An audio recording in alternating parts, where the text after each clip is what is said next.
morning, everyone, and thank you for joining us today, whether in person or online. We are excited to begin our architectural symposium here at the UAE Pavilion under the title Pillars of Arish, Architecture in Transition. This symposium is proudly brought to you by the Dubai Culture and Arts Authority. With that in mind, we would like to invite Her Excellency Hala Badri, Director General of Dubai Culture, to offer some opening remarks.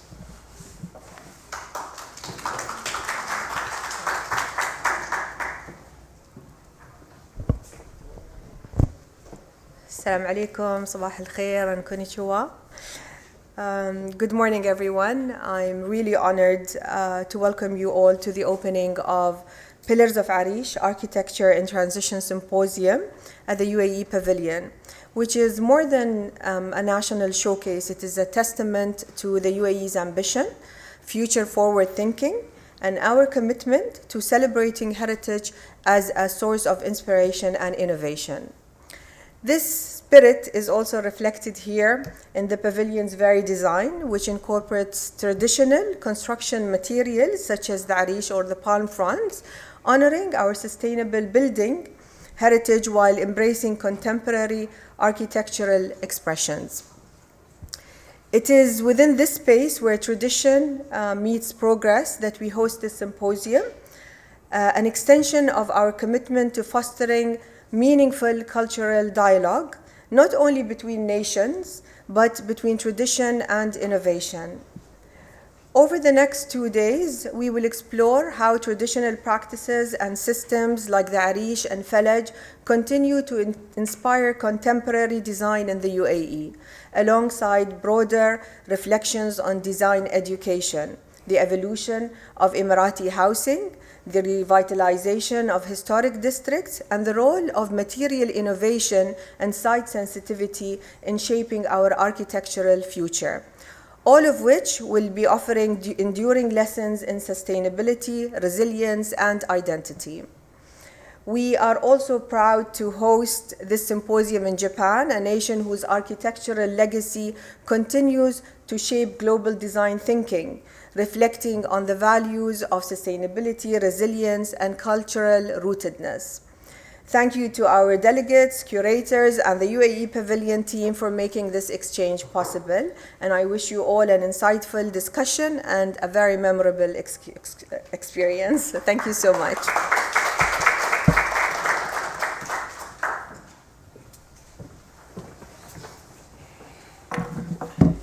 Thank you, Your Excellency, for your time and for your unwavering support throughout this program. We are sincerely grateful for this opportunity to participate here at the UAE Pavilion, Expo Osaka 2025. As cultural practitioners, we see ourselves and our delegates as ambassadors of the UAE mission and values. With that in mind, allow us to introduce some of our program for the next 2 days. This 2-day symposium unfolds here at the UAE Pavilion, exploring the evolving intersection of architecture, cultural identity, and material innovation across the UAE. Through keynote lectures and panel discussions, we reflect on how traditional knowledge embodied in the Arish, the Falaj, and vernacular landscapes continues to inform contemporary decision-making and architectural practices. From examining Japanese architectural influences on the UAE and the wider Gulf region, to discussing site-sensitive design strategies and the complexities of preserving historic districts, the sessions interrogate architecture not only as built form, but as a cultural and ecological agent, with a focus on education as well, design enterprises, and pioneering approaches to pavilion making. The symposium invites architects, educators, and urbanists to reflect on the shared urgencies of sustainable and contextually grounded development. Alongside this symposium, our 12 delegates here in the room with us have spent the past few days exploring Osaka and its neighboring cities such as Kyoto, Awaji, and Kobe, engaging with the architectural character of the region, visiting key sites, and experiencing a diverse range of national pavilions here at Expo World. Our goals through this symposium are threefold. One, to explore cross-cultural exchanges in architecture between the UAE and Japan, to offer Japanese audience deeper insight into the UAE's evolving cultural and architectural landscape, and finally, to create opportunities for meaningful dialogue and collaboration among our participating delegates. And now, without further delay, we would like to invite our first speaker to the stage. This first session, led by Ahmed Bukhash, our lead delegate, is titled Cultural Convergence, the Impact of Japanese Architecture on Gulf Regional Identity. Join us as we explore how Arch Identity researches into Japanese modernism and its influence across the Middle East, and how that has shaped a unique architectural language, one that bridges heritage and the future within the UAE. Ahmed, we'll leave it to you.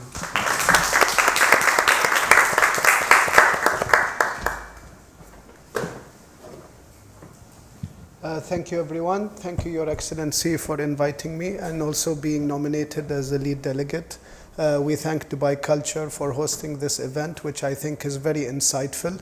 I believe that also the beautiful questions I have been receiving about the appreciation for Japanese architecture and how it can develop local Emirati architecture is a question that I want to answer for you in a story.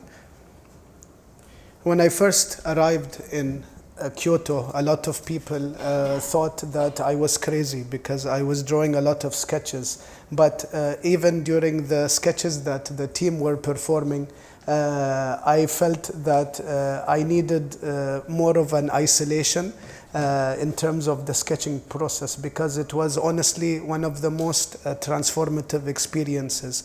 When you sketch by yourself, you learn to appreciate the details and the Japanese respect for nature, how the internal spaces extract out into nature.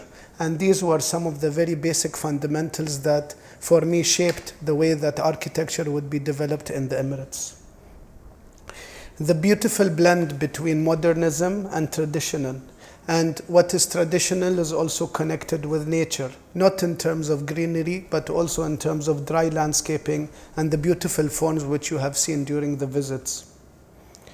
One of the most inspiring projects and developments in Japan in terms of traditional architecture is the Katsura Imperial Villa.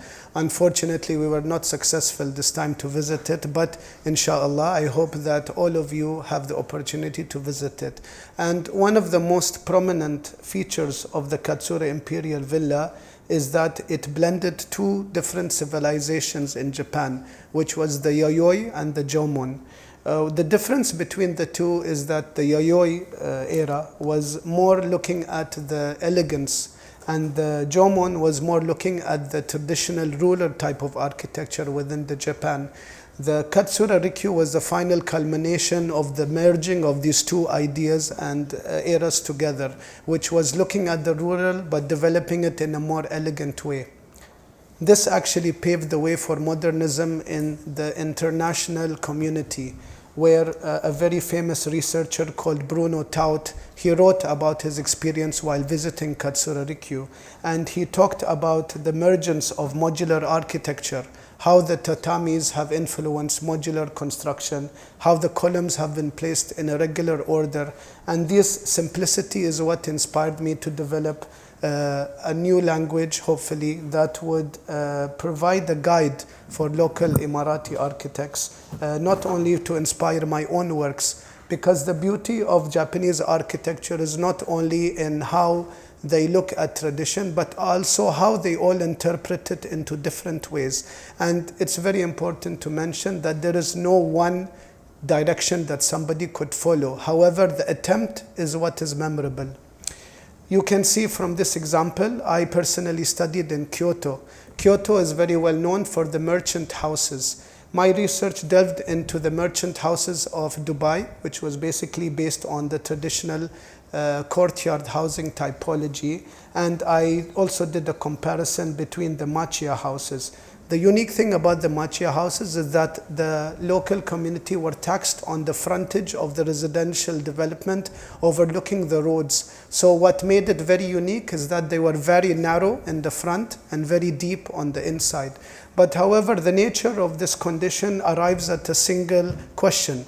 How do you keep the spaces full of light? How do you create spaces that can flex inside and out by removing this narrowness and dullness that we feel in some buildings?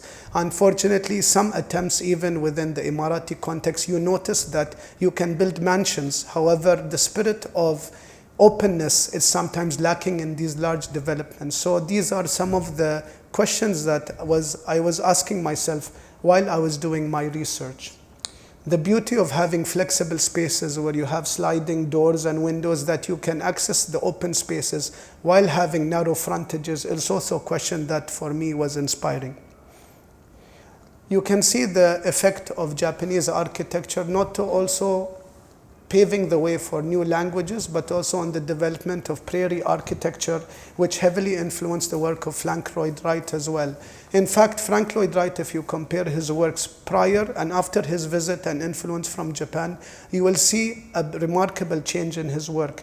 You will see elongated eaves, you will see elongated bricks. In fact, the bricks that you see here are customized bricks. The normal proportion of the brick has been broken into an elongated form.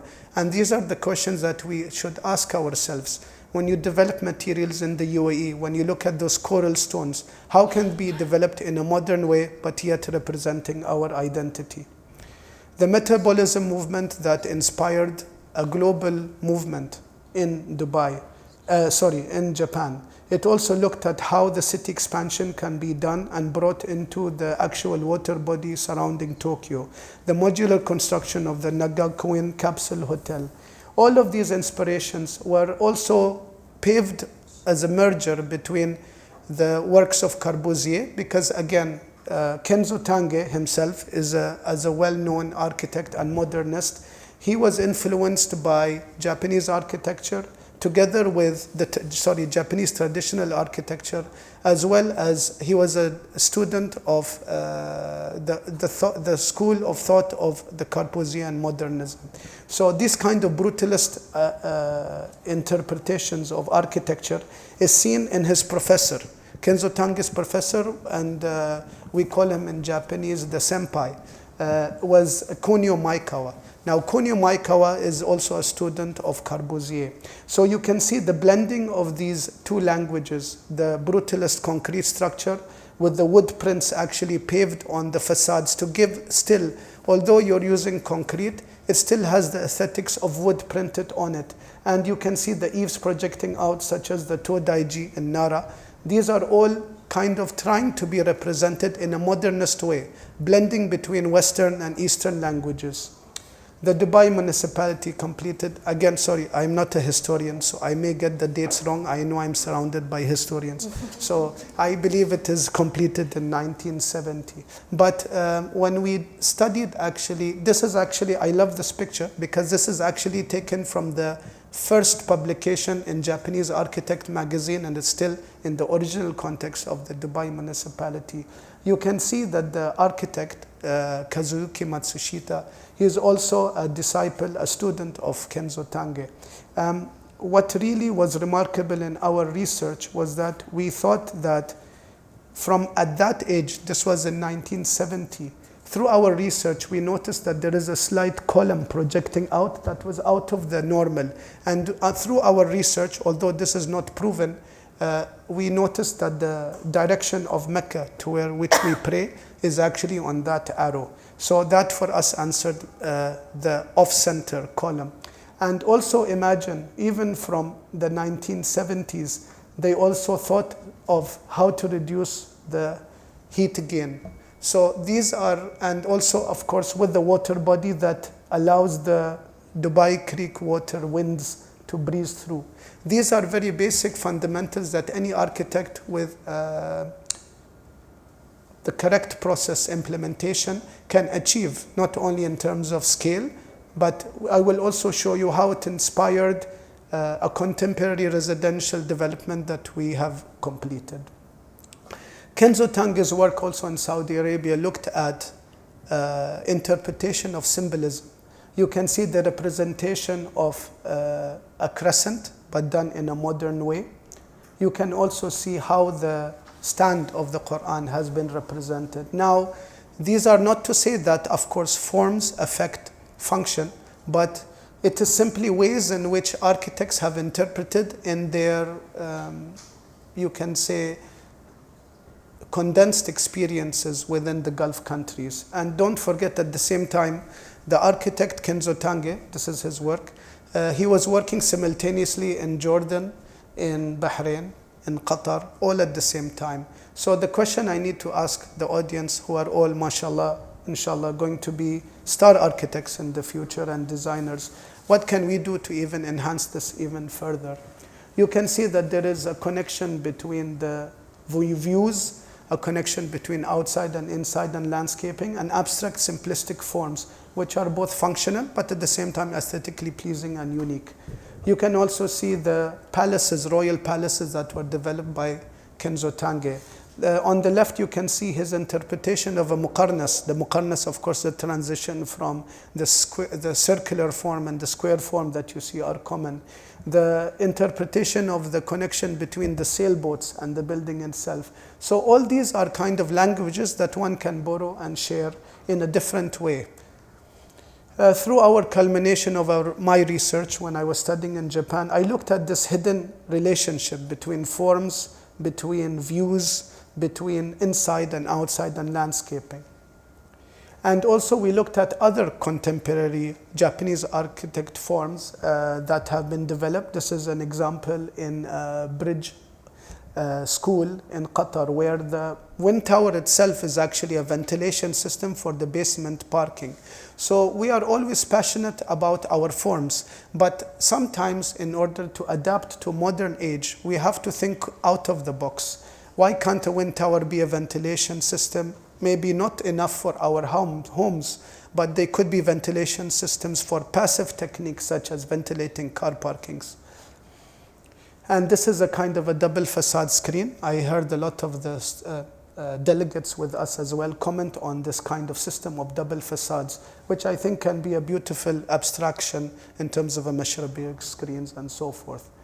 So I'd also like to highlight that before I started my company, I had the privilege of cooperating with Ahmed Ibrahim, with ex-architects, who was very supportive, and we worked together on developing the AB house, which was our representation of a new prototype that is inspired by our research in Japan. And we looked at how the Qibla axis can be twisted along Mecca so that the residents can be connected in a spiritual way, not only ground, but also in the vertical plane as well, in terms of regional symbolism, in terms of Islamic abstractism. And these are kind of elements that I only show as an option. And the rest of the journey, I believe that every architect should interpret his own journey for himself. There are certain things to me that appeal in terms of Japanese architecture, but the source of inspiration should be everybody's own path to follow.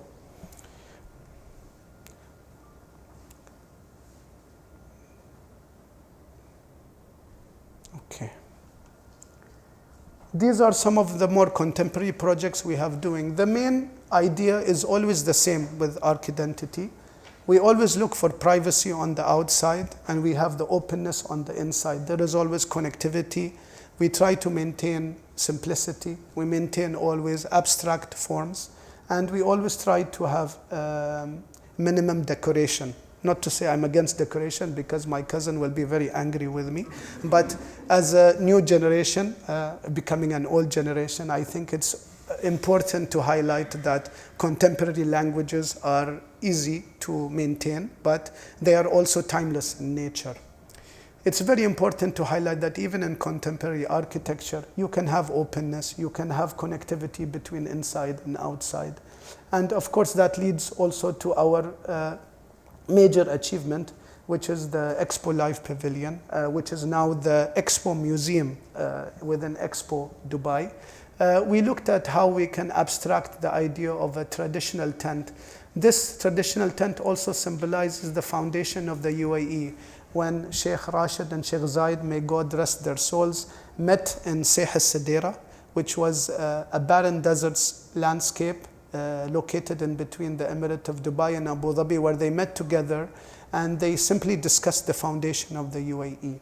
That abstracted together with the idea of the origami folds, which I'm happy also to see similar prototypes being followed now.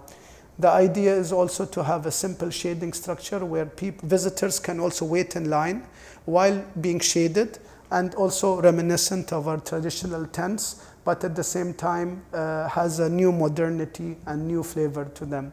Sometimes developments, despite the regulations, could have maybe no openings on the outside, no windows, but they can have full of life on the inside. This is our latest proposal for the Japanese school extension, which is a totally new development for the existing Dubai Japanese school, where we took actually the Japanese symbol of a flag because they wanted the students to have a connection with the Japanese culture. So this is our proposal, to have actually the main hall raised, and also to have the symbol of the Japanese flag in an abstract form embodied within it. This is our latest residential project, which also looked at Emirati architecture in terms of its simplicity, its arcades, and how it had a connection between inside and outside. And this is also the importance of having landscaping within residential developments. It's very important to always have that kinship between embodying abstracted views and also always to be connected with nature wherever you are. So ultimately, our research in terms of our interpretation of how the influence of Japanese architecture can be abstracted into a universal language, we always follow these principles. We look for a timeless precedent, we extract its DNA, we look at simplifying it, we abstract it so that it's not only locally responsive, but also globally responsive. We introduce symbolism to anchor it down into the local culture and infuse it with a new language. And this is a small compilation video of our projects, which you have seen, because I believe to see it and to have the relaxation is a very important emotion to have, not only in terms of form, but the spirit.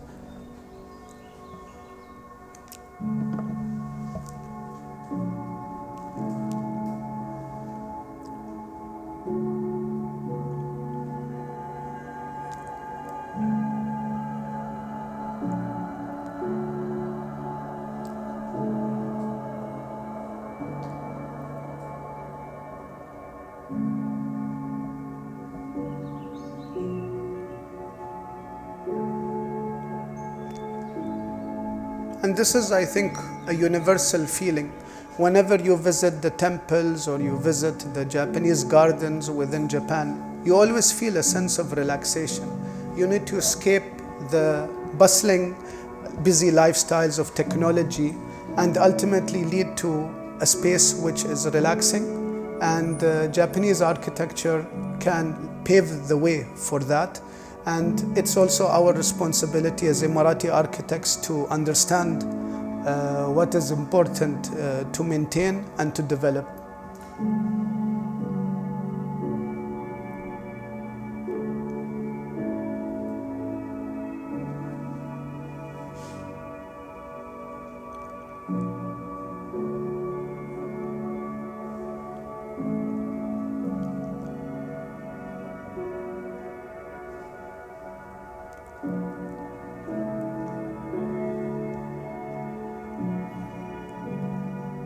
The triangle was the client requirement, by the way, not ours.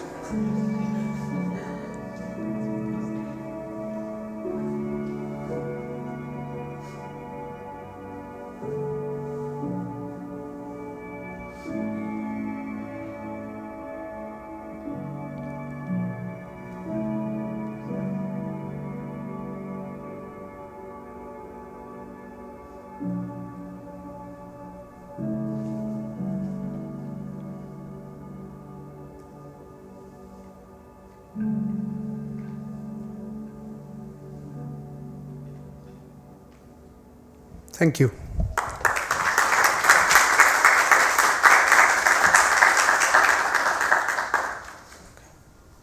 So shall we do Q&A now or later? Okay. So if anybody has questions, I'm happy to answer. If not, we will do it later. Yeah.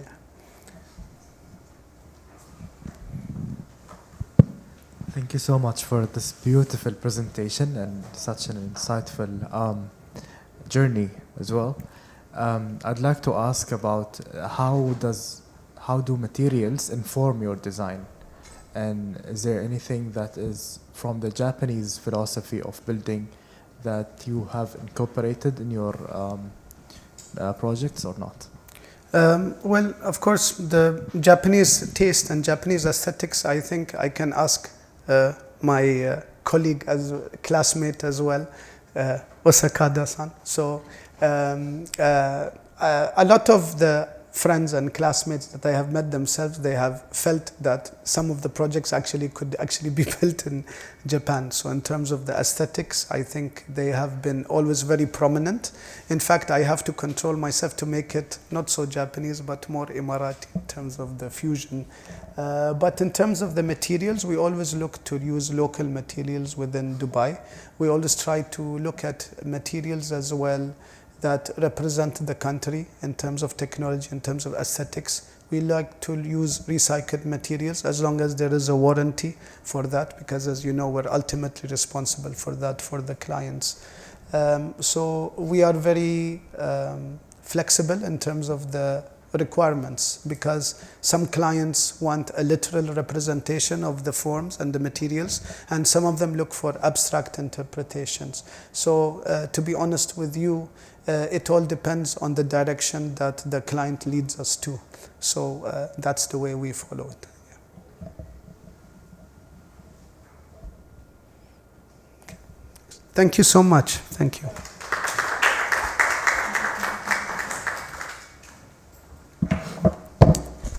Thank you, Ahmed, for that lecture. Feel free to ask questions afterwards as well, or through digital. Our next session, titled Connecting Threads, Modern Heritage's Connection to the Vernacular and Contemporary, features speakers Lina Ahmed from Zayed University, Maryam Ahli from Dubai Culture, and Fatma Swedi from the Ministry of Culture. Dive deep into how modernist architecture in the UAE draws from vernacular traditions while shaping forward-looking urban identities through continuity, reinterpretation, and innovation. I would like to invite Lina, Fatma, and Maryam up to the chairs to introduce yourselves and get started with the conversation.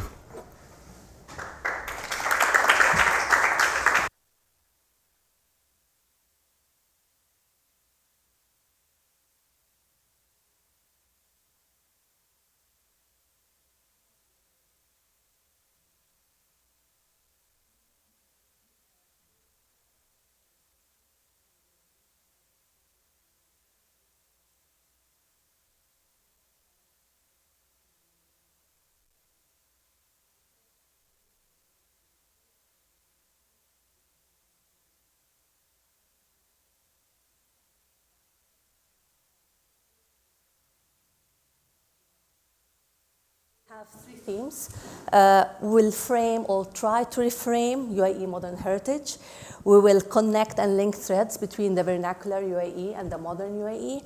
And we'll look at examples or talk about adaptive reuse and contemporary references. Rather than being as a normal presentation, we'll have it as a discussion and as a dialogue. And with that, I welcome Fatma and Maryam. Can you please introduce yourselves, tell us a little bit about yourselves, where you studied, maybe where you work, and how you came about your interest with modern heritage. Thank you so much. Thank you so much, Lina, for the introduction. Thank you to Dubai Culture and Expo UAE for hosting us today. Of course, Rashid and Salim, thank you so much for this opportunity. So I'm an architect. I did architecture engineering, and then I did my master's in conservation management of cultural heritage. And throughout my studies, I realized that when we talk about heritage, in terms of research, there is so little on modern heritage. And I think when I first encountered modern heritage and its challenges was when I visited the Amal Hospital, which is right in front of my grandfather's house back in 2017. And it was the first time that it's open to the public to visit. It was done as a photography exhibition done by the patients themselves, because the building is going to be demolished for a new development to move to the new site of the hospital. And I realized how the building is so beautiful from the inside. There's like courtyards, it's very human-centric. It was very well designed, and so I decided to do my thesis on the modern heritage of Dubai itself. And I really started with documenting because there is so little material on that topic. And currently I work in the Ministry of Culture, and I've been handling the modern heritage file for almost 5 years now, and that's what I do. So I am an architect and an architectural historian. I studied architecture for 5 years in AUS, American University of Sharjah. I minored in design management. I worked for 2 years, and through my work I understood that although I have a huge inclination to design, I'm a big fan of history. So I decided to do my master's in architectural history and critical thinking at the Bartlett School of Architecture at UCL. And following that research, actually before doing that research, I found out there was a school called Zabil School for Girls that was set to be demolished. It was emptied out in 2010, and I came to find out about the school in 2012. And I was asked with the other group of architects from AUS to write a piece to preserve the school's memory before it gets demolished, way before there was the modern heritage as a term being referenced in Dubai. I worked on that article when I went to do my master's. It was one of the case studies actually of my thesis, and I worked on it a lot. I was so happy that when I was doing my master's in 2015, it was still not demolished. I kept writing more about it. I kept getting more involved into also the theory behind modern heritage, more than just design and more than how it is also human-centric, but the idea of how international movement of modernism was not really applied to Dubai as much as a regional response to modernism, because it was never 100% void of decoration or ornamentation. It always had a little bit of that because we do value the dichotomy between private and public spaces. We have as well ventilation that is essential to our context. So I started to look at the theoretical understandings of the time behind that, whether it was through art, through politics, through even some biopolitical readings and psychoanalytical readings at the time. And from that, I continued my research. I worked as well on a lot of establishing criteria for preservation, etc. And then when I joined Dubai Culture, I joined in January of 2020. In February of 2020, thanks to your support and efforts, we actually got the Zabil School as an asset under us, and I became the project manager for it. So it was a full circle moment for me, and currently we're rehabilitating the school. We've increased its lifespan for another 30 years to come. We're working on opening it again to the public through adaptive use, so I'm very excited about that. Yeah, that's wonderful. And it's very interesting to learn that you started looking at Zabil School way before the term modern heritage of UAE came to be. Can you tell us, any of you, a little bit about how modern heritage, that terminology, how it came to be to start with, and why does it matter to UAE today? Of course. I mean, research on modern heritage of UAE in general started maybe from 2011 on Abu Dhabi in specific by Amal Chabi and others. But at the ministry, we established a technical committee for modern heritage in 2020. And the first task for this technical committee was to think of modern heritage and define it and create a description for it. As you said, it's very different than the global term of modern heritage. It was actually adopted by UNESCO in the year 2000, in the early 2000s, but in the UAE we needed to understand modern heritage in our own context. And it actually took a while to develop this description. There was a lot of back and forth, and in terms of the word modernism, modernist, modern. What is the difference between the capital M and the small m? And this actually took a while, and And we did eventually develop the term into even two phases. So the first phase is from 1960 to 1990. This phase was a bit different in terms of technology, architecture, and the development in general. And then from the 1990s, you can see even the materials has changed, even the development of skyscrapers and so on. So these two phases were initially put on, and that's, I think it's been out for a while, and every now and then we go back to it, we discuss it, redefine it, and so on. That's very interesting. And can you add a little bit? There's an important initiative that got launched very, very recently in the UAE, which I think is a marking point at preserving these buildings and highlighting international attention to them. I think the first phase to preserve modern heritage is really to raise awareness to the public before creating any policy and so on. So we launched the Modern Heritage Initiative, which really aimed to increase awareness and community engagement. This was back in 2023. And the aim was really to engage the public and let them share their memories, share their experiences, the importance of this phase, what they think of it, and also raise awareness among the different stakeholders. This was more targeted in social media and physical activations. Thank you. I think if we go back, the images that we've been seeing before this are of Zabil School. Is that correct?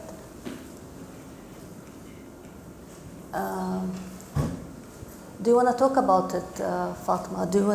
Are these Zabil School? Do you want to talk? Can you talk to us a little bit about Zabil School? Zabil School. Can you talk to us a little bit about Zabil School and how tradition meets vernacular in this particular context? I just want to add as well, just a highlight on why modern heritage was important to coin as a term, because we were amongst the earlier researchers on the matter. It became important when it started to get demolished, because there was so much extensive research done on the vernacular traditional wind tower houses, and then there was so much focus on architecture and postmodernist structures and this steel and glass shiny architecture, specifically in Dubai, where that bridging gap in the architectural narrative of the city started to get demolished to make way for more capitalist ventures. So when these started to get demolished and the awareness was raised from generations that experienced both, the ones who went to school in these structures or had parents who lived in the vernacular but experienced these modern structures and then are now living in this postmodern Dubai, or even sometimes I would say as a historian postmodern, this is when it became important to coin the term. So this is when an example like Zabil happened. It is raising awareness. I actually knew about the school from my friend's mother who went to school here. She said, such an amazing school, why is it getting demolished? Now, in terms of architecture, I think what is so interesting is it does not only focus on the principles of modernism on its own. Like I said, I think it responds to context and region. So the two massive courtyards you see are representative of the sand courtyards that you see in traditional houses. The school itself is shaped in U format, so the way it is done is for it to look to the inside. And because it's a girls-only space, you want to give them freedom, right? So it almost expands that elastic freedom to cover the entire space, so the woman can even go uncovered, practice sports, do everything she wants in a space free of gender-specific norms, so especially in a society like ours. And then what it did, it created interiorized public spaces. So it's a public space, but it is for those who are inside, those who are allowed to be within the frame. And I think that is really interesting. The way the windows are, the patterns are, it creates, even in the staircase, which is the ones on the exterior of the building, and there you have block walls, and we just have preparations that bring in light and shadow and ventilation out of privacy and respect for the students. So I think it responds more to it. Then again, like Ahmed mentioned in his talk, the staircases actually in Zabil function like a wind tower because they actually bring in the air from the top. So these are when it becomes a regional response to that. In terms of materiality as well, it's very modern in its material. And the nice thing about Zabil is when they abandoned the school, we found a lot of these proverbs, the students' handmarks, and we actually, when we came to Culture, we preserved all of it. It's all part of our collection now.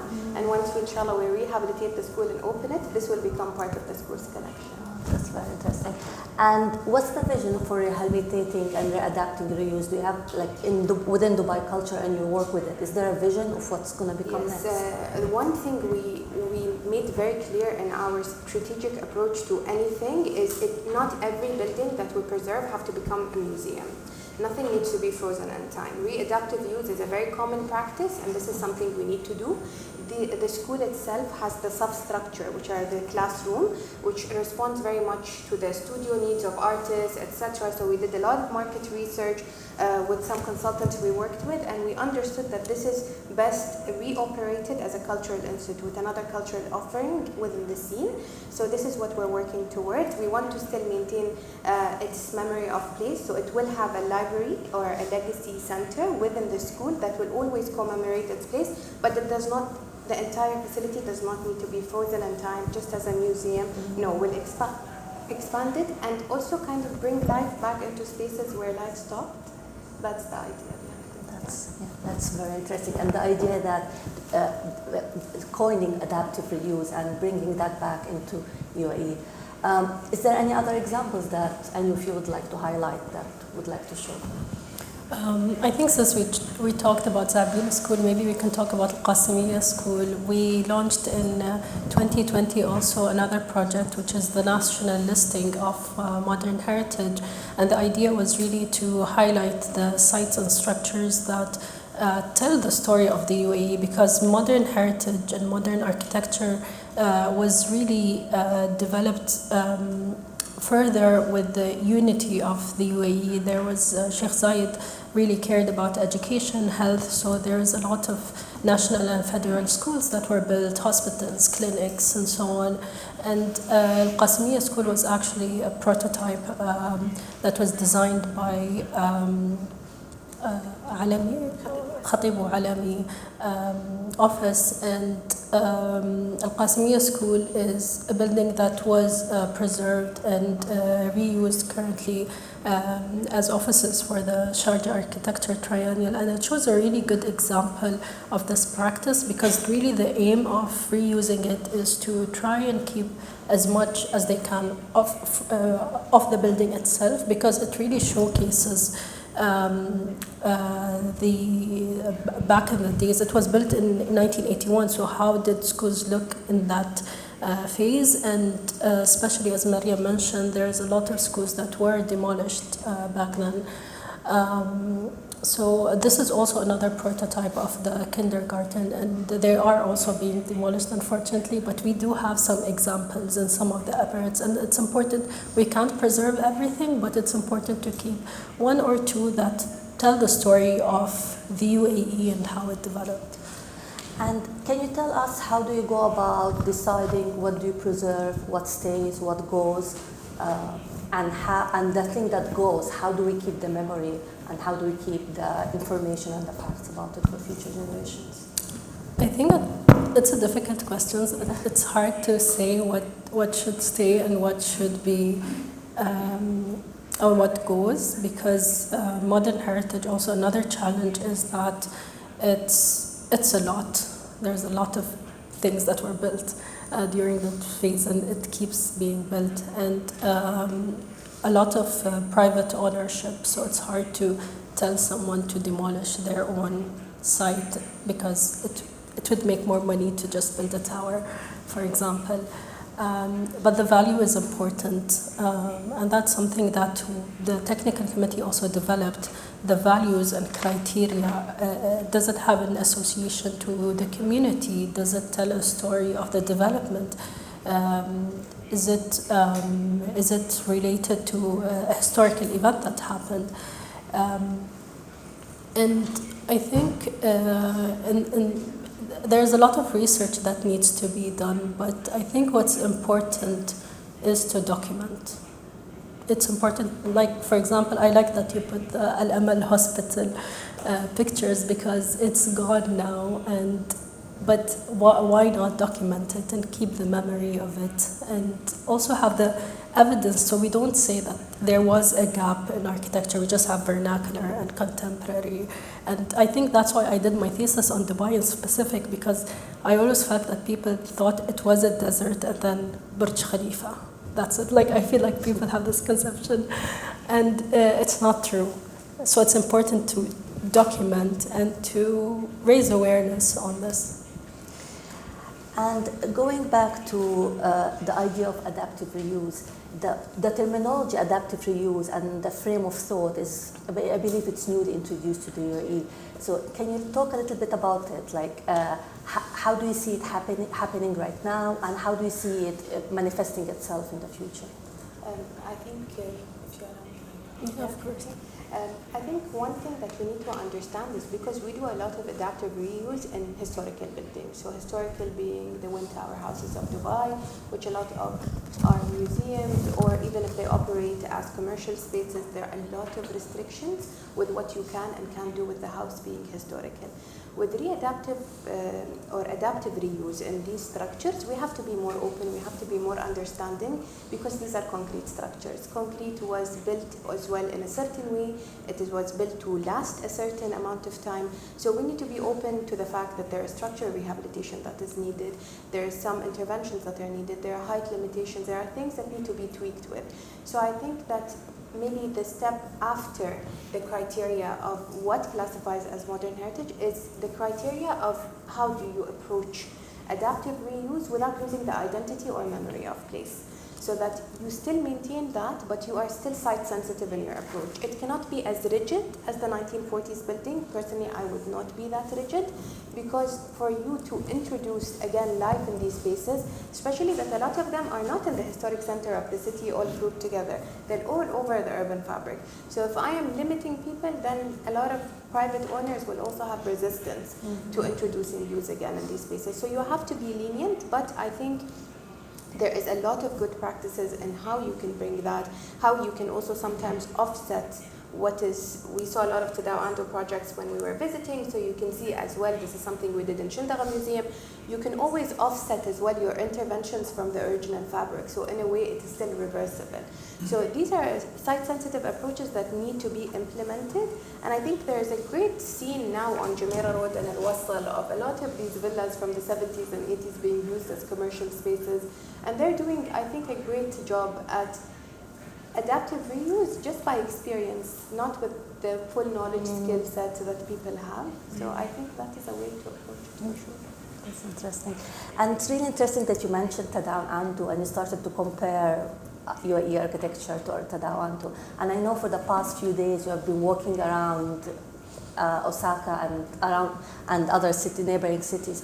Is there any interesting parallels that you came about that you can share with us, any of you, between what you saw here, what you experienced here, and what we have in the UAE? Whether it's Tadawando or something else that you... Yeah, it reminded me of one of the case studies that I did for my master's, which is the National City Bank building in Deira Creek. It was built from 1964 to 67. It was opened in 1967. It's still standing. It's one of my favorite buildings, designed by Tony Irving and Gordon Jones. And when I looked at the old pictures, it really, you can see the Barjil houses at the back and the building in the front. It looks like it's just one big Barjil. But then when I did the research and documentation on it and comparison with different buildings, I looked into Dhahran Airport that was built in 1961 in Saudi Arabia. It currently functions as a military airport, and it was actually designed by a Japanese-American architect called Minoru Yamasaki.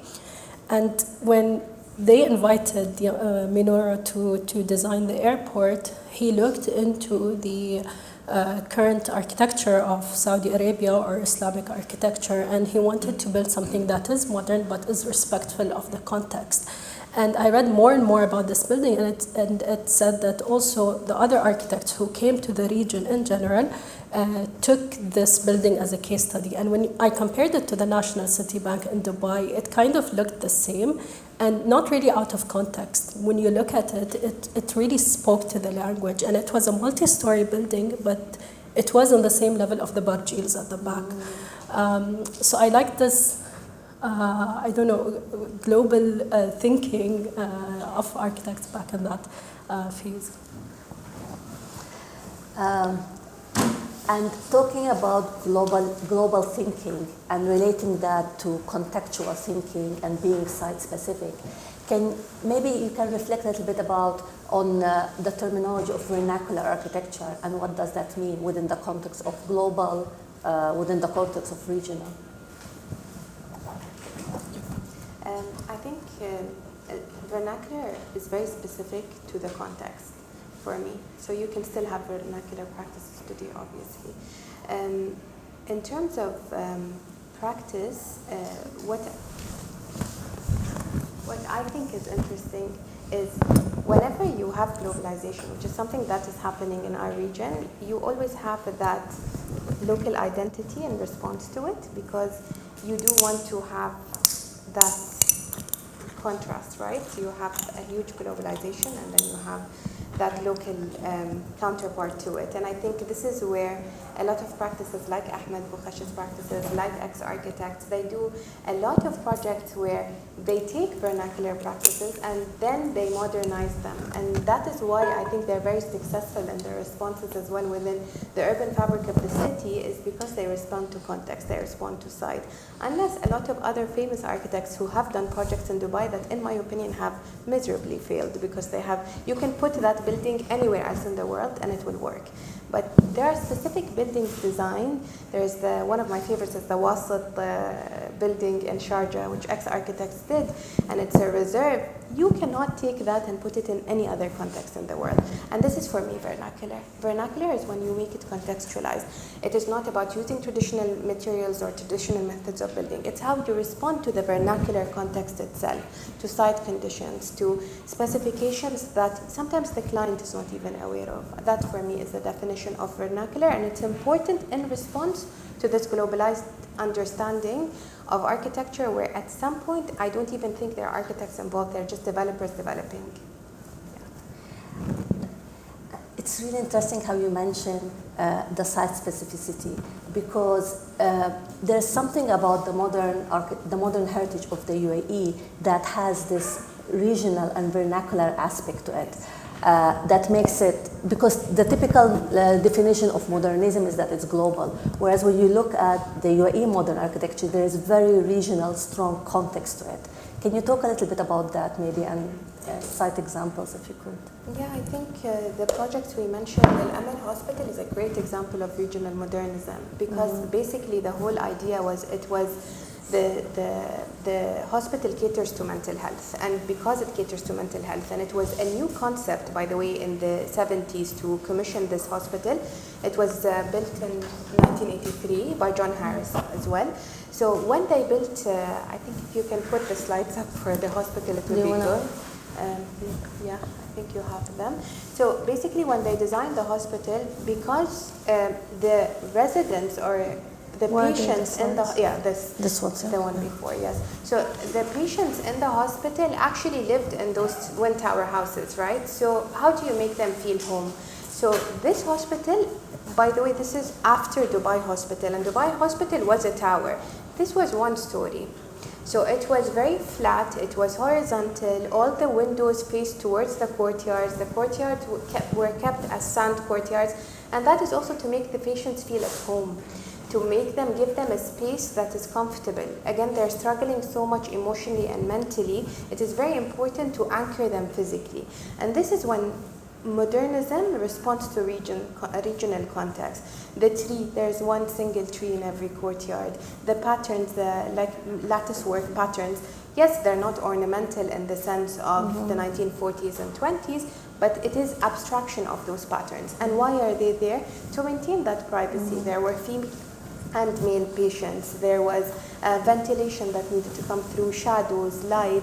So I think this is a great example of how modernist structures in our region responded to context. Yeah, I agree with you. Even with I remember when in my thesis I did the comparison between Sheikh Said house and a modern house, and what are the elements that were really taken, and it was almost everything, like the patterns on the railings or the spatial design, the courtyards, the liwan, the colonnades. Almost everything was just readapted and translated into modern architecture. But I feel there was also phases. I think in the 60s it was, I would call it not modern but transitional architecture.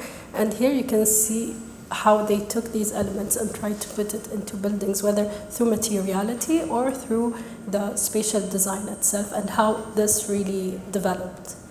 And it's still in transition. This is why we chose this title specifically, by the way, for the symposium, because every single one of us talks about how architecture is in transition, whether it is from historical districts to modernism to what the current offices are doing. We focused on transition specifically for this reason, because Dubai developed so fast compared to other cities that every phase is a transitional, there's a transitional bridge almost overlapping between that and the second. I agree, and I think that's why it's different from the global architecture, because in the West there was the Art Deco, modern architecture, brutalism, you name it. And here I think it was a different process. Architects studied in the West, maybe Arab architects also, they came back with their own new ideas.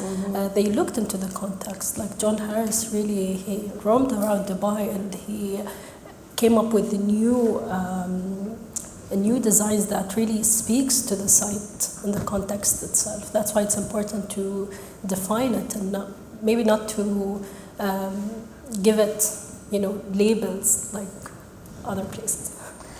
And talking about transition, if we go back to we've been talking about Abu Dhabi. If we go back Dubai, if we go back to Abu Dhabi, the Cultural Foundation is a building that we could say it has been in transition. It's a building that the generation of the 80s and the 90s remember and relate really, really well to, but also the current generation have a strong relation to it. So how can we see modern, can you tell us a little bit more about the Cultural Foundation in particular and the modern heritage, in relation to modern heritage?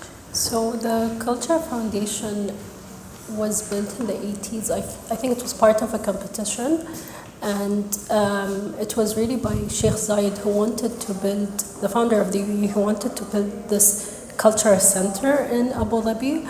And I'm not an expert on the design itself, but you can see that it was actually listed also on the national list as a way that translates Islamic, inspired by Islamic architecture combined with modern architecture. The photo at the top you can see is the full site, but today if you go you can only see the actual building at the back. That's because it was demolished, and I heard a story that because it's very connected to the Abu Dhabi community, at some point they wanted to demolish the whole site for a new development, and students from Emirates University, and I heard they were all women students who came out and protested against the demolition. So they stopped the demolition. That's why we have this building. And it was one of the first buildings that was registered also in Abu Dhabi as modern heritage, rehabilitated and preserved since 2015. And today it's an important cultural site, I think, in the Emirates as a whole. And this really shows the history or the timeline of culture in the UAE. Thank you. Is there any other examples that any of you would like to highlight and talk about? I think it's not a specific example, but I think also when we developed criteria on the Dubai level of what is to be preserved, it was important to look at well as on the impact, not just on community, but as well on typologies. So, for example, the Jafar Dougan, who is a very renowned Palestinian architect practicing in the region at the time, he established a lot of the kindergarten typologies for schools. And it was about at least preserving, I think it's more important to look at examples like if it's a typology of a Jafar Dougan kindergarten, which unfortunately there's very few of left, and this is UAE wide, not just Dubai specific. It is important to look as well at the theory and context behind things. So the first public library, which is under Dubai Culture actually, Al-Ras Library, opened in 1963. It is not, the building is not impressive, but the idea that we needed a public library in 1963 with the level of education at the time, etc., this is impressive. So this is where you start looking at context and history. So these are examples that are always worth highlighting.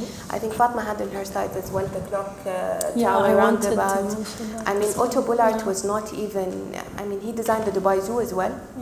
And he designed the clock tower.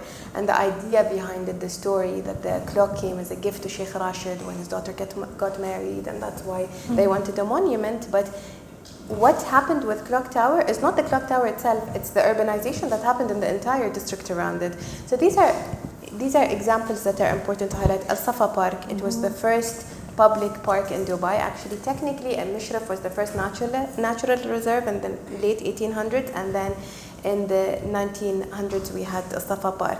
So again, it is not about those as examples, but we have to understand their impact on the entire city and what resulted in there. So you have very simple buildings as well on Sheikh Zayed Road that are still there as modern structures, but the impact they had on economy at the time, on foreign investment in the 70s, and a lot of people think, oh, foreign investment started in the 2000s. No, it didn't. A lot of this happened in the 70s, in the 80s, and this infrastructure is what laid the ground for Dubai to become what it is today. It's not post-oil boom, it is not the 2008 and 2007 development, it's that visionary infrastructure of the 60s and 70s that they laid the ground for it to have the kind of architecture it has today. Successful or not, this is what laid the infrastructure for it. And picking on this idea of foreign investment, Fatma, you mentioned Joran Harris in your talk, and you mentioned Jafar Touqan in your talk. Can you tell us a little bit about the role of these architects, whether they're foreigners or they're Arab architects that were invited or took part in the region's modern heritage of the UAE? I think you can. So I think, yes, definitely. I think the idea as well is we were very open to exchange of knowledge and expertise, and we don't shy away from that until today. We welcome everyone, we welcome their expertise, and we celebrate it. And I think that this is fundamental to how the UAE even was pre-union, during while unified, and until today. This is something we depend on, exchange of knowledge. And the majority of architects who practiced modernism in Dubai at the time were British, Japanese, Arab educated in Western countries. So there's also Zaki Humsi, who helped actually Otto Bullard at the clock tower roundabout, Khatib Alami. You have a lot of those practices, and what is interesting is a lot of them continue to practice in our region and did not want to go back. So I think that's where it is interesting, but also they brought their own set of understandings and expertise and learnings. And then a lot of local architects also started to learn from that and there are a lot of other buildings on the creek that respond to Burj Rashid, but they're done by local architects. So I think that became a response to it, but it is the idea of celebrating them. And also just not looking, another thing is not looking at their work only in the UAE, but a lot of them practiced across the Gulf. So it is a Gulf collective of modernism, I would say. Thank you for that. And how do you see today's youngest architects who are studying and graduating? How do you see them contributing or more or less carrying this legacy forward?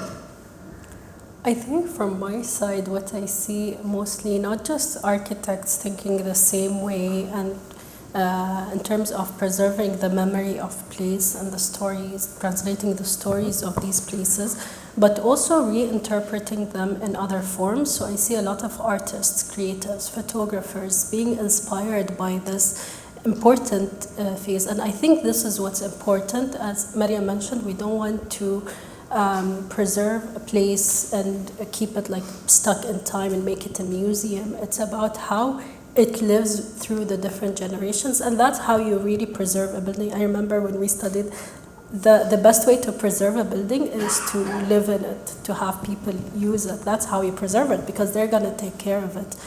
And I think this is really important. How does modern architecture speaks to the different aspects, whether it's economy, whether it's society, whether it's environment, and so on. Can I ask you to add more about the grant you guys also announced, because it is targeting a lot of younger architects and practitioners? Yes, of course. So recently we just launched a grant program in collaboration with Zayed University, and the grant program looks into this phase of the 60s, 70s, and 80s. And we have two categories. One category is research, which is very important and in a way missing that we need. But the other category is the creative research. So your work can be an artwork, but what is the research and documentation that you do behind this? So here we want to also connect that whatever we do for our creative practice, how is it rooted to our own culture and history? Thank you both. Is there any questions from the audience? Go ahead, Salim. Or I can project. We can hear you. Thank you, guys. There's a wealth of knowledge here, and as someone that maybe doesn't have a lot of history in my head, what archives do you use, or what tools do you use to collect this historical knowledge that you reference, or especially like imagery? I know that a lot of things are either gate kept, or they're behind the paywall, or they're in places that you just don't know where they are. So how do you both, and then Lina also you, how do you access these documents, these files, these images, these drawings?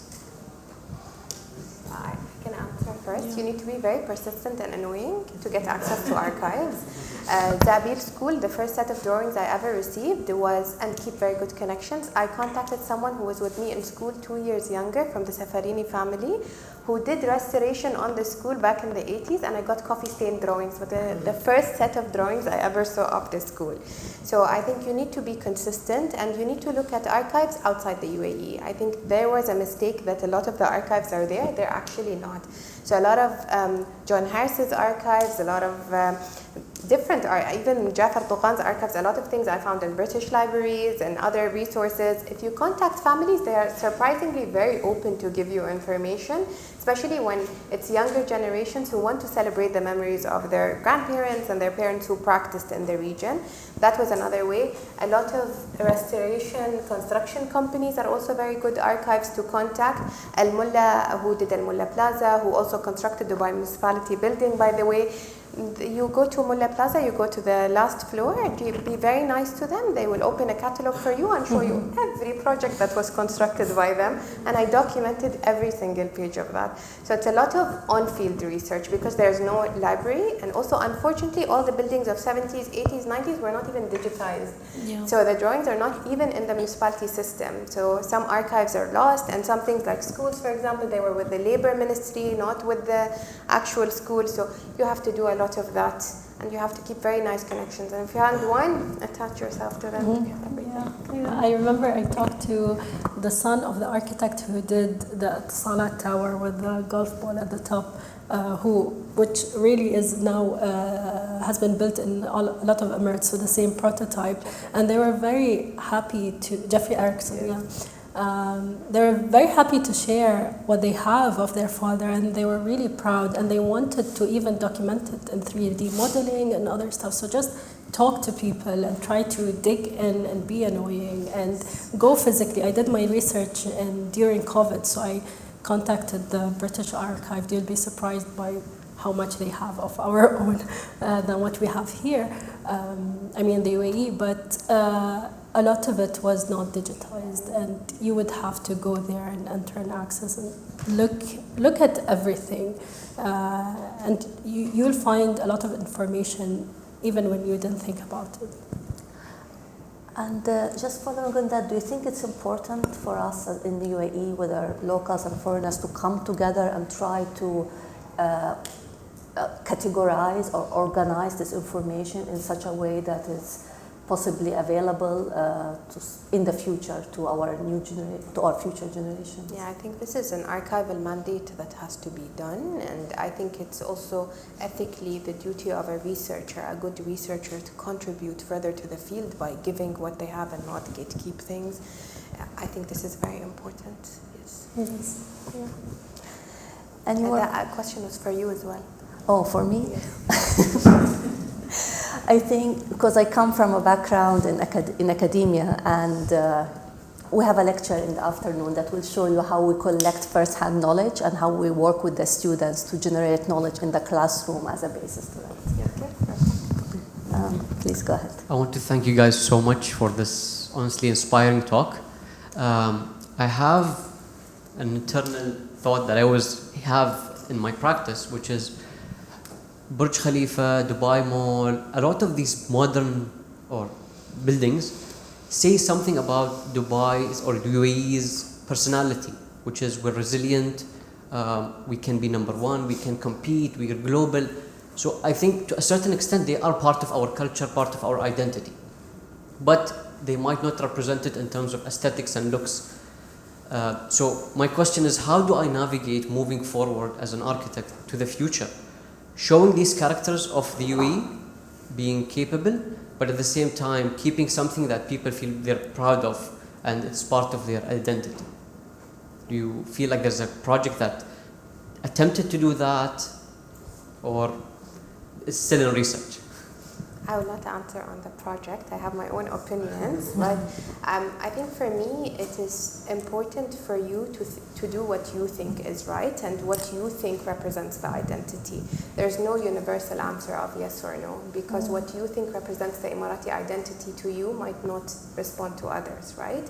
And I think, for example, the word you use, resilient, right? I see it in the modernist architecture of the 70s and 80s, because even at that time that was something that was, what are you doing? Where's the ornamentation? Where's the decoration on the buildings and all these windows and all of this? So they also found it difficult at the time, right? So I think you need to do that, but also I think that we are, at the end of the day, Dubai specifically, a city of superlatives, right? We are known to build the largest and the tallest. Whether you agree or you don't, we are a city of superlatives. Maybe it's a matter of choosing what superlative works for you. So maybe you are the first who recycles a certain material or reintroduces a traditional material in a certain way. So you can be maybe the largest sustainable practice in the UAE. You could be the most site sensitive. So you can choose what superlatives respond to you, and I think that would be a way. I don't practice privately, so I cannot respond on how you would practice, but I would say you can maintain that identity of superlatives, but in your own language architecturally. That is what I would say. And staying on the point, it's something that within the college or with my colleagues we sometimes discuss. If we fast forward 50 years from now, let's say, and look back, will we look at Burj Khalifa and other buildings that we see at the moment as star architects? Will we look at them in a vernacular way? And that's a question, because there's something about architecture which architects don't control, and that's time and occupation and passage. And if we go back to the 70s, the older generation did not relate to these modern heritage buildings the way we relate to them now. And the difference between them and now is this 30 years of gap, 30 years of time, of use, of occupation, of inhabitation that we have with these buildings. So it's something that, I mean, we'll never know until we go back forward and look back, but who knows, I mean, maybe how we will look at these buildings in 50 years' time. And how they grow on you as well, right? I heard somebody from the delegation publication the other day say as well, oh, I did not like the Museum of the Future, but it has grown on me. So that's another thing as well, right? You get to accept it. So you do learn to accept it because it grows on you, right? So there is as well human adaptation to things. And there's also how it integrates itself in city, into the society over time. Yeah. Just to continue, because I really love the idea of more cultural superlatives. So one attempt that I had was, because I knew it was Dubai, and I wanted to create some sort of a cultural regional architecture. So I thought, okay, if it's Dubai, and for example in Abu Dhabi we have Sheikh Zayed Mosque, which is a bit more on the wider type of building. So what if we create the tallest mosque in the world?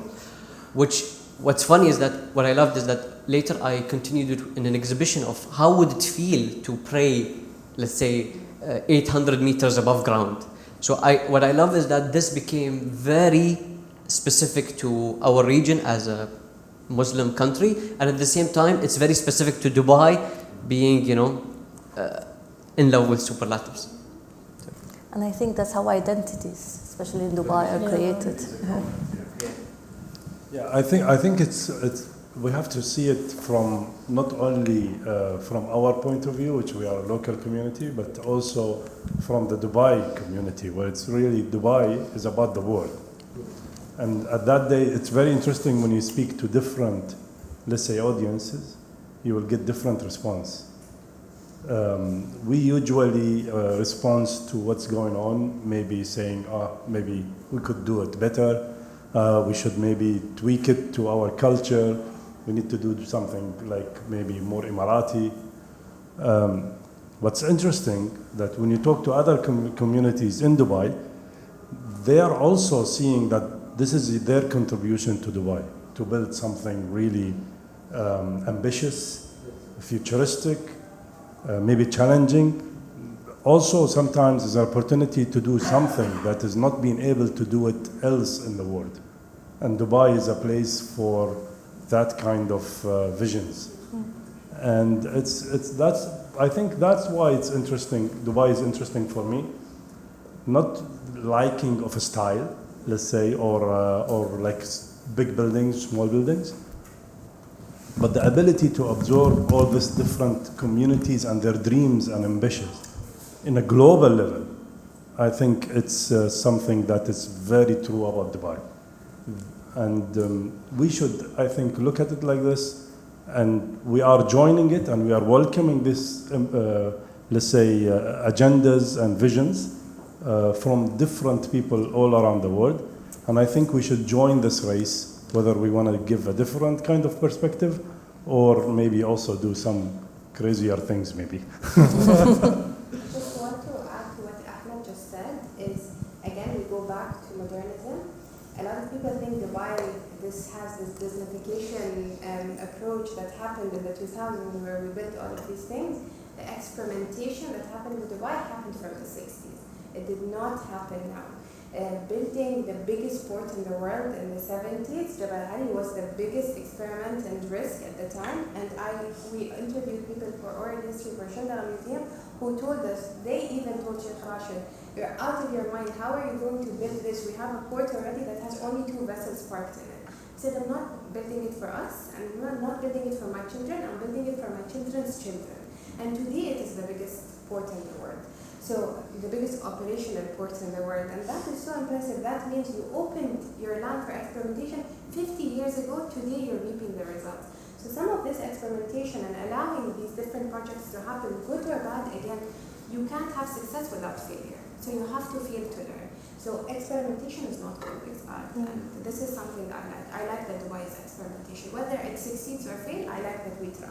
Yeah, especially also Burj Rashid. I read a lot on Showpiece City by Todd Rees, who did the research on Burj Rashid, and you can see how John Harris, it was an empty land, it was a desert, and actually the first proposal was a courtyard building, multi-story building, and Sheikh Rashid said, no, I want a tower. And John Harris but you know why, traveled also to, yes? He wanted the tower because he went to in the 1960s to New York, Yes. And he was on the Empire State Building and he saw the Twin Towers being built, the World Trade Center. Yeah. And he said, I want one in Dubai. Yes, That's yes. how it happened. Yeah, so John Harris also went to the US and he went to Tokyo and he saw the trade towers and he designed something similar and he came to Sheikh Rashid with 2 towers and then Sheikh Rashid said, no, I just want one. So he designed something similar to the trade tower in Tokyo.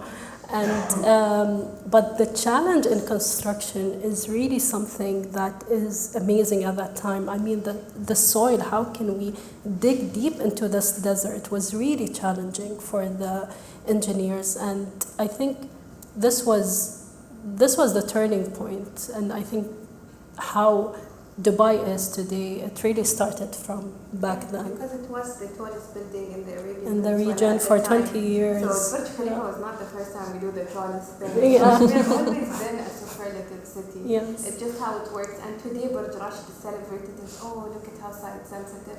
At the time, it did exactly what Burj Khalifa did in the 2000s. So maybe 50 years down the line, we'll look at Burj Khalifa and talk about how site sensitive it is. I mean, it's been like 15 years now. Like, wow, time flies. Any final remarks or from? Yeah, sure. Thank you both so much. I think it's been really great conversations today.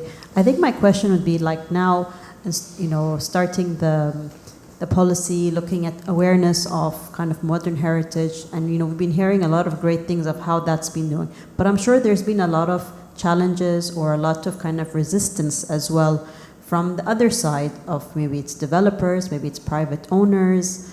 So maybe you can shed some light on that and how you're trying to tackle that. Is it just about, you know, ongoing conversation? Is it education?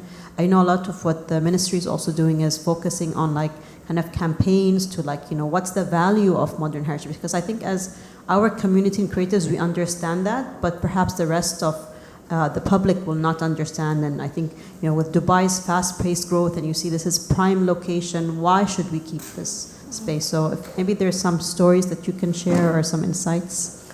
I think there are 2 challenges. First, how can you, a lot of developers think, oh, how can we make money from this? So it's easier to just demolish and build something new.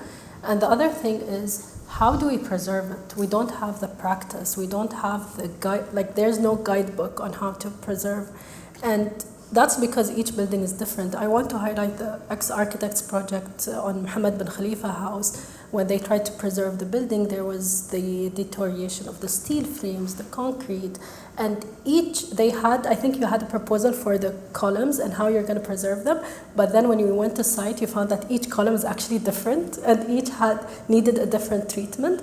So you don't really get this guidebook until you go into practice, and that's something that we think is missing. But talking from the ministry point of view, that's something that we want to develop, combining these case studies together and giving them to the different owners that want to preserve the building but don't know how to start and where to start. I think this is one thing. I think another important thing is what incentives are you giving private owners for them to preserve. In a lot of other cities, especially in Europe, there are a lot of incentives that are given to owners of historical buildings once they are listed. So they get certain tax exemptions, etc. So you incentivize them to protect their buildings because they're privately owned. So an incentive program is something that we need to look into as private owners. As Dubai Culture, we do own some assets that are modern heritage. So as a government, our role is then to advocate for these assets and showcase them as exemplary case studies of how you can do it if you want to do it. So this is from a government role as an owner. But then we need to also look at from the government, how can we incentivize as well private ownership, owners of these. Yeah. Thank you. I think we have time for 1 or 2 more questions. If there's any? Yeah. Thank you again for this beautiful conversation about the modern heritage and your practices. I'd like to ask you about, do people of Dubai, whether it's they're local Emirati or expats, do they... Okay, so I will phrase it this way. Their sense of nostalgia, is it different from the rest of the Emirates? because I believe that the gradient of development is so compressed. You know, you have the traditional typology, and then you have the modernist buildings, and then you have high tech. You know, Burj Al Arab. You have the global international style. So is it different? Do they look at the past in a different way? Do they perceive it differently? How do they respond to this fast-paced development? I think again this goes back to why modern heritage became important and got coined as a term, because people became nostalgic for the past, right? People look at Hayat Regency. It is not demolished, it has no threat right now of being demolished, but that's where people got married initially in Dubai, and that's the first ice rink. We used to go ice skating indoors. It is common. So when people grew up and started to see this fast-paced world of Dubai Mall and Mall of the Emirates and those things, they started to reminisce, right? Think about, remember our school trips, we used to go ice skating there and we used to go there. And I think that reminiscence is what contributed to these preservation efforts. And another thing as well that I think is very important in Dubai is documenting through oral history. And oral history is not documenting only older people and only older crafts. No, oral history is documenting anyone's memory of place, anyone's memory of a moment, right? And then I think through that we're creating or bringing back a collective memory of the city, and it continues to develop, right? This is not frozen in time again, and I think everyone is contributing to that, local or not. And again, Dubai has been a port city all its life, so we've never been only a local population. We've always been a population of everyone. I know our CEO, بالخيال, and she always says something, and I love it. She says Dubai is not a melting pot of cultures, because we don't all become one. We're a chopped salad. Each one maintains its own identity, and I like that, and that's how I think the people of Dubai always respond to our culture. I would say. Thank you. I talked a lot. And I think we'll have to end at that note of Dubai being a pot of different cultures. Thank you for a chopped salad of different cultures. Thank you, Fatma. Thank you, Mariam. And thank you, audience.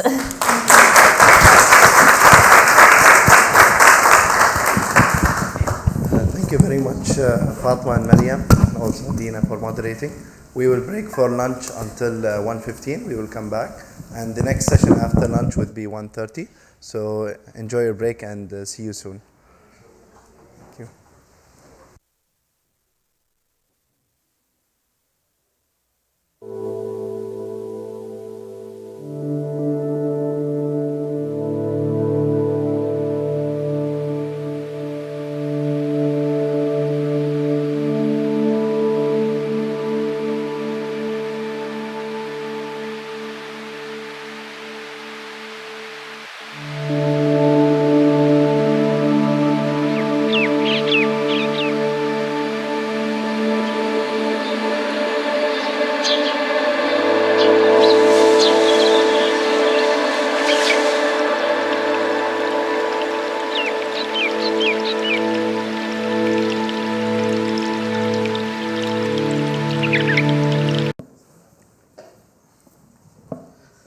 Good afternoon, everyone. Thank you for joining us once more. This is Pillars of Arish, Architecture in Transition, a two-day symposium hosted here at the UAE Pavilion, supported by Dubai Culture. Our first two sessions this morning were titled Cultural Convergence, the Impact of Japanese Architecture on Gulf Regional Identity, and secondly, Connecting Threads, Modern Heritage's Connection to the Vernacular and the Contemporary. Today, we will be continuing our sessions. And now, please join us for East to East, Japanese architecture in Emirati context, whereby we have two very established architects and speakers, Takeshi Muruyama and Ahmed Al-Ali from X-Architect, who will be actually involving and exploring the cross-cultural dialogue between Japanese and Emirati architecture as they navigate cultural specificity and global influences. They will be moderated by Ahmed Bukhash, our lead delegate, also a speaker of one of the first session of the symposium today morning. So I think I'll just leave it for Ahmed Bukhash to continue this session. Thank you so much.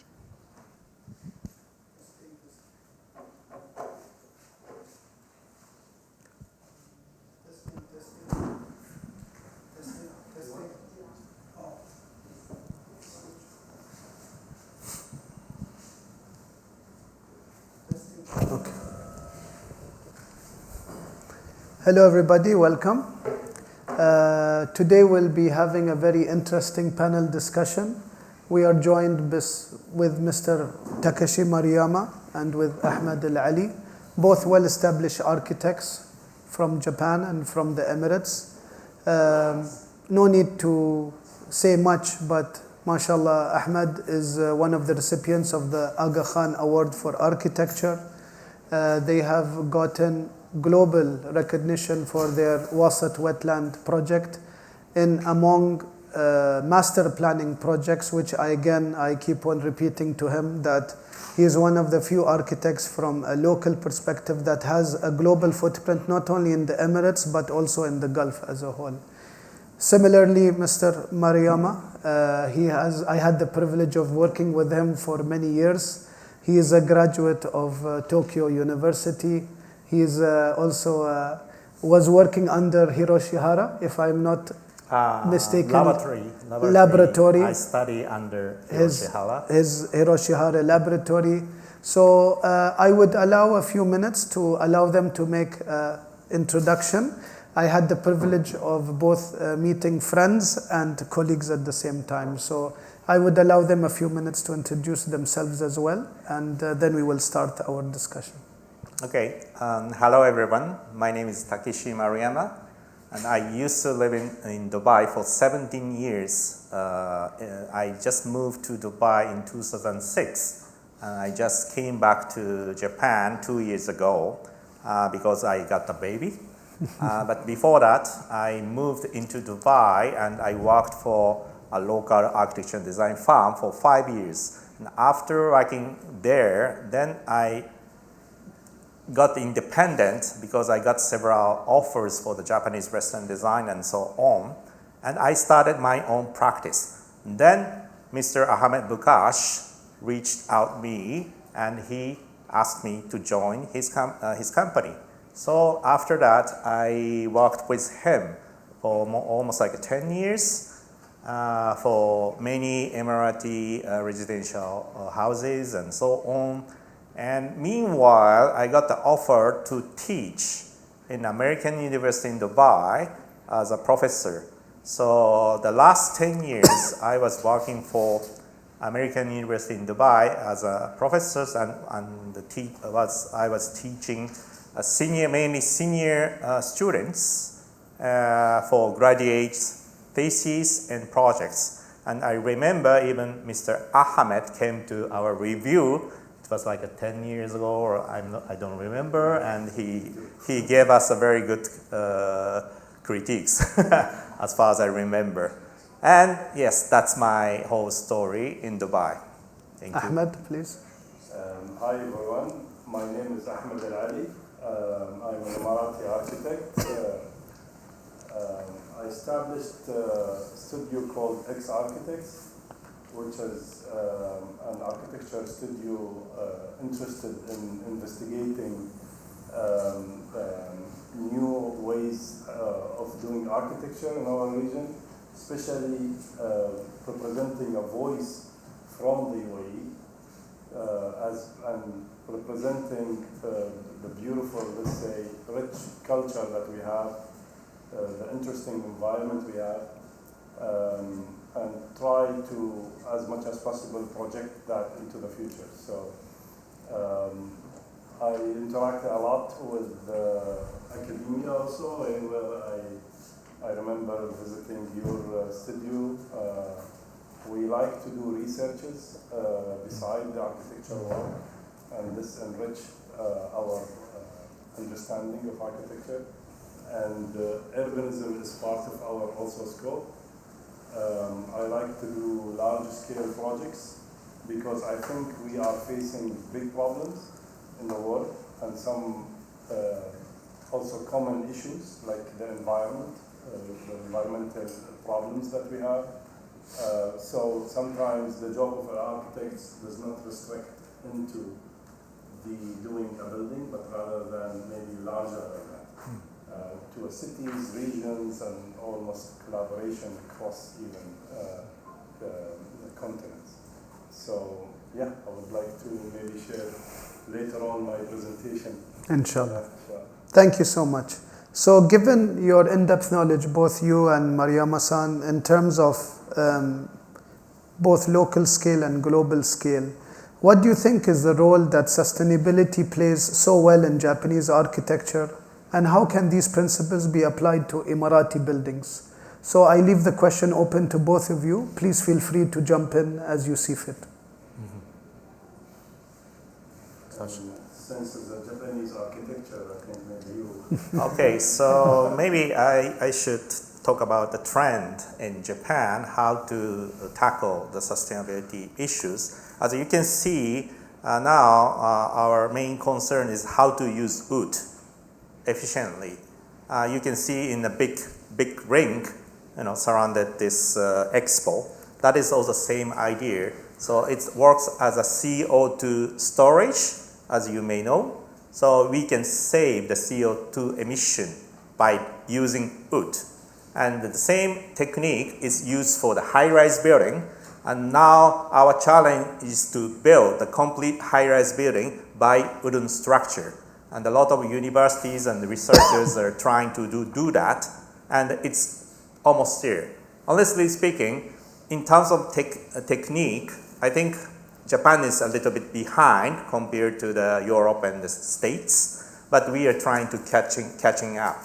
And moreover, I found that the ring is work very efficiently as a shading device, and shading device is also very clue when you design something in Dubai or in the Arab world, as all local architects are tackling, I assume. And I remember Dubai Expo has a very nice shading device, and it creates a very comfortable, walkable space. And the walkable space is also the clue to go hereafter, because to get rid of automobilization society, we have to think how people can walk comfortably. In such sense, unfortunately, I think this Osaka Expo footprint is all covered by so-called hardscape, such as stones and tiles, and it will radiate a lot of heat. And I think this expo should have considered the hardscape a little more, including more greenery and softscape. Otherwise, I think in a hot August, it will be a disaster, in my guess. Yeah. That's very interesting. I think, to be honest, when it comes to materiality, there is a lot also to learn from Japanese architecture and architects, and maybe apply it to an Emirati condition too. So you are talking about the wood and how the wood stores carbon. We use mud. And we use mud bricks, and these mud bricks, they've been sustainable in our, let's say, part of the world. It absorbs the heat during the day and releases it during the nights in the winter, and do the opposite in the summer. So it's very cool, actually, in the space, in the middle of noontime in the summer, because the material itself has absorbed coolness throughout the night and release it during the day. So how we could really modernize this? Yeah, you are saying maybe Japan is behind doing this. We are so behind. We didn't even started maybe. I think this is maybe an opportunity to start these kind of thinking of how really we could use materials that are resource locally. Exactly. React to the environment locally. And could really become an alternative, passive alternative to the system and mechanical systems that we are using. Exactly. So I could see this from the materiality. I could see even the interest. It's interesting that you were talking about Expo here and the shade and shadow, and this is also very. And as an Emirati, we understand that because we always concern about the human experience and the human scale. And it's very important for us not only to be impressive and to give, let's say, the wow effect, but also to take care and cascade to the detail of human comfort. And in both cultures, I can see maybe the traditional cultures, we wear nicely like this, and this is very comfortable for our environment. Also, Japanese has developed beautiful clothes for the environment. Yukata, exactly. yeah. It's very comfortable. Exactly. I don't know. It is. Maybe yours. It looks really nice and elegant. And I have tried both, so they're both comfortable. Yeah. Don't worry. Yes. So that makes me really, let's say, wonder that we have, let's say, commonalities of interest when it comes to these kind of issues. I agree. Yeah. So we'll ask the second question, which is in terms of, can Japanese design principles such as simplicity and minimalism be effectively applied to Emirati buildings, and what benefits might this give us? Yeah, in my opinion, a lot of Western people relate our simplicity to a Zen style, like a Zen spirit. But of course, there is such kind of aspect, I believe.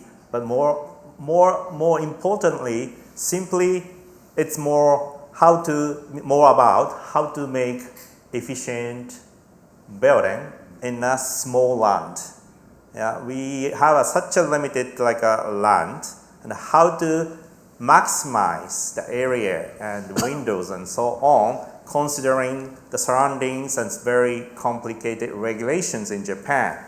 Then sometimes one best efficient solution will be very simple modern building. And this can be, of course, applied to Dubai, I believe. And when I jumped in Dubai in 2006, there's so many fancy buildings design are trying to happen in the middle of the desert. Very funny shapes and so on. But nowadays, what I can see in Dubai is more thinking about the efficiency, yet modern, nice design. So in such sense, I think Dubai is trying to adopt such kind of things. And moreover, the simplicity, maybe we can go back to the idea of materiality.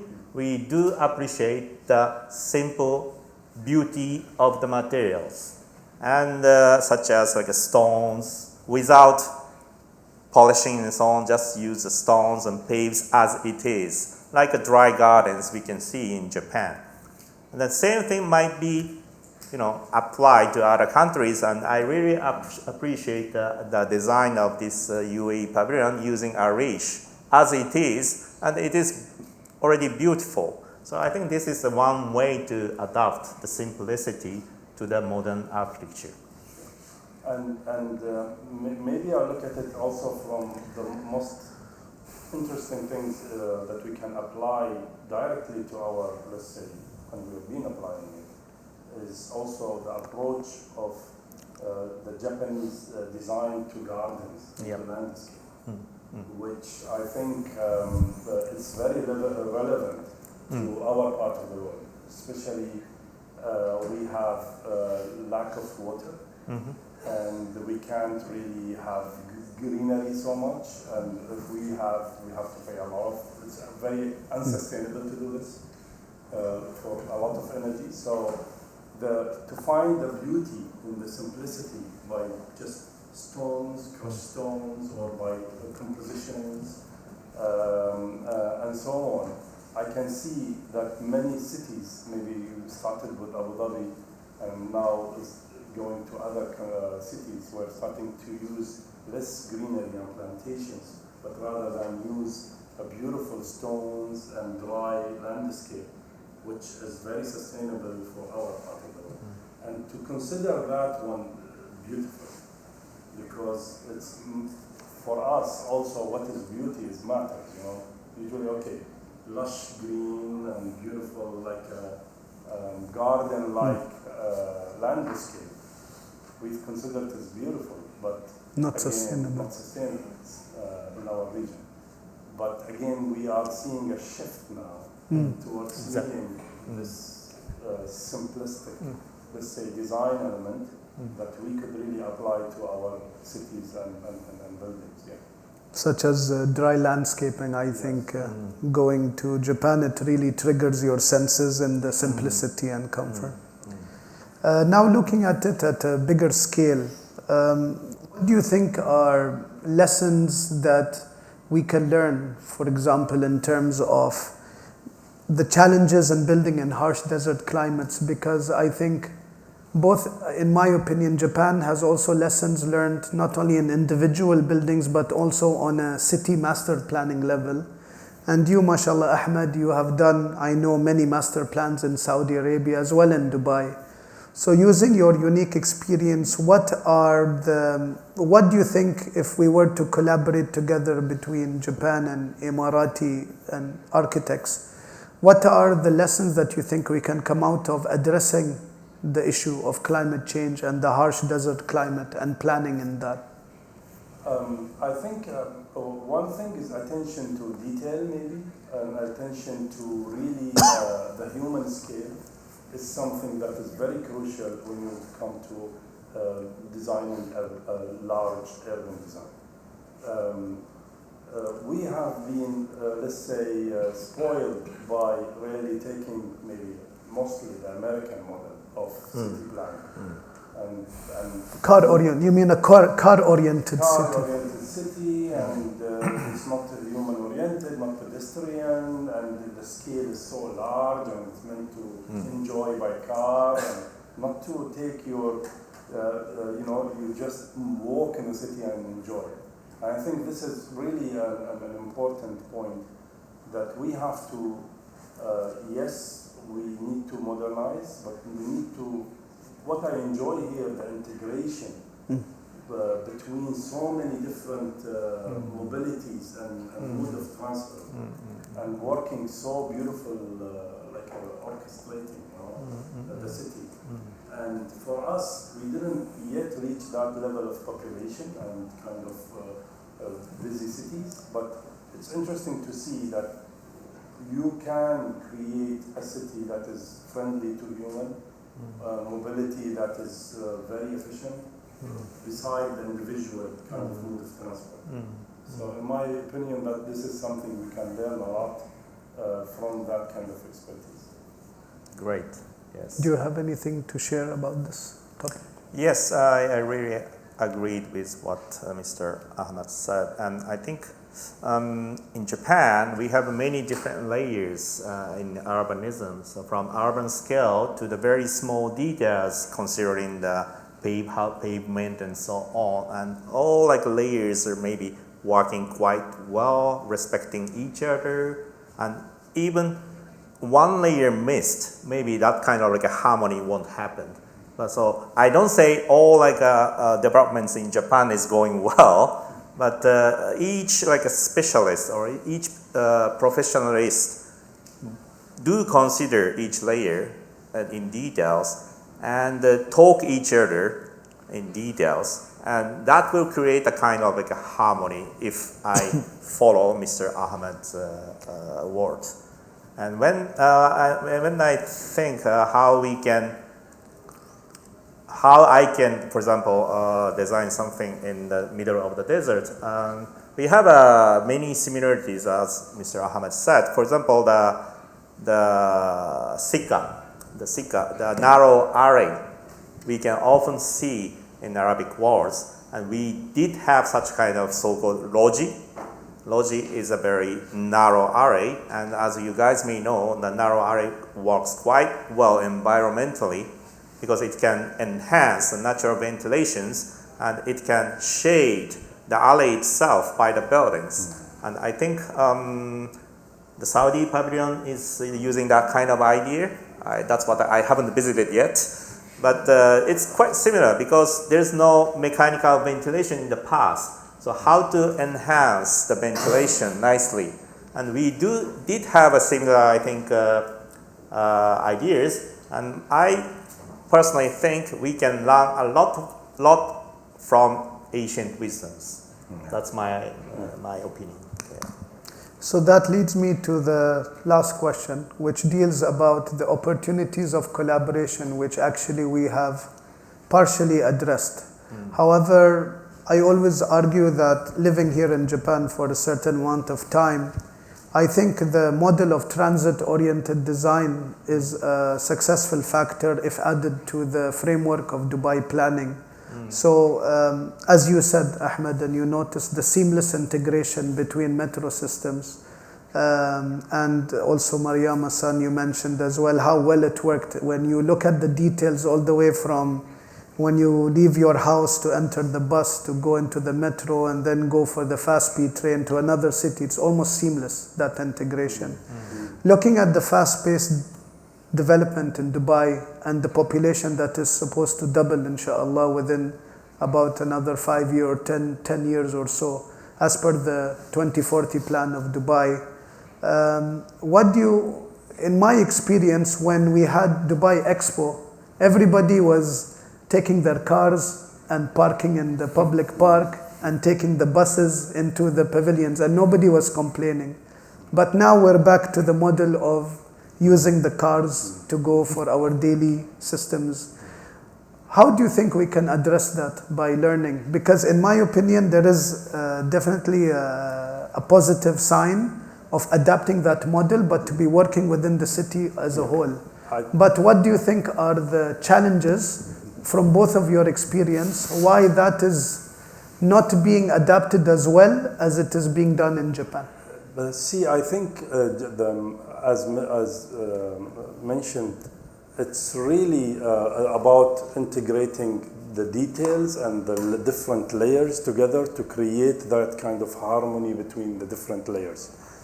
And when simply you talk about each layer, it also comes with the philosophy of, let's say, the nation or the philosophy of the people at every layer. So you mentioned very nicely about also being, like, for example, quiet and silent in the, for example, metro, and it comes all kind of, together, and certain things does not work in isolation from the cultural and from the philosophy point of view. And I think it's very important for us to really consider and not to isolate the built environment and the constructed environment from our way of thinking.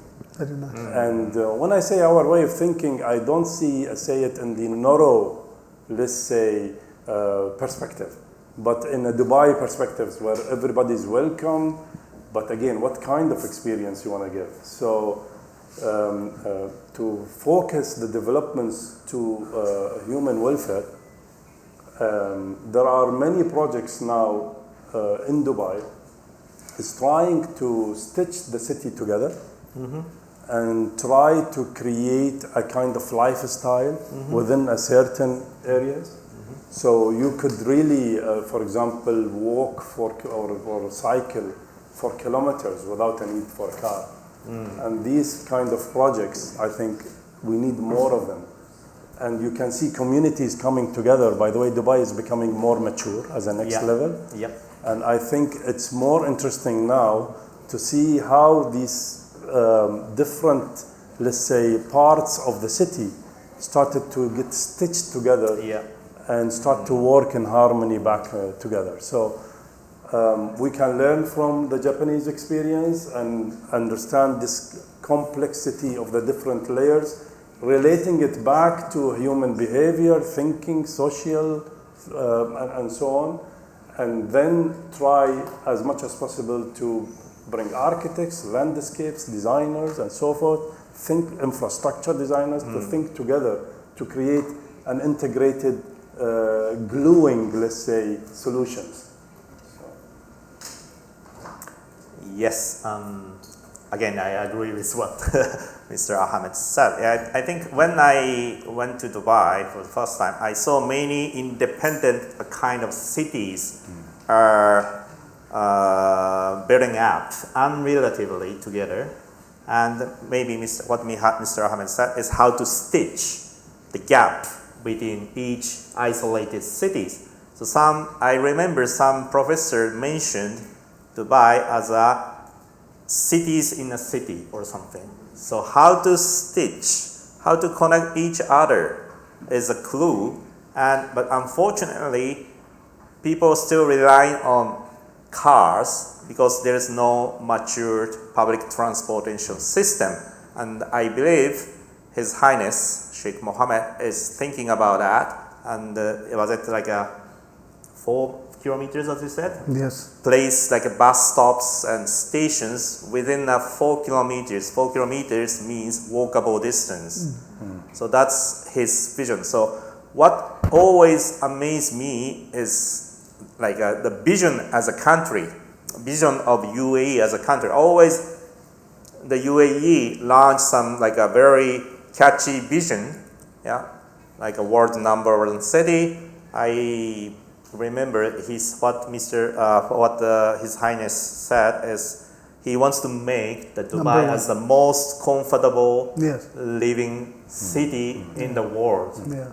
That kind of like a catch copy is very important to move the society, I believe. Yeah. In such sense, I believe Dubai or UAE is moving very rapidly, developing rapidly with like a certain vision, which I think Japan has to learn, in my personal opinion. And moreover, yes, Dubai has a very harmful climate. So how to, again, I was studying such kind of thing when I was working in the university, how to enhance walkability in harmful weather. And I think Dubai is tackling, and the key is, I think, the space in between. Yeah, the gap in between.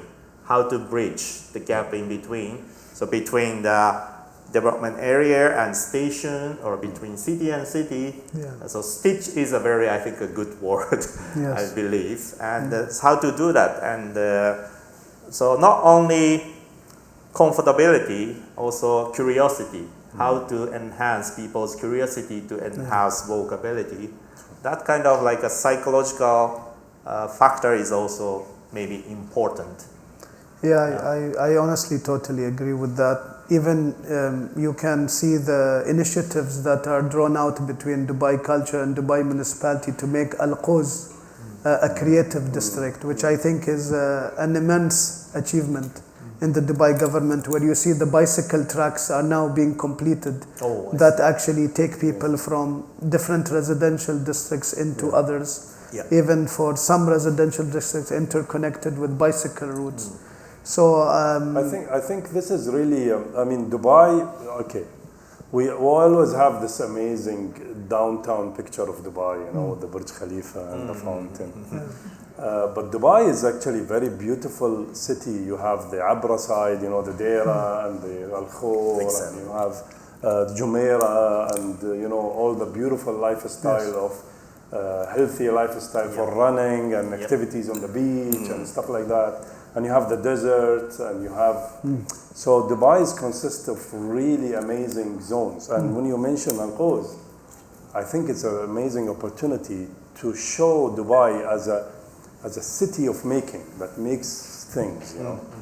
And to really allow maybe people, is like you go to maybe a larger bazaar. This whole thing becomes a larger production bazaar.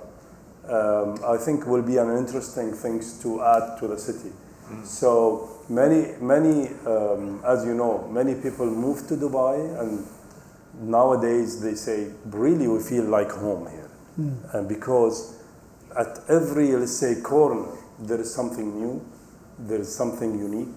And the interesting thing is how to really create an overlap at certain times to make it really more smooth, and not to have like the suburb isolated from the centers, or the groups, let's say, from this side it's not really interested in the other side. I mean, this is really should not happen, and we should really avoid in the planning. This really, I think correct me if I'm wrong, Mariam-san, but whenever we do feasibility studies, we always look at the plot as a silo. We don't look at it as the external public space which actually connects that, which I think in Japanese environments we see the same attention given to buildings, given to the public space and the sidewalks. So I think the whole idea of that filling the spaces in between is very essential to understand that the landscape environment not only requires landscaping but also requires art. So for example, you come out of Shibuya, you see a statue of a dog and you know that is Hachiko Koen and that dog has been waiting for his master, so became a statue. But there is history. Public space can be art, can be history, can be a museum. So I think that's what I really love in Japan. When I walk, I feel I'm walking through a storybook. In Dubai, when I exit a building, can be challenging sometimes if you compare with that. So I thank you all. I don't want to take more time, but I know we have a lot of questions to ask. But I will open now to the audience if they have any question and answer, so we can address them. So we have a mic at the back. So anybody who would like to ask a question, please raise your hand. And if you don't have, I will ask. Khulud. My question's towards you. I think it'd be interesting to know, like as an external, someone coming from Japan to the UAE, why did you, first of all, why was UAE attractive to you at that time? And how has it shaped your practice? Have you seen, we're talking a lot about, and I think over the last few days, we've had a lot of architects from the UAE come to Japan to learn from Japanese architects and really be inspired by projects, by the landscape, by the culture. But it'd be lovely to hear from your side that has UAE done the same to you as well? I see. So mainly why I moved into Dubai, right? And also how has UAE helped shape your practice now? I see. Okay.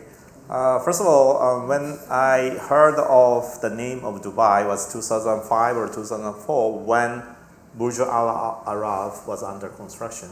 I saw the picture of that construction, and that time some people started saying about the name of Dubai, some crazy country in the Middle East is making a kind of palm shaped like islands and not world's tallest high-rise building and so on.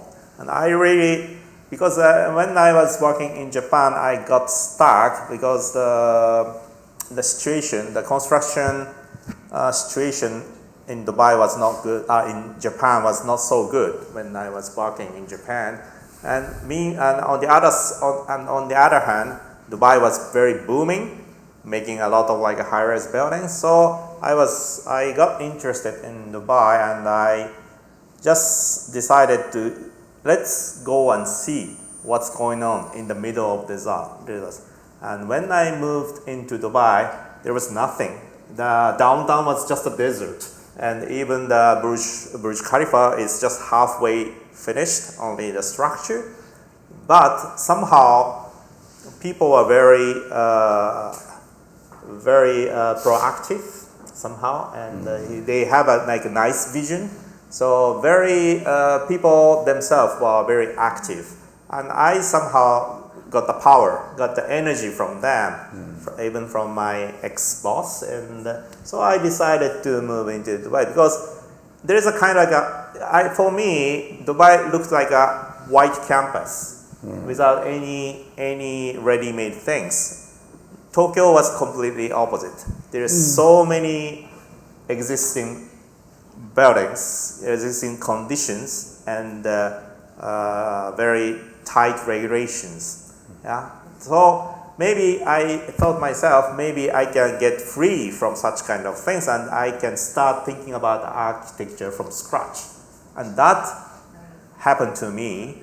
So I really, because that was my first experience, there's no rule, no budget, no regulation. You can design as you like. What I should design? That was my first experience. But creativity should be something like that. We have to create something from zero, something from scratch. In such sense, it was very challenging. And that maybe empowered my career a lot. So always when I speak to some students in Japan, I told them, what you will design if there is no regulations. And maybe students in Japan cannot design anything in that conditions. So that's a kind of like a very kind of initiation to me. It was, yeah. Thank you. And can I add one more question? If I would say, what's your favorite project that you worked on over the years that you were in the UAE? Anything that's memorable? This one. Maybe. Yeah. My projects, right? Yeah. Yeah. Maybe this one. This one worked quite well in again every layer. Yeah. In terms of details, I did all like a detail design, including bookshelf designs. And there's a kind of like a structural idea, which I was inspired by the original structure. So all kind of like existing layers went well. And this is also related to the walkability. People came to this park because they want to go there. Yes. So they will start walking because you cannot run the cars in the park. And this was a kind of the first attempt to have this kind of commercial building in the public park in Dubai, and it was very successful because whenever you go in the weekend, a lot of people are doing a kind of picnic, and which I think didn't exist before this kind of like a project. So in such sense, yes, if I borrow Mr. Ahmed's words, all like layers and details worked quite well in this project. Yeah, I think it was, I still have fond memories of the local community and the expat community through the Japanese interpretation of design and preservation. I think it ticked all the right boxes. So it was just full of life. So I hope that there will be an opportunity to bring it back or implement it again, or projects to that caliber. So any other questions? Okay. Thank you so much for attending this session. If you have any questions, you can approach us directly. It's been a pleasure, and I hope that you will enjoy the rest of the sessions for today.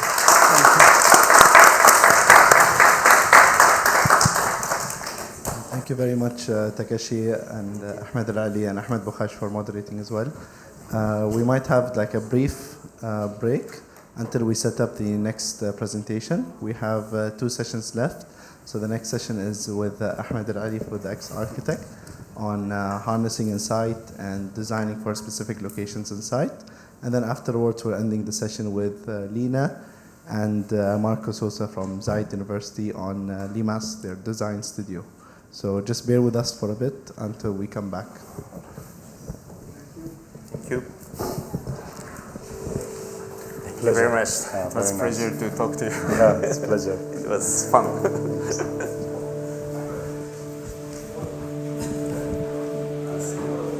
Well, I wanted, but Galatli, we cannot.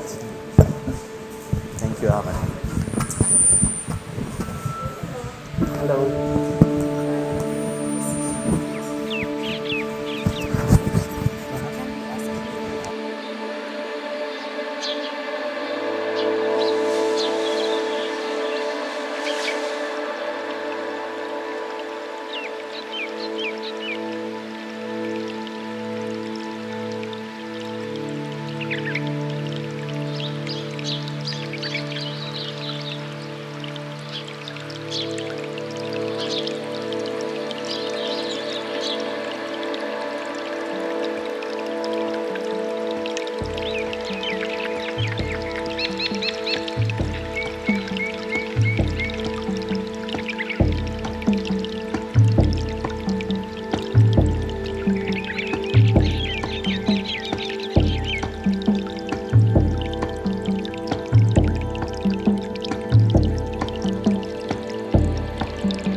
Phil?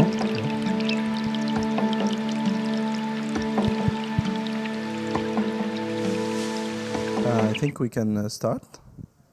Is it working? Yeah, it's working. So welcome back, everybody, from our quick and brief break.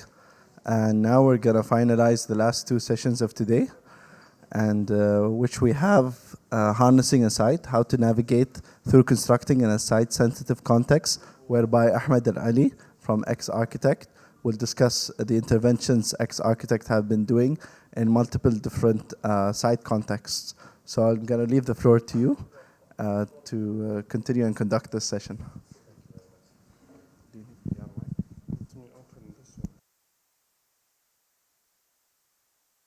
Sorry. No, actually, I closed it. Yeah, so it's working.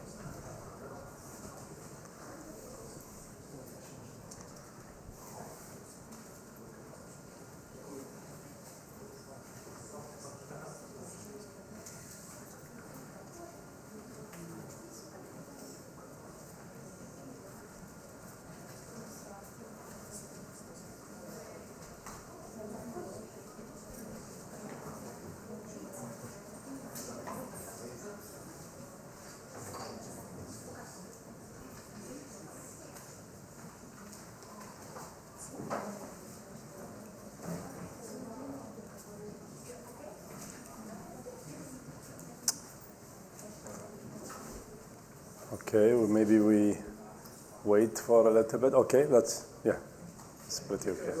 All right, we'll go ahead. Assalamu alaikum. Thank you very much for inviting me today to speak and share really the work that I have been doing with you. I would like to thank Janaح الإمارات for really hosting this beautiful event. And I would like to thank Dubai Culture team for being really generous and invite me for this beautiful opportunity. Harnessing a site, I would like to really to maybe explain a little bit about our philosophy in the office, how to approach, let's say, the design. And as a philosophy of the office, we like always to think that identity is always a moving target. So when we say that we are Emiratis and we are really create an Emirati architecture, you have to see our context first. You have to see Dubai, for example, first. And you see how global this beautiful city is, and how diverse the city is, and how it's connected to the rest of the world to understand the work that we are doing. Sometimes as an artist or as an architect, you could be in harmony with the surroundings. And sometimes actually it's interesting to even oppose the surroundings and the context. And we could argue which one is more interesting and which one is really more valid. I think it depends on what is really needed and how you react to a certain context. And this is where I'm saying context as a form generator. So I tried as much as possible, because we have such a rich and diverse community and spaces and environments even in Dubai and in the region. The landscape is so powerful and different. I always like to relate to something that is very specific. And I think the site or the context is usually, with its complex meaning, is usually a source of inspiration for me to generate completely different projects. And as you can see here, there are so many, these are icons of the projects that we have been created. They are so much different and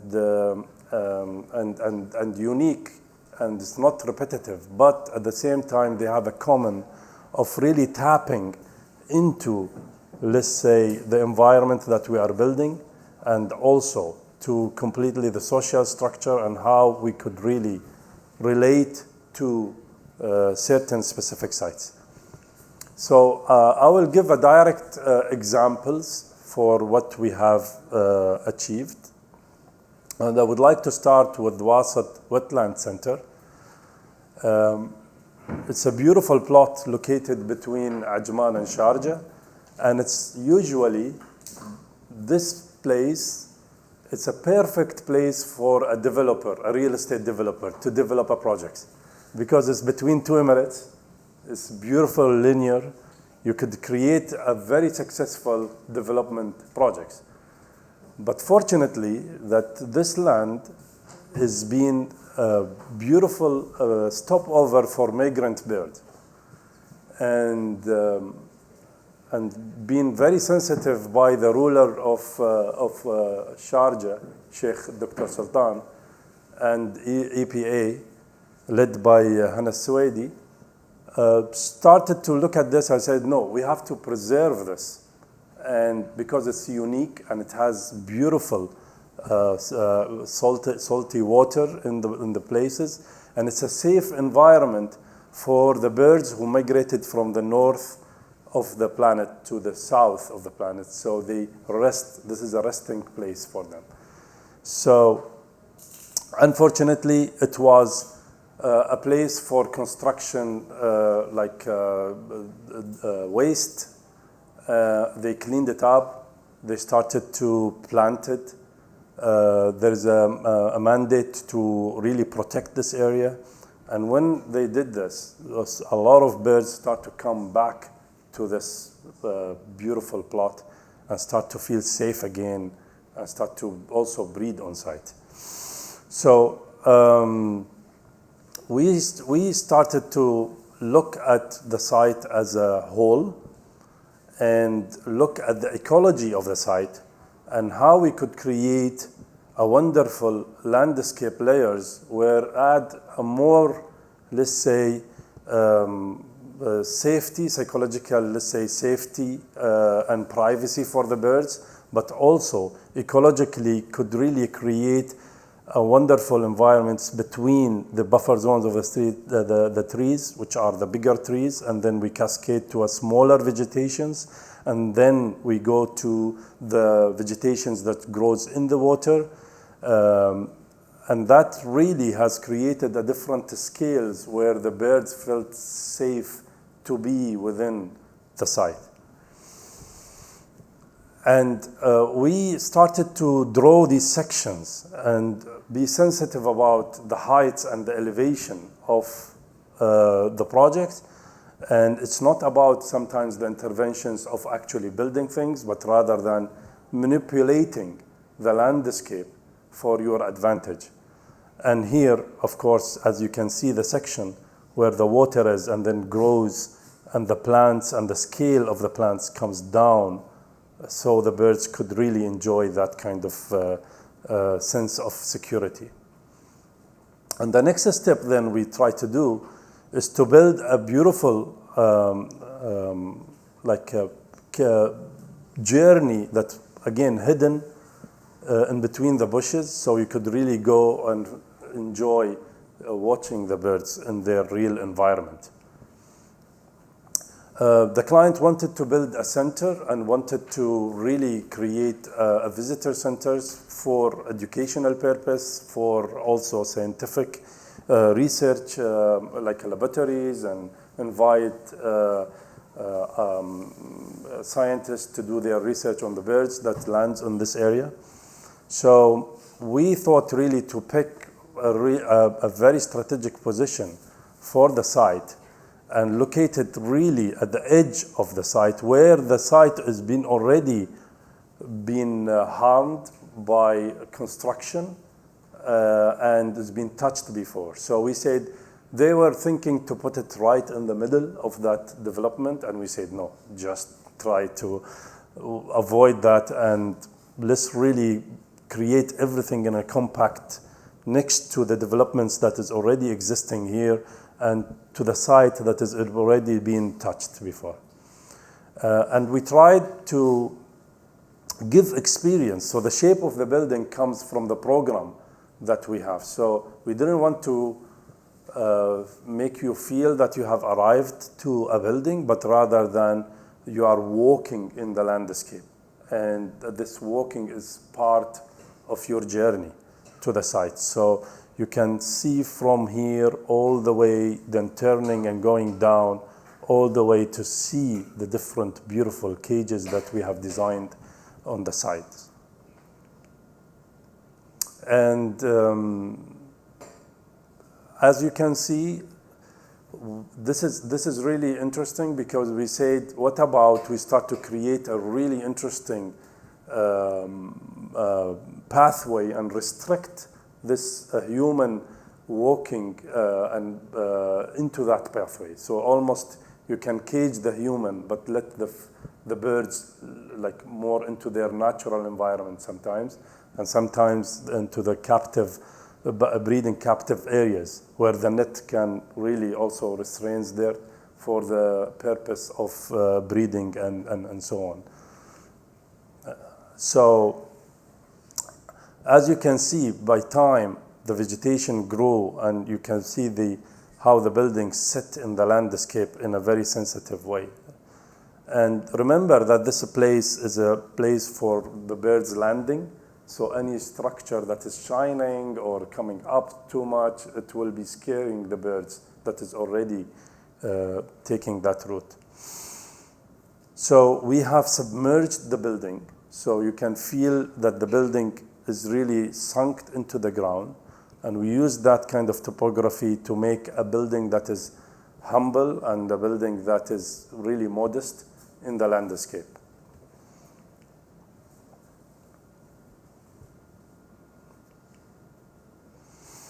And as you see here, the details of the drawings, you can see how the interactions even we started to create it to a kind of a child scale, where the information will be displayed in this wonderful kind of seating areas. And this is your view. And so when you walk in that corridor, we choose to create a full glass that is really also shaded and very nicely kind of, and give you kind of beautiful pictures like this. And by the way, this is a view that has no cage outside, but still you see the flamingos are going there and some kind of birds really freely enjoying sitting there. So these are some of the pictures of the site. In the details of things, you see the glass here becomes a place of interactions, but also the glass has been tilted to reflect the ground. So the birds will not go and really fly into the glass. So these small details that as an architect is very important to bring and to really see it not only from a human perspective where they could really enjoy the uninterrupted view, but also from the bird perspective from the other side where they will see a reflection of the ground so they will not fly into the glass. And such a detail you can only achieve by sitting with the experts and understand their problems because they run into these problems before, and proposing solutions that is very unique to the program that you have. I would like to also share with you another projects, Shandaga Historic District, the Welcome Pavilion in specific, and 2 other museums that we have designed.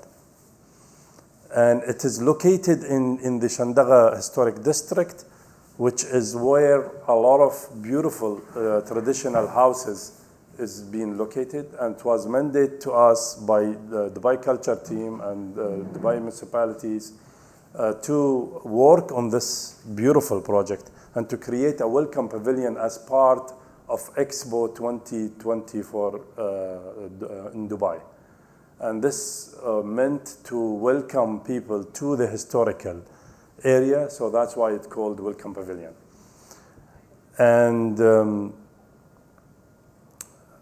we wanted to, again, as usual, we started to put our ego down and start to say, okay, let's make a period where we start to do a research to understand before we start to really give a proposal.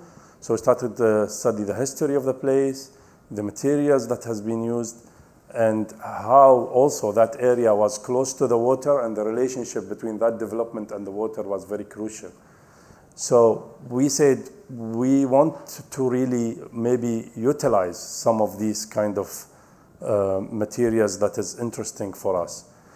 And people used to meet traditionally under Arish structure. Arish means it's like, this is Arish. Okay, you know Arish because the pavilion is all made of Arish. This is Arish too. So this is made out of palm reeds. And usually we will strip the leaves, and we will take these beautiful sticks and put them together either by beautiful rope, and we can so many different techniques where you can use it as a construction material. And they used to do it usually for a very light structure or for a meeting place and so on.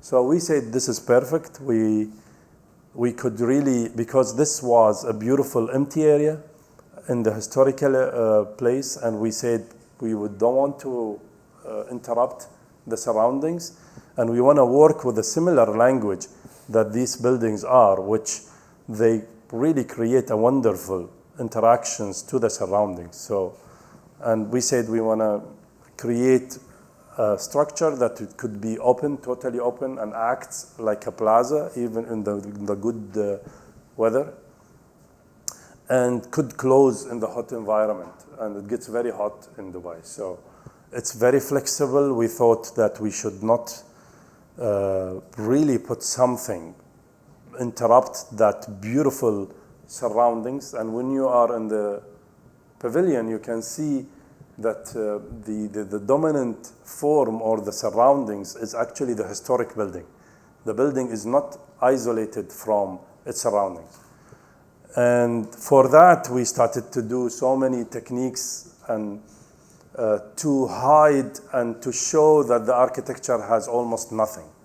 So, and I like this because I learned this one from actually Japanese detailing and architecture, where you start to hide the joint of the wood, for example, and start to create a very complex joints to make it really seamless and wonderful and hidden.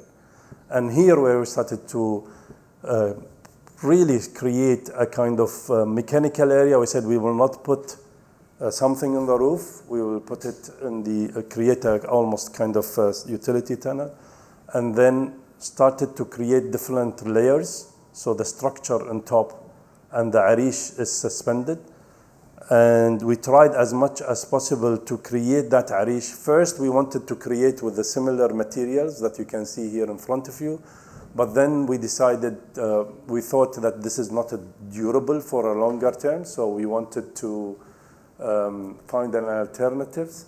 So we thought that using teak wood, and it will be interesting, and because it's related to dhow making, which is also part of that kind of site, you know, history of the site. So this is the pavilion, and it sits very comfortably with this beautiful kind of aggregation of the site. This is the most interesting things now. I find that people feel very comfortable to cross the building and to interact with the building.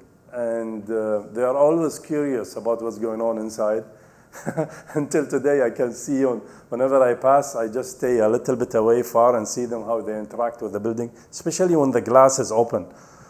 And we open the full glass. So this is how you can see the buildings even from the sides. This is how, when the building is being opened, and usually in the winter is being welcoming, it acts like a plaza. And as you can see, we tried so hard to keep a simple detail and to hide all the other details on top of that roof. And that roof minimizes most of the details that happens above. Yet we try to create a direction for the wood, so it gives a sense of perspective. Even the lighting we chose, the type of light we chose is not a point, also has a direction, so you can see this beautiful flowness within the development that we have. We kept a modularity that also work with the perspectives and the luminance of the space and the construction of each panel. And I really sometimes enjoy this wonderful kind of ambiguity that creates even in the roof, which is very similar to Al-Arish feeling when you are under a wonderful Arish structure.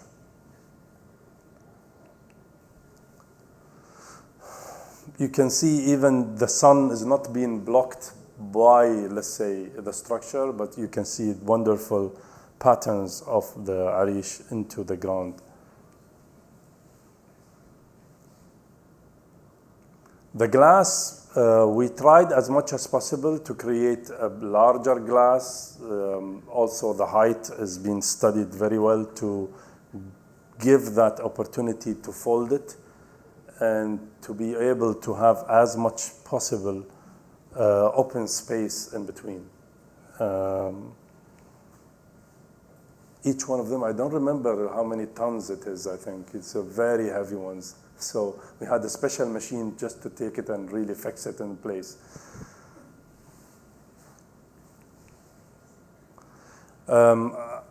These are the other again, the projects consist of 3 parts, and this is, I think, one of the houses where we worked with an interpretive designer, an interior designer, to actually rationalize the wonderful structure that we already had and how we could really start to make it function. So these are historical areas, historical villas, and we wanted to keep the original structure as much as possible, but yet propose a new function to the space so it could have a new purpose. Here where we started to really curate in really every space and what it really could be. Some of the spaces and the courtyards also being turned like elegantly to another space without losing the sense of the scale of the houses. And of course, together with interpretive design, and we started to turn it to a wonderful space like that. Again, remember, these are traditional houses that they didn't have electricity, light, and all of these kind of things. So try to work around that and also reveal some of the beauty of the traditional architecture.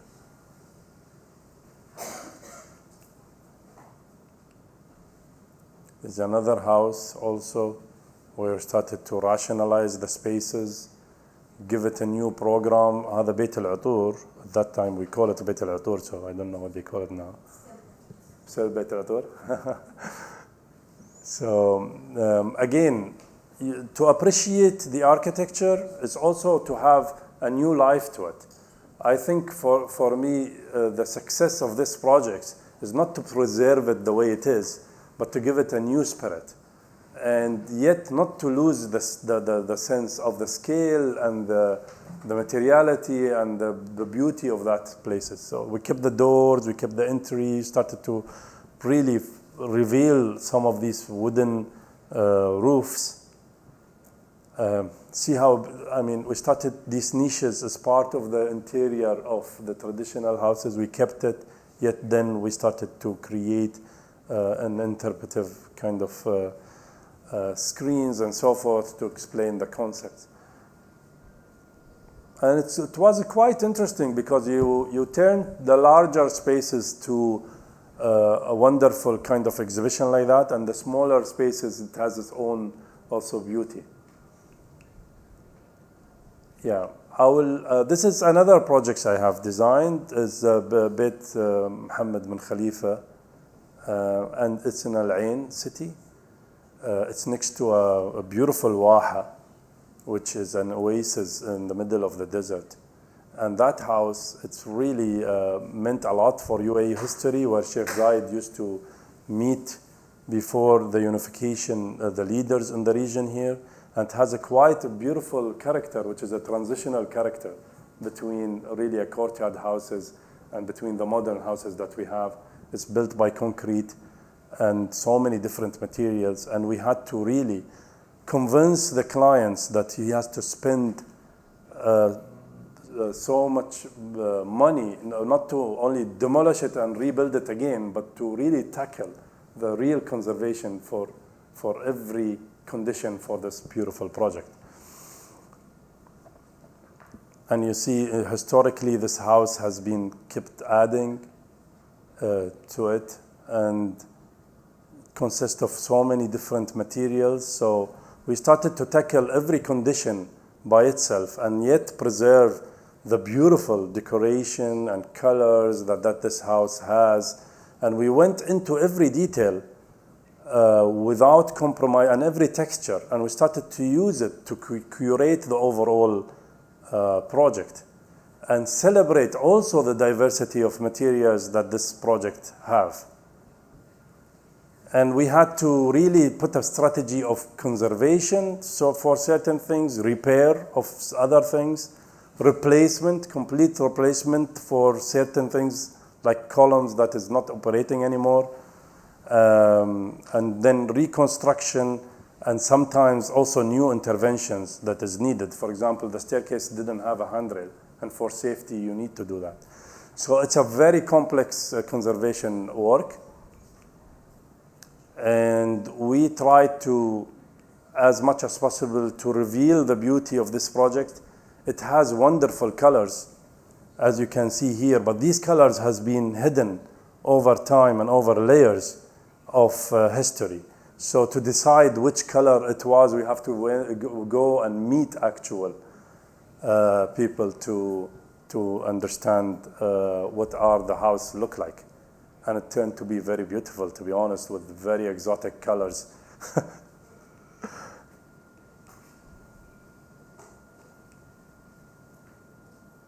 So really every tile has been respected, modernized. We kept the modern structure. We started to add a new structure here to close the courtyard, which a building was there. So as you can see here,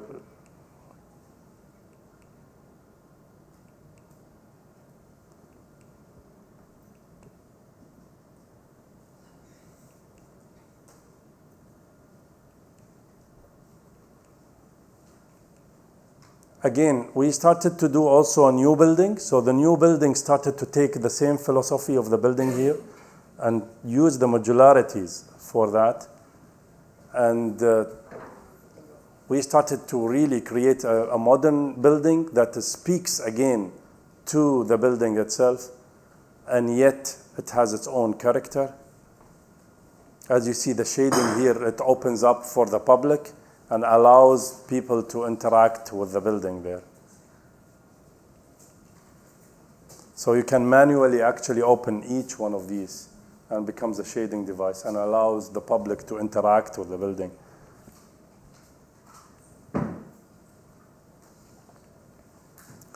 This project has been nominated for Aga Khan also 2 times. We hope in the 3rd time we were going to win something. Yeah, I'm just going to go through these because we are run out of time, but I want to share with you this image. It's really become a place for Al Ain people to gather, and they're very proud of it. And I was in a professional meeting for one client, and she told me she's from Al Ain, and I was showing my work, and I said, this is one of the things I have designed, and she didn't know. And she said, oh, really, did you design this? I said, yes, we designed. She said, my grandmother, she always liked to come here and enjoy a coffee in that beautiful courtyard. So for me, it was very, very successful story. And she was a professional architect, so she's not really, let's say, making a comment like that just for the sake of it. So I think it's a very successful project.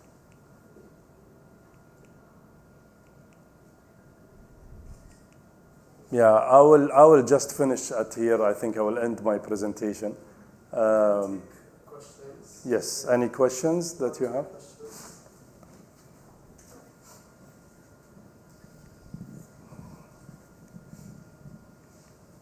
No, no questions. Yes?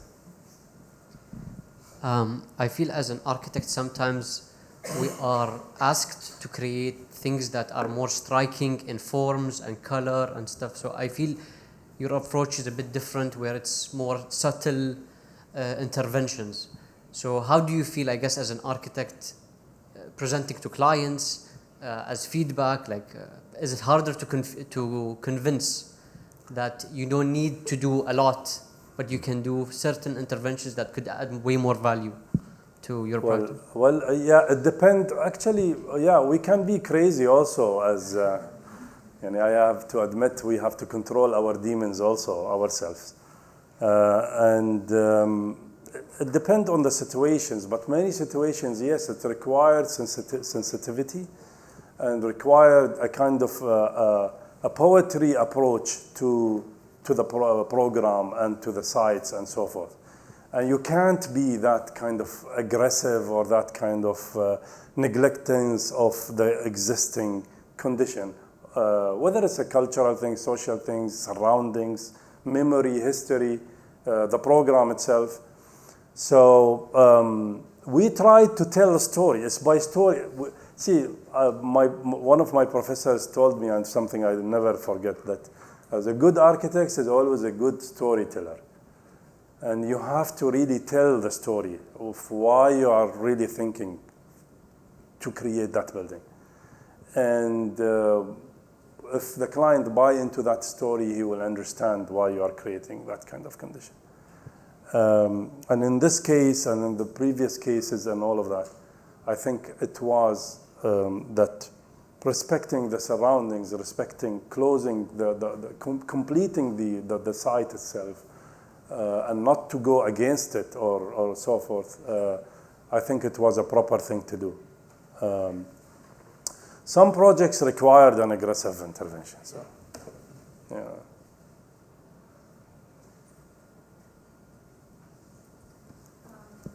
I would like to ask more about the research that goes into the projects that you develop. A lot of your projects are very heavy, very centered around the research and the concept, rather than going and jumping into designing the building, which is something that we don't have the luxury of back home. So how do you handle that type of challenge? And how do you make sure that the client understands that the research is really important to develop the concept? It's very, yeah, it's an interesting question, because at the end of the day, we have a typical projects with a typical deadline and yalla bsura, you know. So what we do, actually, we have developed a methodology for us approaching. And don't forget, when I say us as a team of ex-architects, I always try as much as possible to control conclusions. So I don't want somebody to say, oh, Allah, my concept design, I'll draw it on a napkin, yalla, so, you know, just do it. No, it's it's a methodology that you have to go through, then go to the next step of proposing. And that methodology is that you have to go and have a different perspective of understanding the component of the projects. One is the site and its complexity with the context. One is the program and its different, let's say, requirements. What is the program itself? The environment itself, the environment that we are building in, and what it really requires. The culture that we are building in, sometimes it's completely different culture. So from that, we have to sit and first absorb this information, and not to make a proposal, just to understand what is it. And the next step is to say, all right, to build a story along that. We say, all right, we like this particular, let's say, thread, and we would like to make that one, or maybe two, combine it to create a story for a building. Of course, some sites are really suggestive, or some programs are very suggestive. Like I have a museum to design for Antara and Abla story in the site where they used to meet. So it's very specific. And there is 2 stones where they used to meet there. And the 2 stones are really separated. So sometimes it's very kind of obvious that the character that we are talking about, for example, Antara is a warrior, is a lover, is a poet, is whatever, then it dominates actually the narratives of the architecture that we create.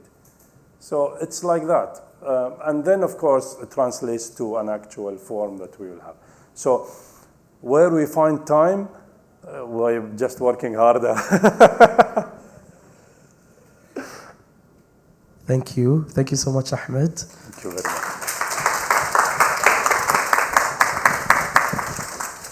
I noticed a lot of people trying to take pictures of the sites when you were going through, but everything will be uploaded, inshallah, soon online as video recordings, so you can jump onto those videos and screen grab them quickly. We're going to jump straight into our next session right now with Lina Ahmed and Marco Sosa from Zayed University. This is our last session of the day. This session is titled UAE Design Education, Pedagogies in Design Learning. In this session, we will discover how LIMAS Design Research Unit's decade-long work redefines sustainable design education through vernacular materials, adaptive reuse, and community-centered pedagogies in the Gulf. So, please,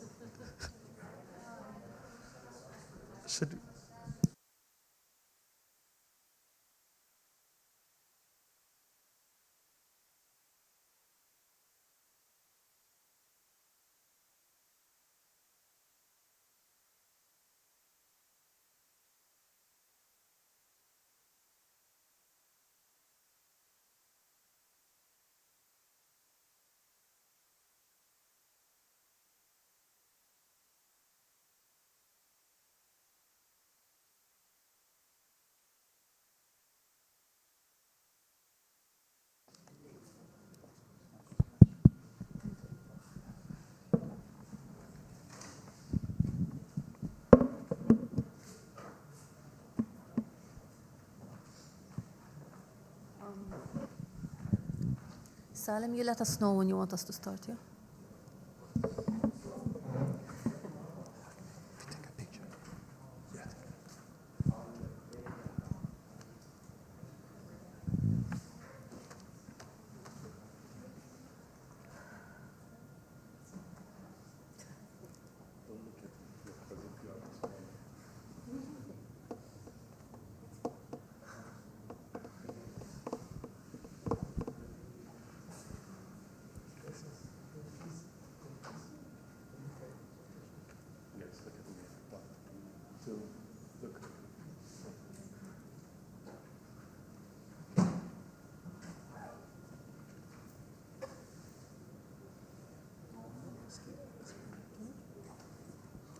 There's no one else's.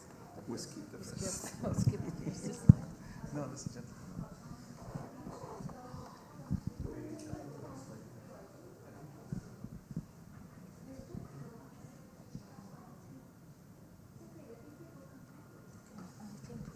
Because I'm covering the screen. Oh, okay. No, I'm covering it with my standing.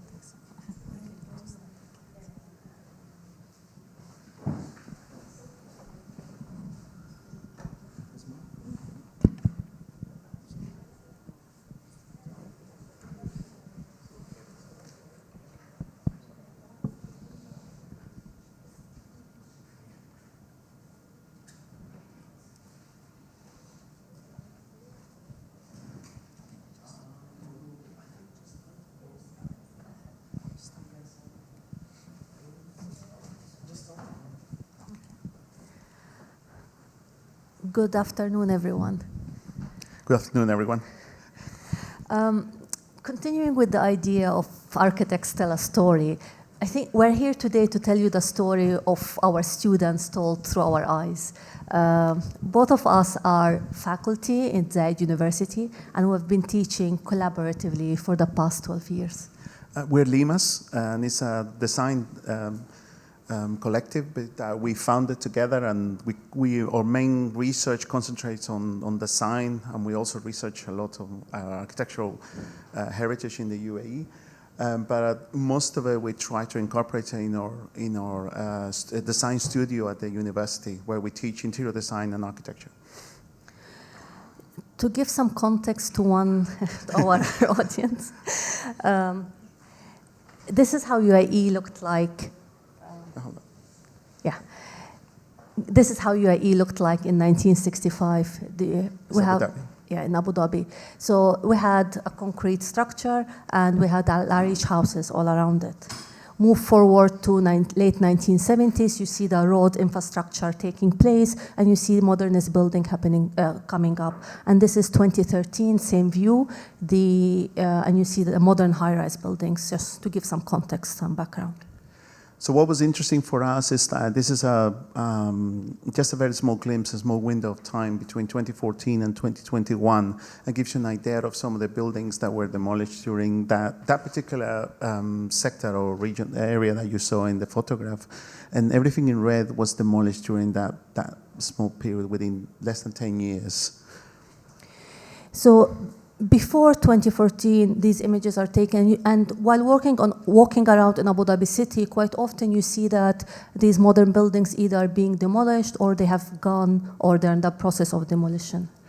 So the story began to us in around 2014 when we met around that time, and the idea was that we were both participants at the National Pavilion UAE at the Venice Biennale. That's the 14th Venice Biennale, when Brent Koolhaas was the main curator for the whole Biennale, and his call was to look at the 100 years of modernism in each country. So our response and the curatorship of Michel Bambling, we came out with the idea of Lest We Forget, in which we looked at the 100 years of architecture in the UAE. So that led us to the idea of starting looking at a whole bunch of buildings that we had in mind. Some of them were being mentioned, and most of them are known within the audience. And we were very particular in trying to figure out how to find information about these buildings. Some of these buildings you could visit. Some of them were no longer around anymore. They have been demolished. And some of them, the information on them was very difficult to actually get to. Some of these buildings are well known, like Sheikh Rashid Tower here, while other buildings are lesser known, like the small house, like the small building which is next to WTC. So the idea was to actually spread out and try to find information about these buildings, especially because, as you can see the example here, some of them, like Bank Street on Charger on the left, on the right, it's well established but the one on the left is actually it's opposite the national. It's in Abu Dhabi, and it's opposite the Cultural Foundation, and the small building next to it was actually during the past 10 years it was actually demolished for that building next to it here. So in our classroom, we constantly talk to our students about modern heritage, and we raise awareness through that. And we do that through 4 parts, I would say. We look at adaptive reuse, we look at fabrication processes and different methodologies around that. We also look at different documentation methodologies using digital technology and other tools like point cloud technology. And we also recently we've looked at a new concept that we call adaptive interiority. So methodology is not just looking at research that we're interested in, but it's also trying to fulfill the learning outcomes for our students in whatever course it is. And the course, it doesn't have to be a course in, let's say, architectural history or in the UAE, but it could even be something as simple as CAD, teaching them how to understand AutoCAD or even Revit, or even how to use fabrication tools. And we will explain how we do that. So adaptive methodology, adaptive reuse, they're looking at 3 particular sites here: the ADNOC building, the Abu Dhabi bus station, and what we call Abu Dhabi ruins.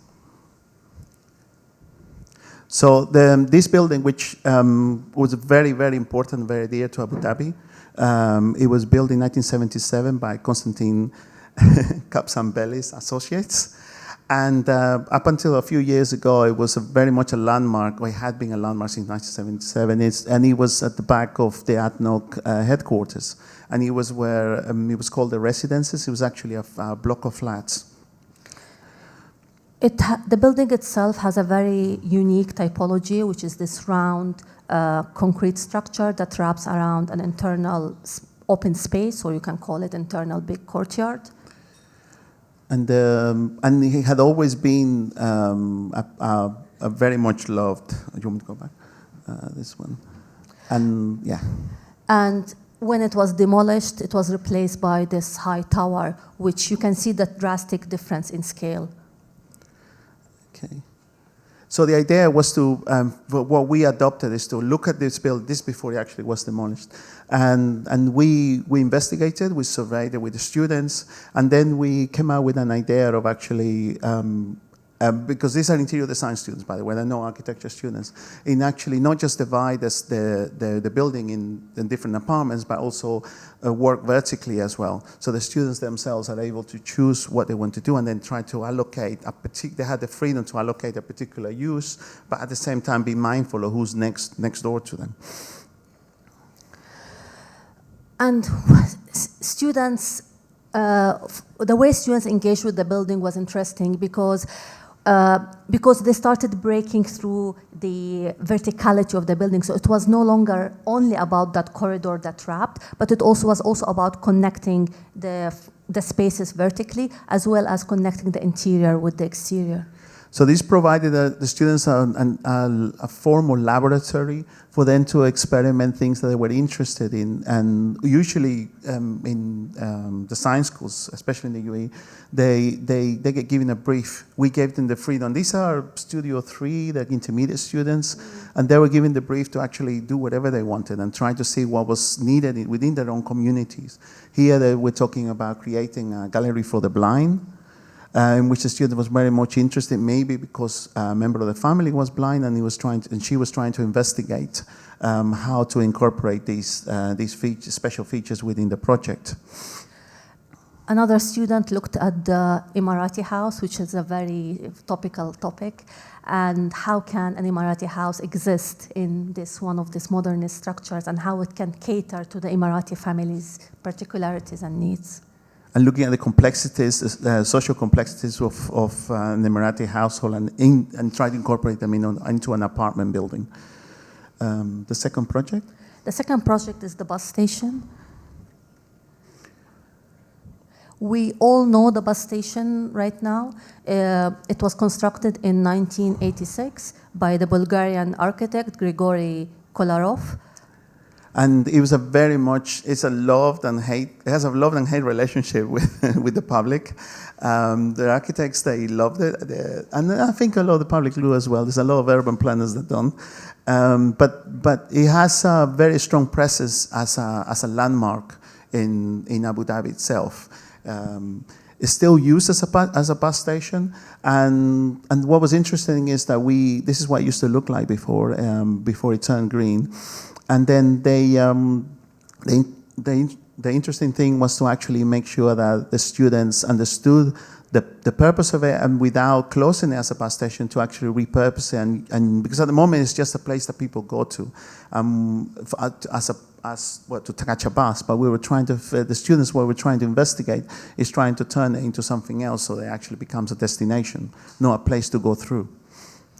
And the students were the time when we looked at this building, it wasn't as publicized in the news as it is now.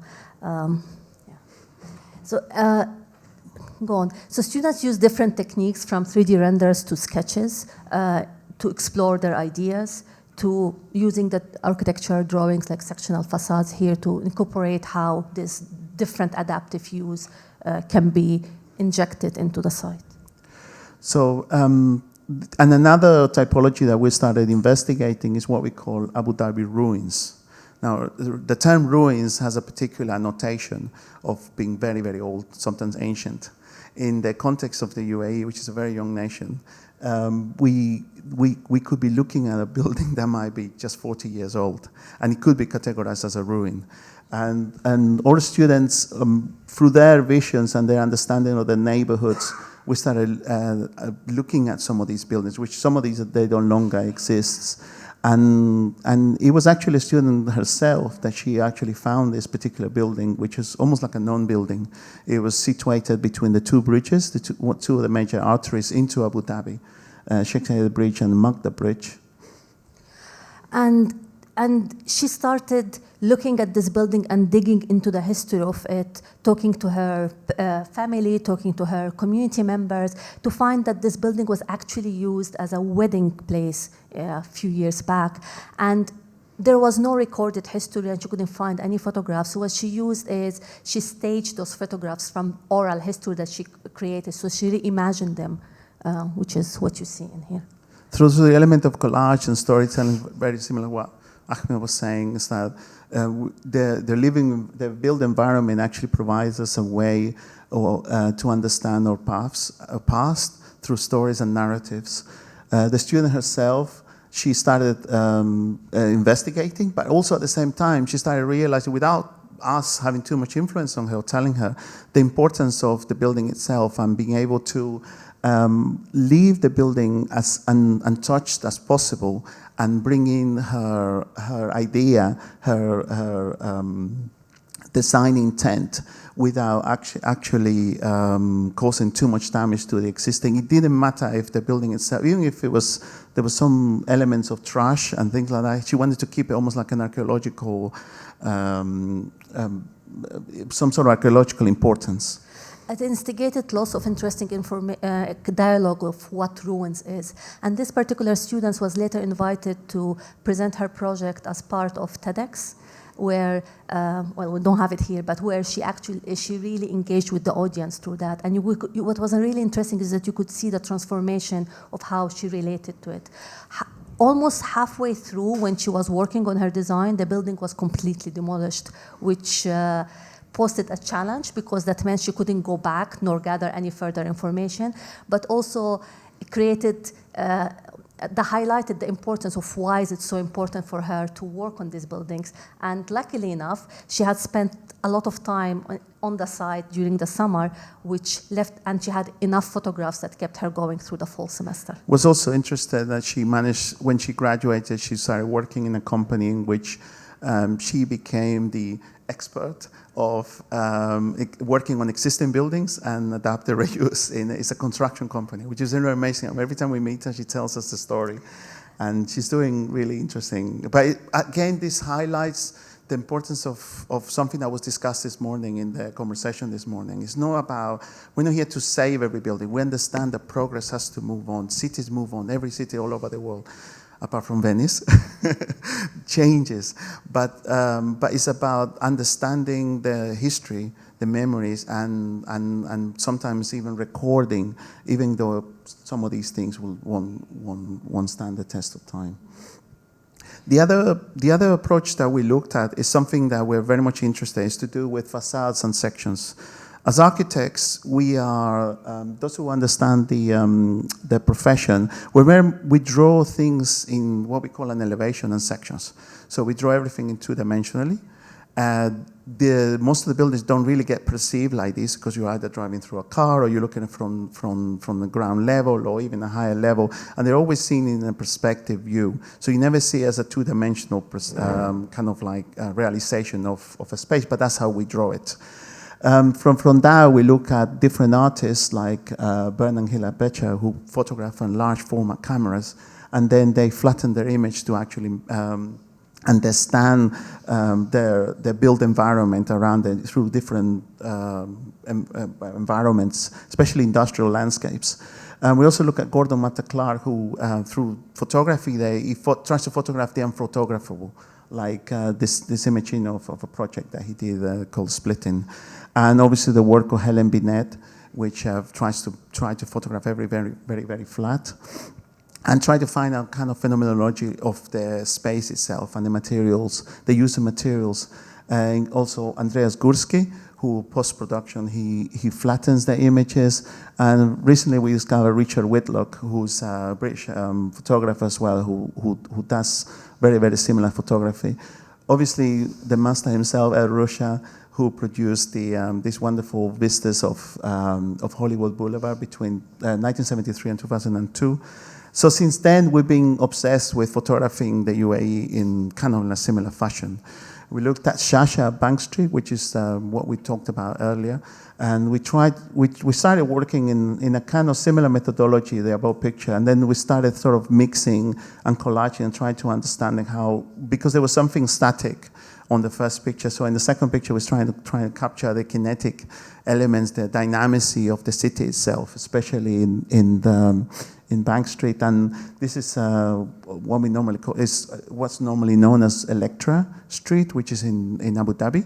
And it has two of the very iconic buildings, which recently they gain a status of protected heritage, architectural heritage, which is the Ibrahim Tower, which is the round building, and is the small one on the other side is the Otai building.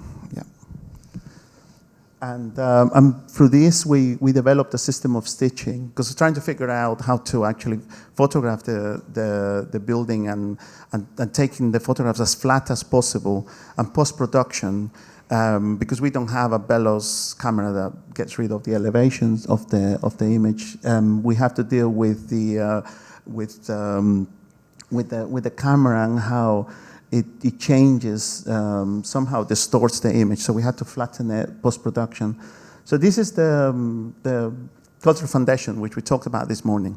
And something that we didn't mention is that wasn't mentioned is actually it has a very strong DNA towards the modernism, because it was built by the Architects Collaborative, which we all know it was funded by Walter Gropius. So there's a direct connection to the Bauhaus, all the way back to the Bauhaus in a way. And this is part of Abu Dhabi, is right in the middle of Abu Dhabi. Then this is a house that was talked about today by Ahmed, the Mohammed bin Khalifa house, and this was photographed before your wonderful renovation. We had the opportunity to actually go to it and capture it. And same as also the Sheikh Zayed Sports City, and also Michael Lyle's Blue Souk in Sharjah. So if you get a chance to go to Sharjah, it's a wonderful place to go to. And it's supposed to be a video. I don't know if it's going to work, but yes. And also going back to the bus station, this is something that we also captured. But what was interesting about it, like these images are made out of nearly 25, 30 pictures, and they're all joined together, and trying to sort of stitch them together and form a narrative that goes through. Because for us architects, we're looking at sections, we're looking at elevations to actually form the stories. And through this kind of photography, then we're able to take these and then show it also to our students, who are I think this is the same, yeah. Who we're trying to make them understand the importance of these buildings, and they're able to perceive it. Okay, through time, because, yeah. Okay, now from there we developed something called epidermis, which is we're looking at the facade being a kind of like a skin of the building itself, and these are just. These are also images trying to capture the material presence of the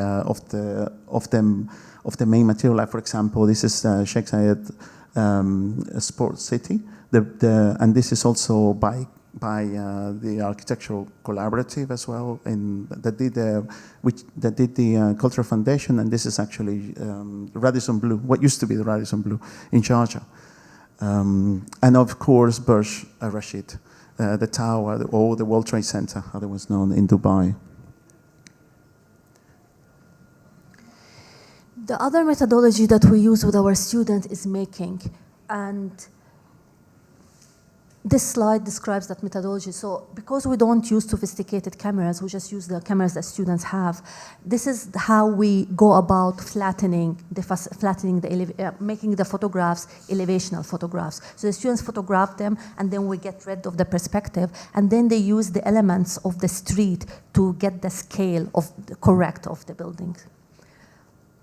So from that, we photographed the series of buildings, and we asked students to look at these facades. And what fascinated us is the building itself, but it's also the thickness, the actual typology of the facade of that era, where when you look at them, they are not made of a single layer, they are actually thick, and there's a strong geometrical inclination of it. And we did a series of studies with that, where students were asked to look at the facade and extract the geometry that makes it. And from there, we did a series of drawings and models that represent those geometries, and generated as well a series of elevations for these buildings which were not documented at that time. To generate the model, we used laser cut technologies, and we used this idea of layering even in making the model. So the models weren't done from one piece. It was done by a series of elements that were cut and were composed to mimic or to illustrate the geometry of the real facade model. And they were also photographed in such a way that the light and shadow captured the speciality of those facades. So we looked at the same buildings we photographed before, Sheikh Rashid Tower, Ibrahimi Tower, and we presented them this series of buildings consistently through this typology of an elevation, a photograph, and a physical model that represents the geometry that forms this building. What was interesting is that we were not replicating or tracing that was really, really important. They were not tracing the images. The students were analyzing the facade and actually understanding why it was composed the way it was, not just through modularity, but also there was a climatic need for the way they were produced. And then we took that a step further of questioning how do we bring this knowledge or this awareness to the public, and the way we did that is through designing jewelry pieces that are inspired by these buildings and this geometry. And in the image here, you see students looking at the facade, studying that facade, and transforming it into a series of jewelry that were not only designed, but also the way they were packaged with the intention of raising awareness about these buildings. So these two classes, for example, that you saw, one is like a very basic CAD class, which is kind of like a necessary class that we have to teach. So at the same time, we're generating research, we're generating material. And the other one was material and culture of the UAE. So they're generating history, and they're actually responding to a building itself by their own creativity. We recognize that we're not the only one who are looking at the facade buildings, that there is a whole scholarly community who are doing that, which makes it interesting and exciting. These elevations are generated by Sultan al-Ramhi. And also the work by Hussein al-Masawi, who's amazing. And that's when we decided not to take photographs of elevations anymore, because he just completely bypassed us. So he's an amazing guy. And it goes beyond architects to one of our colleagues, Afra al-Dahiri. Who's an artist as well. And also Patrick Lynch, who was another artist, who used some of our photographs and generated this image using a robot, actually, using a robot pen. The next thing we're sharing is mapping, where we use the 3D scanning as a way not only to map and survey, but also as a way to document. And we use it as a pedagogy tool with our students. So the first project we're going to look at is located in proximity to the, and it's called Al-Qubaisi House, reference to the family that was living in it. What was interesting about this project, and maybe around the world, it probably is a very natural thing to do. We teach mainly, we teach female Emirati women. So 95% are Emirati. And the approach that we had is that we wanted to take the students to site, which again is normal, but we wanted to take the students more than just an afternoon or a day. We wanted to actually go there and go to a lane and through conversations and organizing collaborations with DCT, who were fantastic. They helped us facilitate the visit, and we managed to generate a budget, and we took a busload of 26 female students with the chaperones, and we stayed for over 2 days in a lane. And during that time, it was important for us to demonstrate to our students the importance of immersiveness into the site, to be able to actually not just measure with a measuring tape, but photograph during the morning, the afternoon, the day, even simple things like capturing the temperature of how it changes depending on the time of the day and the spaces inside the rooms. So this created an opportunity for them to get out of the studio and actually be able to have hands-on field experience. And in addition of using traditional techniques, which is measuring tape, sketching, sketchbook, we also trained the students on site on how to 3D scan the site itself. Students did generate a series of panoramic views for these. And the importance about this building also was built probably around the same period of the Mohammed bin Khalifa house, which is, and it is one of the first examples of a reinforced concrete structure in the UAE. It was built around the end of the 50s, 1950s? The late of 1990s. Yeah. And the idea, yeah, sorry. And it was built through time. So one of the things the students noticed when they were on site, that as they go through different buildings, the way they were built, we didn't have history, but the way they were building, we could trace back what was built first, what was built second. And this is the methodology that we had with the students, where we combine the house itself, which is the past, with the present, which is the students being there, because they spend 2 days there literally on the site working, but also eating, laughing, drawing, and the future, which is through their adaptive reuse proposals and imaginations of how to readapt the site and how to reintegrate it with the alien society. And it gave the students a real life experience, because DCT approached us, through conversations with DCT, this is just what I'm talking, I put this in the background, it's a 3D, this is a point cloud model of the space. All right, and the importance was for them to understand, to actually come out with real proposals for this project. And we treated the house as an archaeological site, so the project had to have a minimal impact, as in structural minimal impact into the spaces itself.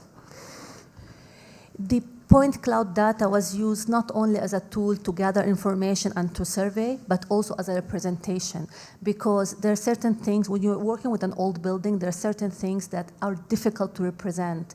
They're very ephemeral. And combining the point cloud with the traditional way of working, we managed to portray not the feeling of the site itself. The students created a series of drawings, and they documented them in a series of booklets. And using different kind of software, they were able to link up to the point cloud data using something simple as Revit, which is a traditional digital BIM software that we use. And using this kind of methodology, they were able to envisage their designs within the point cloud model itself.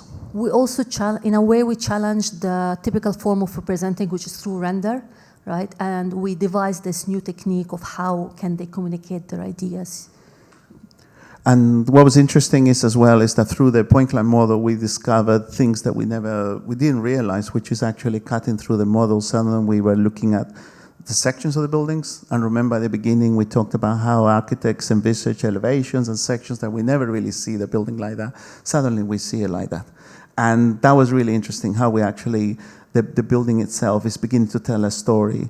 And this story actually through imagery, then we begin to actually formulate and map the facades of the building.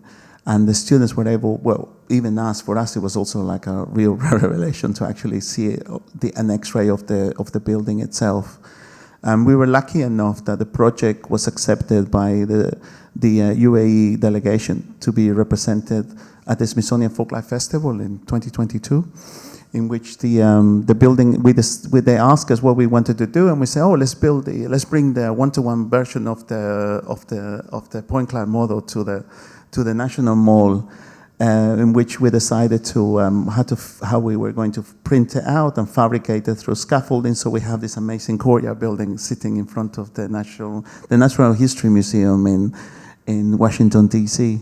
And we almost realized we were experimented a lot on different materials and how it's going to be, and trying to figure out how we will actually transport it as well. And it was something when we actually printed these the sections at a one-to-one scale. They were still flat, they were still two-dimensional, but by having them at one-to-one, it totally changed the perspectives of how you relate to them and how you see them. And this got materialized when we displayed it in the National Pavilion. And the way we displayed them is forming the actual courtyard that also within the context of Washington, D.C., generated discussion and brought people together in the middle. So the visitors were able to understand the importance of a courtyard, and it became a generator as well, not just for people walking around, milling around, but a generator of activities that will happen within the space itself for lectures and other performances connected to the festival. And the materiality of the canvas we printed on being transparent, thus interacting with the elements that are on site, whether it's the structure that's holding it, whether that's the people who are sitting in front of it, whether it's the silhouettes of us being in the site, and suddenly those silhouettes are in DC. And through the power of VR, we were able to transport people to LA. So they were able to actually visit the point cloud model while they were in LA, which was brilliant. It was we're running out of time. They tell us there's only 5 minutes left, so we're going to race through the next project, which is we used a similar methodology. So this is Al Shuaib. It's where the dam is, and in Al Ain, in the Emirate of Al Ain. And we used the exact similar methodology. We took the students in there, and that's the dam. And that's how the dam, and the place is known for Ghaf tree. So the Shuaib, there's a new area of Shuaib, and there's an old area of Shuaib. And this part there is the old municipality site, which has been deserted for a while. And those are the 4 buildings that the students worked with, which you see here in aerial view on top elevation. And then again, we used the same methodology in which the students immersed themselves. We managed to convince the university that we can take the students, which was amazing. And then they were able to actually immerse themselves into the project. And And so here we took the representation of those sections a step further, where we merged them with the actual representation of the proposal. So it wasn't only representing what's existing, but it also was representing the future adaptive reuse proposal that the students had in mind. The last project, we just got 2 minutes left, is something that we came out with called adaptive interiority, in which Etihad Airways approached us quite a few years back and asking us if we could work with something regarding, by law, they have to keep the interior of airplanes until the airplane comes out of commission.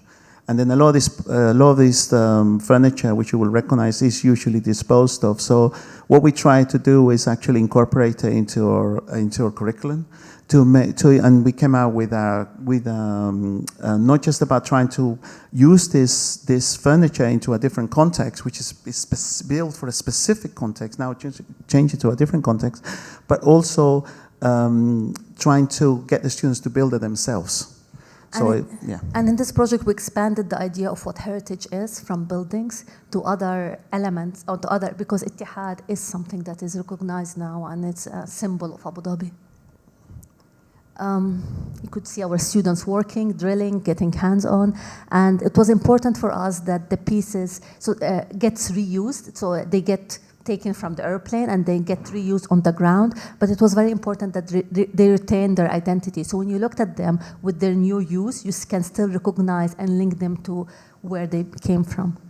And after students built them and they were positioned on this campus, some of them, they still exist today. Okay, and that's it. At that point, we're going to stop. Thank you, everyone. Thank you.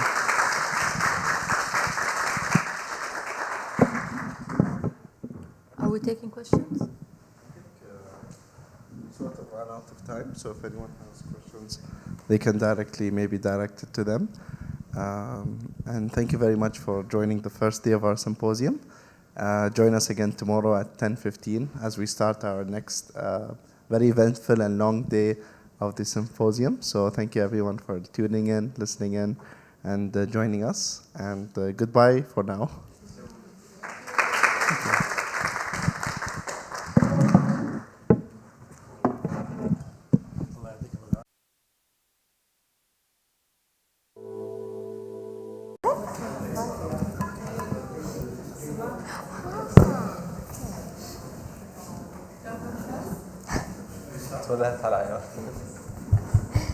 We'll start. Yeah. Good morning, everyone, and thank you for joining us today, whether in person or online. We are excited to begin our second day of Architectural Symposium here at the UAE Pavilion under the title Pillars of Arish, Architecture and Transition. This symposium is proudly brought to you by the Dubai Culture and Arts Authority. This two-day symposium, us being on the second day, unfolds here at the UAE Pavilion, exploring the evolving intersections of architecture, cultural identity, and material innovation across the UAE and Japan. Through keynote lectures and panel discussions, we reflect on how traditional knowledge embodied in the Arish, the Faraj, and vernacular landscape continues to inform contemporary architectural practice. From examining Japanese architectural influences on Gulf aesthetics to discussing site-specific and sensitive design strategies and the complexities of preserving historical districts. These sessions interrogate architecture not only as built form, but as a cultural and ecological agent.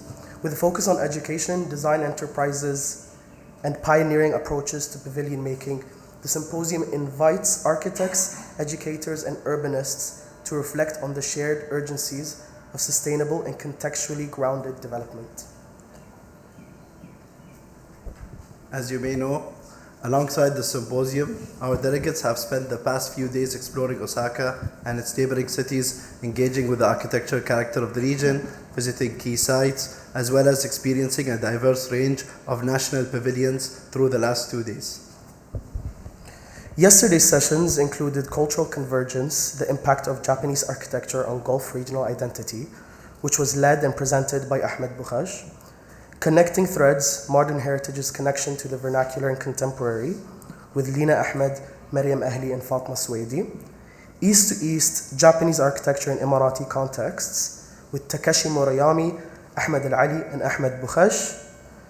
And a presentation by Ahmed Al-Ali titled Harnessing a Site, How to Navigate Through Constructing in a Site-Sensitive Context. And lastly, UAE Design Education, Pedagogies in Design Learning with Lina Ahmed and Marco Sosa. And now, without further delay, we would like to invite our first speakers of day 2, which are already sat over here. This first session is moderated by Mohammed Al-Shafi'i, an urban planner and master planner, and the session is titled as Shaping a Practice, Challenges and Opportunities in Architecture Enterprises. Joining Mohammed would be 3 different Emirati-led architectural offices, which are Studio D04, Reem Al-Gimzi, and Rakan Luta. So Mohammed, I leave the mic to you to begin the session. Assalamu alaikum everybody. I hope everybody is doing well. It's an honor to be here among excellent Emirati architects. I'd give a brief introduction to each architect sitting next to me, and then I leave the floor to them to begin their presentations. As Rashid mentioned, it's 3 different studios. We have Reem Al-Gimzi of Architects, which is an award-winning architecture and interior design firm based in Dubai. We have Fatma Zaabi, who is a co-founder of Studio D04. Alongside is Noor Al-Awar, who is her co-founder, and Rakan Luta, who is the founder of his own architecture firm. So without further ado, the floor is yours. Okay. Are you starting with the presentations? Yeah. Okay. Oh, sorry. Hello everybody, thank you so much for this opportunity to be here presenting alongside such amazing talent is an honor, so thank you so much. My name is Reem Al-Gimzi, and I'm the founder of Architects Design Studio. Before we start, I noticed that everybody, or almost everybody, mispronounces my studio name. It's not Architects, it's Architects. It's just a play on the name Architects, but with my initials. So I graduated from the American University of Sharjah, and straight after I started working in Dubai municipality in the building permit section. And that helped me understand, have a deeper understanding of building codes and what goes into realizing a building in Dubai, and how different government entities come together in the process. I always knew I wanted to go back to design, to go back to the creative aspect of architecture.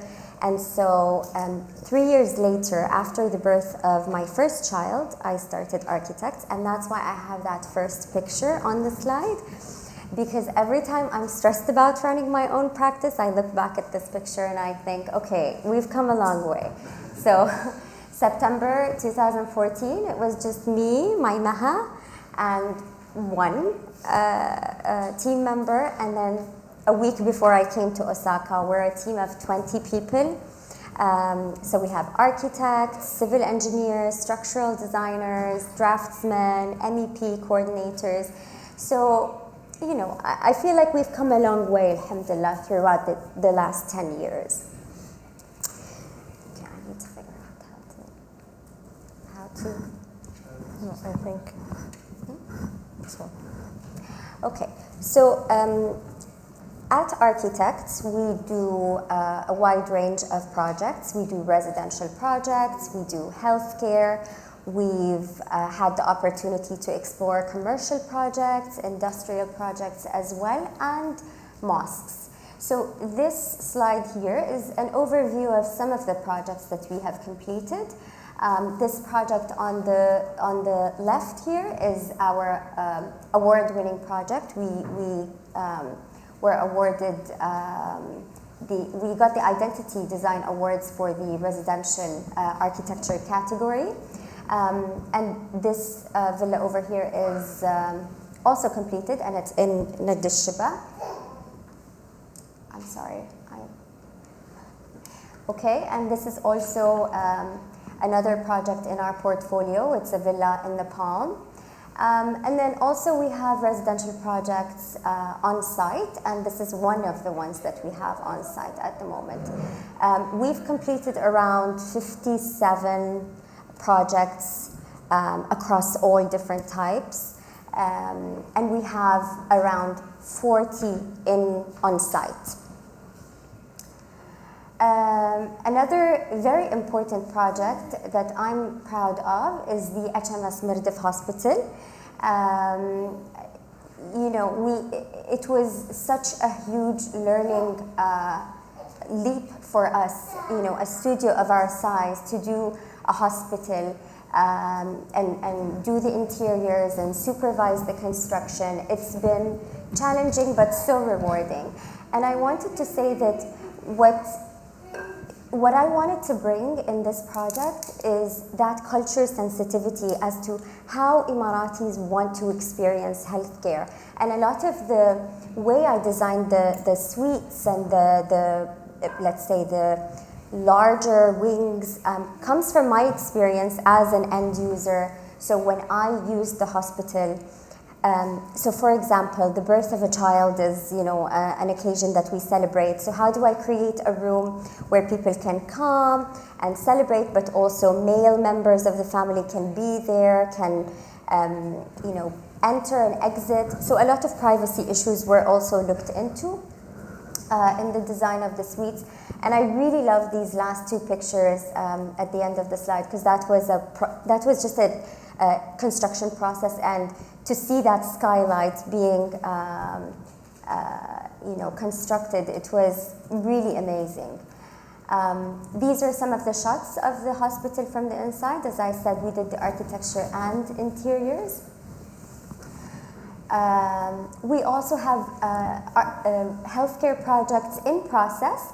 So the one on the left is actually a new hospital, and as you can see from the slides, we're starting the shoring process, and it's going to be in Shiba. This is just a conceptual render, so we still didn't finalize the mass, but it's just a conceptual mass. And then on the right here is an extension to HMS Hospital, because we found that there was big demand and they wanted to expand on the hospital. And these are just some progress images. This project, this is a commercial, it's a multi-use complex basically, so it's commercial showrooms and offices, and also industrial warehouses. And the client wanted to create industrial warehouses, but he didn't want the conventional warehouses. Initially, he had the idea that this can become a cultural space, a place where maybe artists or designers can come. However, that didn't pan out to be the end result. So this is recently completed, and just 2 weeks ago, the building was LEED Gold certified, and that was one of the criteria for this project. Again, huge learning curve for us to coordinate with LEED consultants and understand what goes into a building that needs to be LEED certified. We've also completed a few mosques. So this mosque on the left is a mosque in Ras Al Khaimah. We just did the concept design, and then the client decided to take it and construct it on his own. This was a conceptual, the one on the right is a conceptual proposal for a mosque, but that didn't go through. However, this mosque over here just started construction a week, actually 2 days before we land in Osaka. We had, the temporary fence go. And the idea for this mosque is that we wanted something very simple. We wanted the focus to be inwards. And then the mass has these punctures, as you can see in the renders. And the punctures are basically 99 punctures reflecting the 99 names of Allah. And I'm very excited to see this project come to life. And that's my introduction.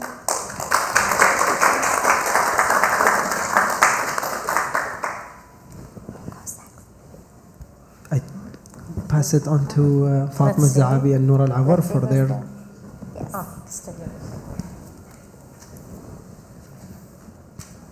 Hi, I'm Noura Al-Awar, the creative director of Studio D04 and co-founder.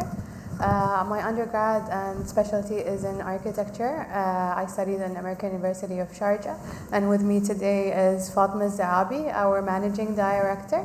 She can tell you a bit more about herself. I'm an architect, of course. I studied in the American University of Sharjah. That's how we actually met.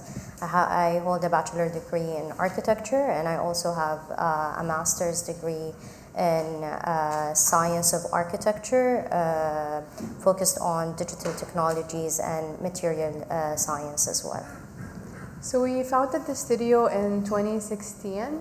When we graduated in 2013 from university, we felt that there was a gap in the market addressing what is Emirati architecture, what is cultural architecture, what is regional. And we felt that we wanted to intervene and send our message to the world and define or have a mark in 50 years from now, 100 years from now, what is Emirati architecture. And that is the main reason we opened the studio. Our focus in the studio is architecture, interior design, and product design. We're multidisciplinary. And our main focus is always on cultural referencing, very environmentally specific, playing on space and light, function, and how we are responsive to the environment, and also having a storytelling experience from the narratives of our clients. Most of our work is based on very 4 pillars. The ethos that we base all our projects, whether they're architecture, interior, or product design. First and foremost, like I said, is culture, whether it's the heritage ideas, cultural ideas, whether it's materiality, whether it's context. We redefine those aspects in different ways in different projects serving the clients. Second of all is quality. which is something we commend ourselves in, and we realized early on that it's very important to us that we create meaningful projects that will respond to users and create poetic stories with people experiencing it over the quantities.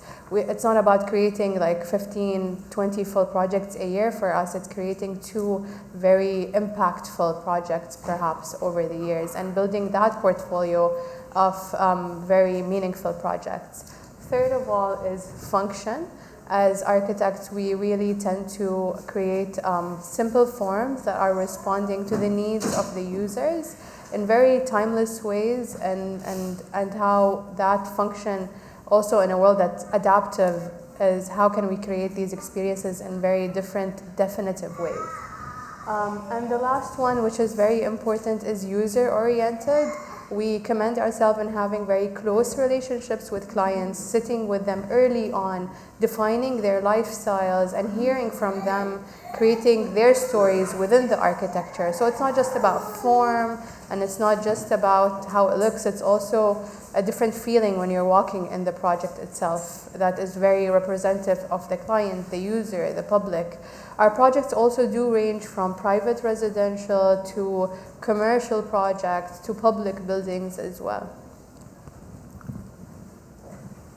This is just touching more based on where we stem our inspirations from. We look into the very rich environment we have, whether they're in the mountains in Hatta, the sand in Marmoum, the beaches we have, the oasis in Al-Ain. It's very deep in the layering of the project in terms of there's one facade. It's not one facade to the project. It's deep layers that we extend our inspirations from, and redefining them in very sophisticated ways that match our contemporary lifestyle and contemporary context that we come from today. We live in a very new environment, and for us it's very important to remember the past and interject it into our projects in our own way. We also commend ourselves in the A to Z experience. We are very involved, whether it's in concept design, taking it into schematic and then into the detailed design. The technical details are very important in the project, and carrying it on into supervision. The same team involved in the design is always on site as well. We believe that most of the magic happens of the architecture. Interior is on site with the concrete, with the subcontractors and the fabricators. We're all like one team that come together to create the story for the client, for the user. And that is something very important to our studio. Fatma will take you more in depth in some of our projects, just to give you like a summary. An idea. So I'll take you first through our architectural projects. A lot of our work is actually focused on residential architecture, a lot of private clients, and what we try to do when we are designing houses or private residences is to make sure the narrative of culture and the user experience is representative in such a way. So one of our projects that we really love and expressed that type of storyline is this villa in Ajman, actually, where we had a huge plot that was completely empty, and it was very desert looking context. So what we try to do is actually take inspiration from the surrounding context and develop a responsive residence that can create private courtyards to basically tell the narrative of the client requirements. At the same time, take some elements from the environment, like the stones that we were inspired by in the site to create the facades as well. So that's the story that we try to create in our residential projects, and you would see it throughout our portfolio. And we've also worked on a range of commercial projects, public buildings, and we've always also focused on the narrative that the building will see, or the context that we're trying to create. So the saddling boxes actually is a celebration of the legacy of equestrian and Jabal Ali, which is one of the first racehorse courses in Dubai. It was completed, I think, in 1990. So when they approached us, they wanted to create a building that actually celebrates the horses before they enter the race course. So this building kind of puts the horses in a platform. It celebrates it in the middle, and the structure surrounds the area where the horses will actually come and be shown around before they enter the race. There's a lot of references of materiality, the wood, the stone. So we wanted to inject it into the site in a way that can celebrate the horses, but also has a reference to the context around it. Actually, it will be in the new development in that area. It sits like a jewel in the new development by big architects. So we're very happy of this achievement that it would be in the center of a new development. Taking you through our interior projects, we have a different approach to interior. We wanted to, especially for private residences, we want to create warmth. We want the client who comes from a very busy lifestyle in Dubai or the UAE itself to come home and feel rested, relaxed. So taking them away from the busy life, but creating a palette that's very warm for them to live in, and also responding to their different needs. The spaces that we curate to them is very specific to each user and understanding their requirements. A lot of use of natural materials like wood to bring out the warmth in our buildings. We also work on a lot of commercial interior projects, but the goal of the commercial interior projects, when we are working with the client, we always try to attract that concept of culture in the material palette.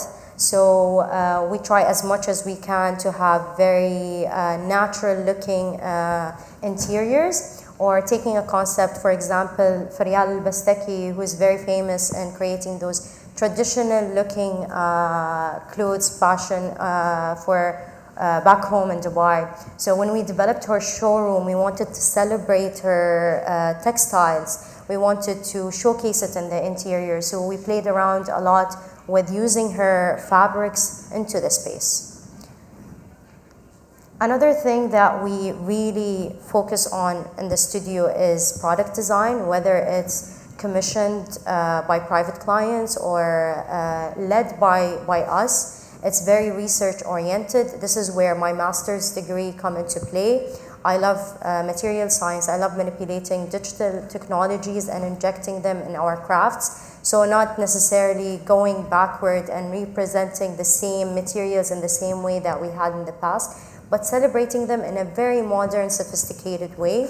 So we create the products in a way that goes through an extensive process of research, as well as focused on small hospitality items. We're a country that's known for our hospitality, and I think the best way to do it is by creating these products. So one of our most dear product that we have that we've developed over the years, the first iteration is basically we started with the commission with Earthy Council. It was a collection of a collaboration with an Italian artisan that celebrated their crafts, and we wanted to celebrate our crafts, which is pottery. And what I wanted to create is to capture the moment where the wind forms the sand dunes, and it was all generated by coding, and it was captured on the forms, and then we used the pottery, the craft that we are known for, to be in those cups that we serve our guests with. So it's a story.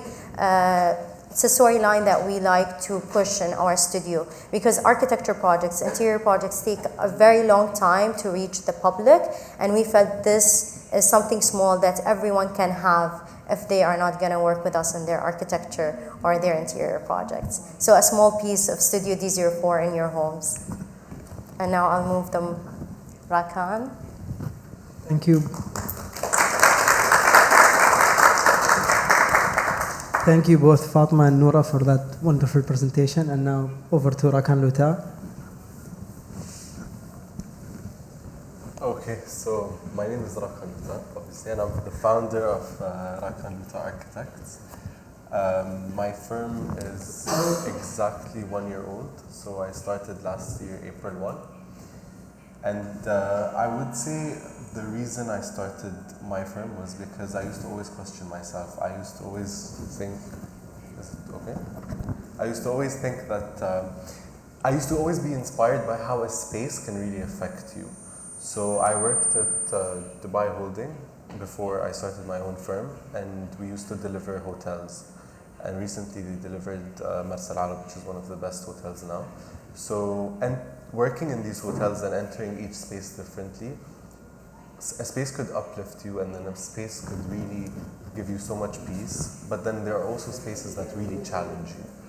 So that for me was a big question mark. Even though I studied architecture, I didn't know the secrets between why each space acted this way. So that led me to starting my own firm. And when I started my own firm, I decided that I can only find out my questions through research. And that's why we like to say that we are a research-oriented firm. And we start every project with research and with questions rather than answers.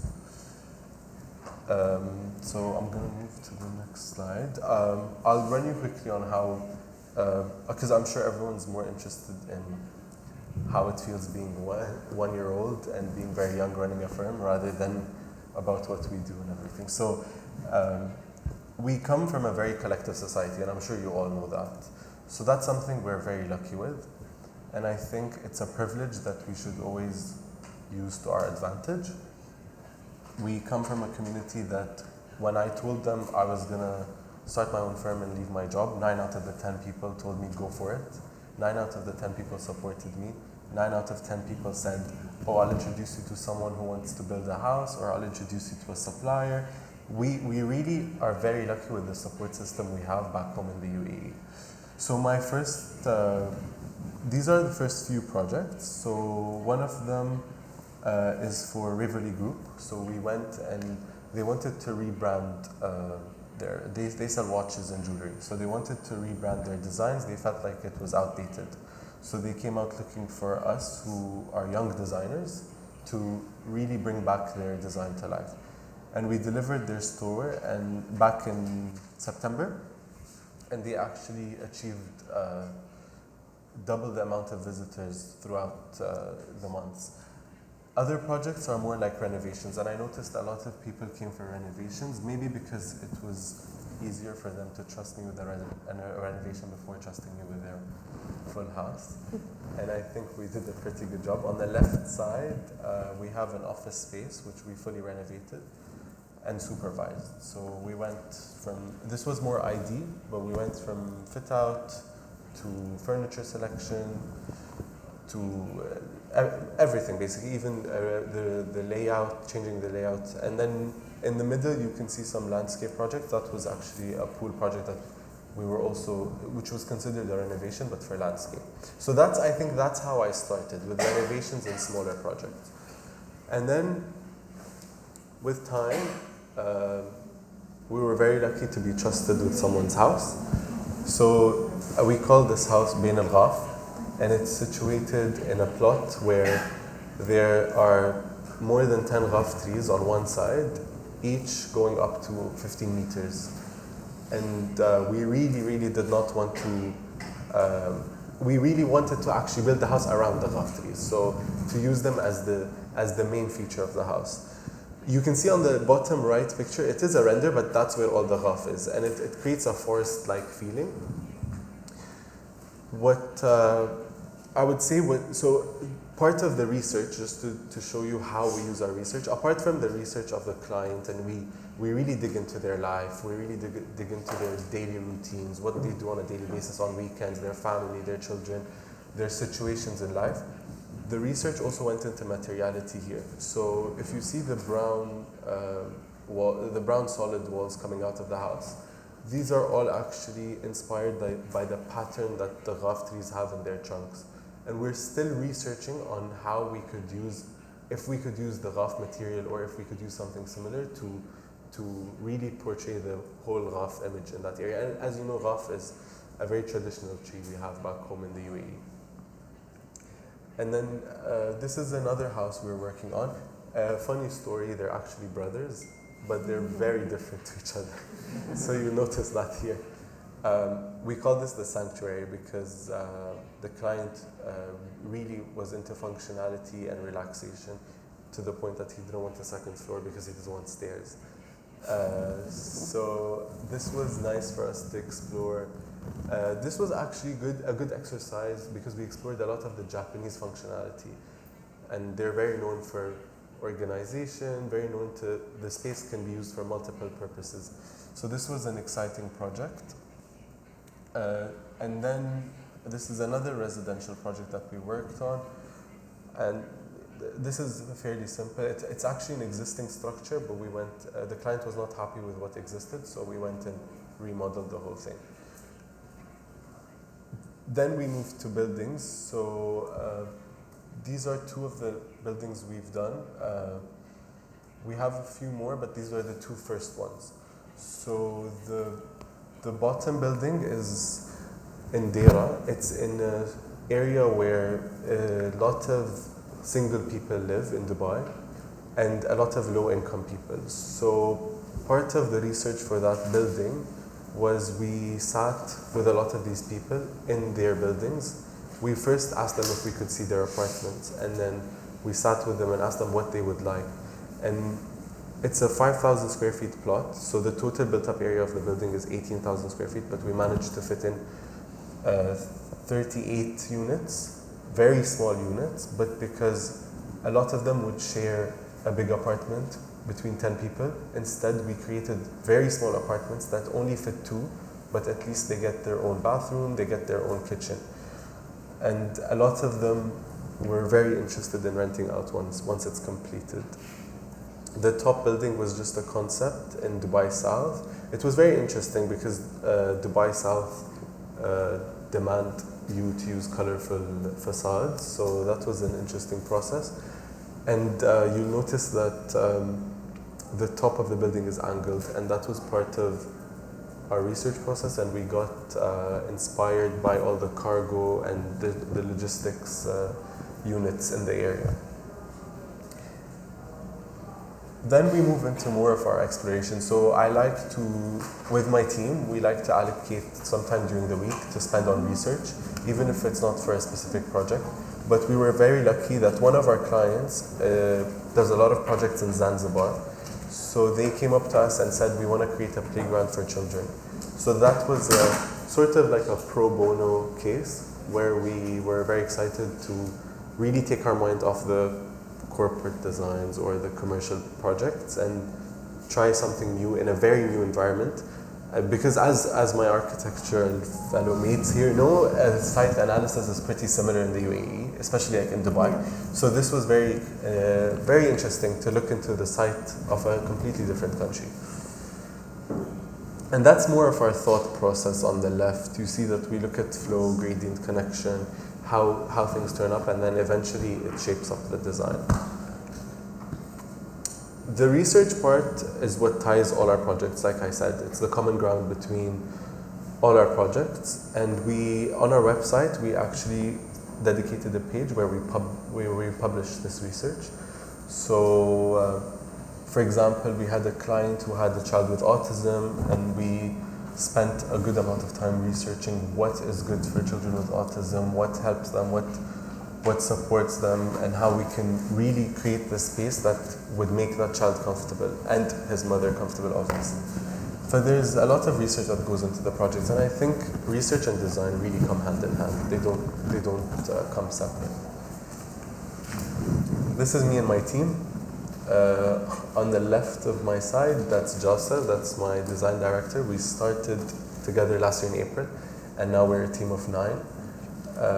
So I think it's a milestone. 4 designers, a structural engineer, an admin, an accountant, and yeah, I think we create a very nice group. I'm very happy with my team. I hope they're happy with me too. Because I always tell them how grateful I am for them.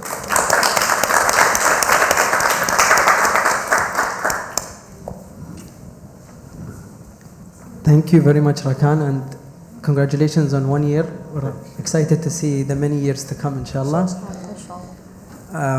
Maybe this is my urban planning brain, but I was so happy to see that everybody had the user in the basis of their design. It makes me very happy. This is a question to the floor. Anybody can answer this one. I was just asking, how do you guys manage to deal with the client tension when it comes to creative integrity, the pressures that come from the client wanting it to be in a specific way? How do you maneuver around that?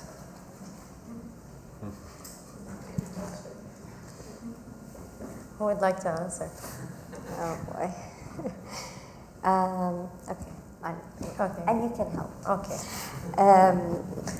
I think this was one of the things I struggled with right when I started, because when you start out, you know, you're so excited to create all these amazing designs with no constraints, with no, you know, interference from the clients.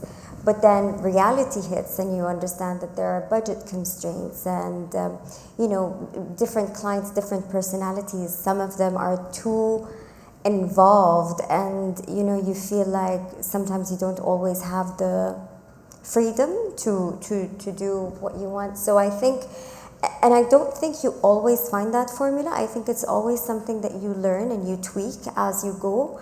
But it's just trying to find that balance and knowing where to stop. So, you know, sometimes you have to put your foot down in a way and tell nicely the client that, you know, no, this is not going to work. So I think it's that battle of trying to find that balance between both. And I think it's, you know, it's something that you keep figuring out as you go. You know, I personally haven't found that one particular formula. Yeah. I would say client management is like a marriage in our studio. We always sit with them before they even sign. We have like a whole process of how to talk to them, understand them, if we're gonna have synergy, because we have very strong, I would say, aesthetics, work ethics, the way that we want to take projects that have everlasting effect. So it's very important the client has synergy with us, can understand us, can communicate with us. So it is a learning progress. It is a balance between when to take on the criticism, the feedback, inject their feedback requirements, and when to basically inform them, educate them. This is how we should do it. This is what we think that the design should be. So it's just a matter of balancing, I would say. Thank you very much. A question to Rakan, considering you talked about your team at the end there and your 1 year end, but mashallah with a team of 9 you had mentioned. So how do you build and retain a strong design team? Okay, I think it's good that we came on this trip because we talk about this all the time. We've been venting to each other. In a good way. So I'm very grateful for this trip. I don't think I met a lot of architects, and I don't think I spoke to Reem about this, and she had the same thing. So it's nice that we all come in together and discuss our pains and sorrows, but then our happy moments as well. So I believe in investing in talent. So my father once told me that whatever money comes back into the company, invest it back because it will pay back later. And it stuck with me. So investing back doesn't necessarily that I want a very nice office. I realized that for me, investing in talent worked best. So I really hunt for very good designers, talented designers, designers with a vision, designers who want to do something. And to retain them in return, I think everyone wants credit for what they do, and everyone wants respect, but then also saying thank you for what you've done, it's great. So I try my best to remind myself to do that, and then they also want to hear it from clients. So I wouldn't take credit if someone spent so much time working on something and I'm sitting with a client. I'll always invite them in and tell them, run them through this project, tell them what you've done, tell them what you see. And I think that works best. But then also from a design perspective, what I noticed is something that really attracted my team to join my company was that a lot of the times when we start the concept process, I let them go and start freely, and I let them really come up with their own concept rather than giving them a sketch and telling them to work from that. So after they come up with the concept fully by themselves with their own research, with their own inspiration, I come back and sit with them and then we discuss how we carry that forward. So they really feel like their identity is embedded in the design. And I think that's how it works for me. Wonderful, honestly, that's really wonderful. I think all creative people ultimately want credit for their work, especially I think at a large scale with architecture, because it's the fingerprint of the city essentially. To Fatma and Noura, 3 years after graduating, you guys have decided to start your studio. So my question would be, if you could go back in time and give yourselves one piece of advice when starting, after all the experience you have gained now, mashallah, what would it be? One only? Feel free to add more, honestly. I think for the most part, don't be too hard on yourself. I think we put so much pressure on ourselves starting that we always thought we weren't doing enough. So that actually did make us work harder. So maybe it wasn't a negative and specific. I can't pick one. I would say we were very reserved in choosing the projects. We said a lot of clients came to us, but we felt like we were very reserved. We wanted to choose the projects. We've said no to a lot of people at the beginning because we felt we wouldn't be able to deliver because we were just starting up, and we wanted to focus on one project or 2 projects per year. And it carried out through the years, but now we're more open to the dialogue of having more projects in, but still having that restraint. I think that we learned from the beginning when we started. I think if we dove in and took every project that came to us at the beginning, would have been in a very different, I think, path than what we are today. We really believed in the slow progress of the studio. But I think that's our journey. I think that's how it shaped the practice at the end. We were at very different levels in our life as, I would say, education, motherhood. It all came to play in the way that we shaped our practice. Thank you so much. And mashallah, it was wonderful going through the slides, seeing how you guys flourished. If there's anybody in the audience who has a question, feel free to raise your hands.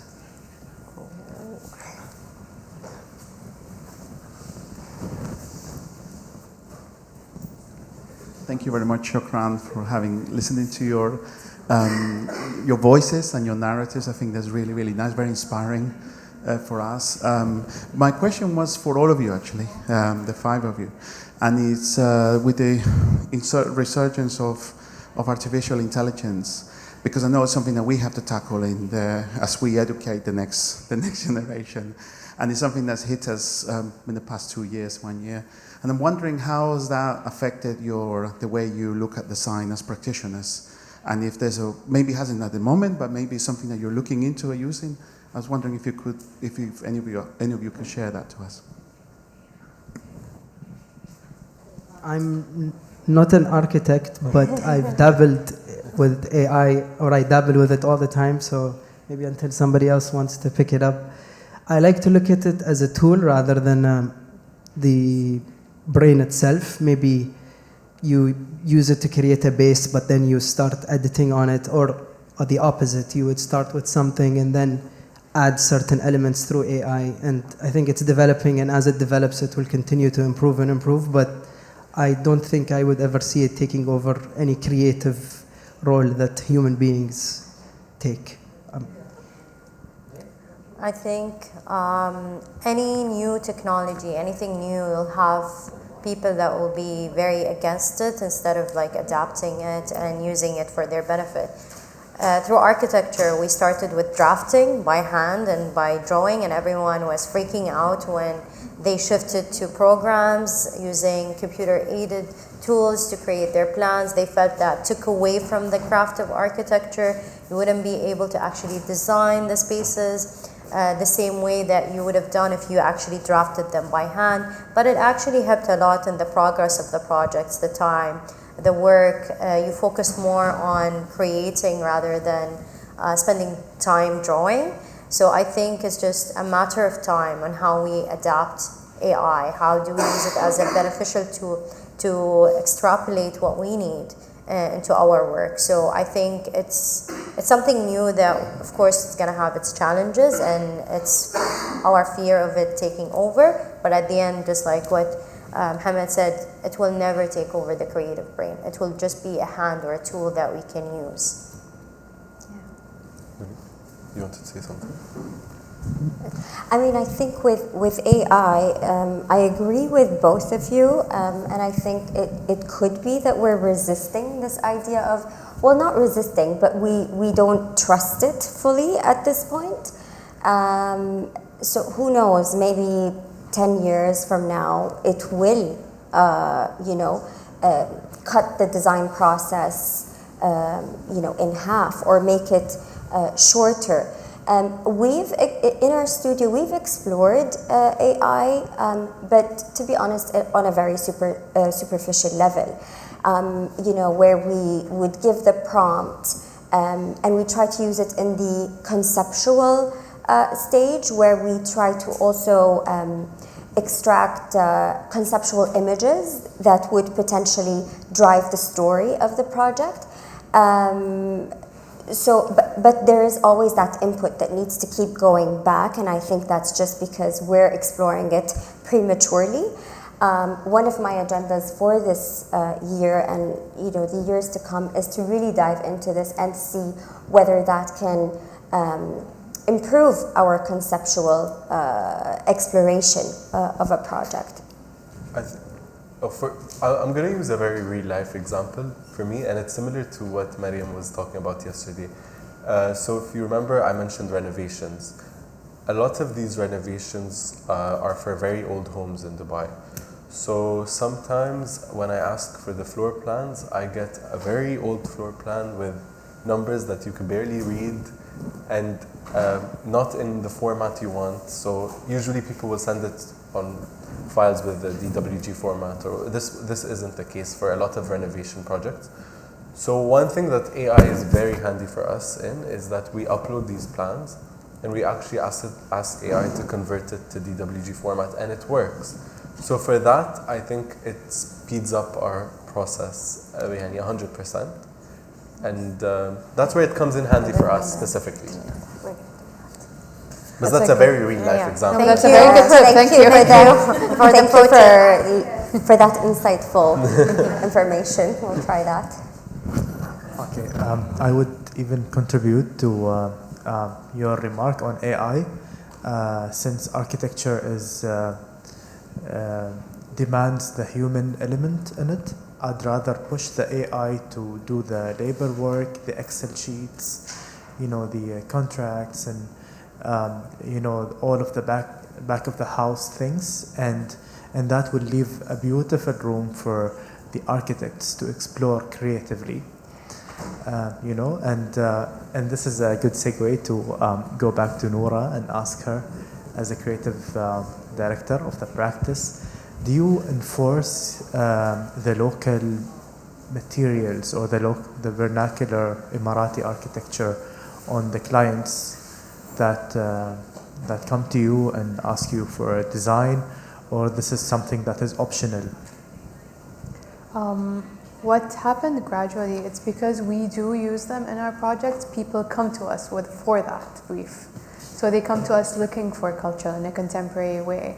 So sort of like building over the years, your portfolio gives people more like a glimpse of what we do, and you'll find out that a lot of people in our region are actually looking for that very curated kind of design instead of just another like cookie cutter design. So they actually come to us looking for that, which makes it easier. And a lot of our experience, as Fatma said, is educational. Like we do sit with them initially and tell them this, and we find them very receptive of it. They're actually impressed by that aspect and concepts that we do introduce to them. Beautiful. Thank you. Any other questions from the audience? I don't know if this is a question or a comment, but I'm sitting and listening to you, and my faculty pedagogy head kicks in, and I just can imagine, or I want to imagine our students, like I don't know, at some point, sitting in your chairs and giving a similar talk. So if I would ask you to give us one advice or one comment that we can take back to our interior design / architecture students who are graduating and going into the field, what would that be? Work hard. Less ego, less me, less I want to create that. When I graduated, I looked up to the architects that were dominating the architecture industry, but in Dubai, when I felt like I wanted to learn from them. I seek them. I was following their work. Working now and starting my own practice and seeing the young generation of architects that apply or we talk to or interview, I felt like there is a lack of that. They were more interested in knowing how we establish the business. Teach me how you're going to start your practice, but not really the pillars of what architecture is, what message we're trying to bring.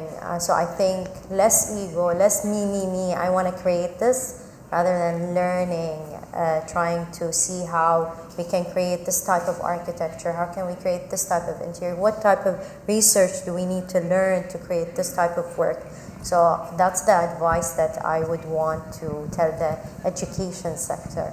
And less Rhino, please, and more AutoCAD and Revit. They don't know how to draw anymore like a professional. That's my feedback. I'd leave it at that. I just wanted to build on this. I think also another thing that sometimes we tend to forget when we graduate, I think it's important to maintain that connection with your professors, just so that you would, well, not only professors actually, but be brave enough to reach out to other designers, to maintain that connection. And honestly, this is something I didn't do, and I struggled because of this, because I felt starting off, it was quite lonely and, I don't want pity, but, but basically I wanted to have that dialogue between other experienced designers and seasoned architects. So be brave enough to reach out. Sometimes you might get rejected, but a lot of people are also willing to help out. So to keep that connection, to keep that dialogue, reach out, ask questions. I think that would really, I feel like if I did that, it would have saved me a lot of trauma. And I think something I think is important as well is letting go. So, when we start designing, there's so many ideas and you want to push them all into the project and you really want to force them all into it, and then it's good to let go of some ideas sometimes. And what we always say in the office is we like the idea, so we'll archive it. Maybe we can use it later, maybe not, but we still have it. But that doesn't mean that we can't dig deeper into one of the ideas that we chose, and it can turn out even better. So choose one really good idea and just keep digging deeper into it, rather than putting more than one idea in the same place, and then everything becomes a bit messy. Except when the client asks you for 3 different options. Option ideas. Yeah. If there are any more questions, please speak to them directly. We end it here. Thank you guys very much. It was an honor experiencing Japanese architecture alongside excellent Emirati architects offering different insights. And round of applause for our speakers.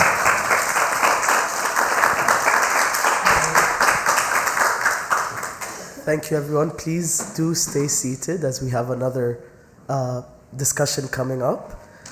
Thank you, Mohammed, for moderating. Thank you, Rakan, Reem, Noura, and Fatma for speaking. These presentations were beautiful. And again, I would really encourage everyone to utilize their practices as inspiration as well in reaching out to them. So thank you again. But please stay seated. Up next is a lecture presentation by my co-curator of this symposium, Rashid Al-Mulla. The title of this lecture is From Arish to Villas. Rashid is the founder of Mabnai and the co-founder of Mamar Lab in Abu Dhabi. Rashid will trace the architectural journey from Arish homes to contemporary villas to understand how cultural shifts and environmental needs and material innovation continue to shape Emirati domestic life. So I would like to welcome Rashid up to the lectern.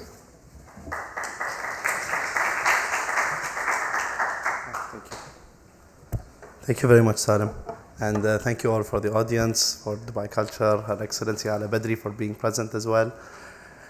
I think if I want to actually talk about this topic, I wouldn't finish, to be honest, because I think it requires a lot of books, a lot of theses to even look at it. And if you look at it from an urban planning lens, the architecture of housing is the most singular unit we can think about when we think about cities.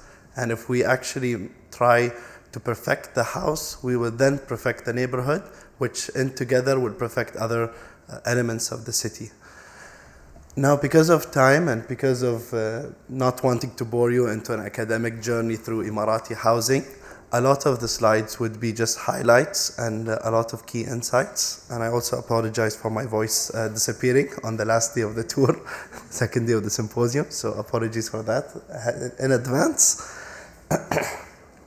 So I think the first thing we will start is with the tent. And to be honest, the tent is the most misunderstood element in the Arabian Peninsula's housing history. It's always looked down upon, it's always tried to be negated with. Even trying to find for archival photos of proper Arab people using tents is not that easy. Tents are very temporal, they're very modular, they shift and change. And there is also an Arabic quote that says, Al-Arab ruhal, which means Arabs are in motion, they're always in transit. And tents really help them to shift and shape on different dune parts depending on the season, weather conditions, availability of resources. Tents for academics is also a problem because there is no archaeological findings of where the tents were.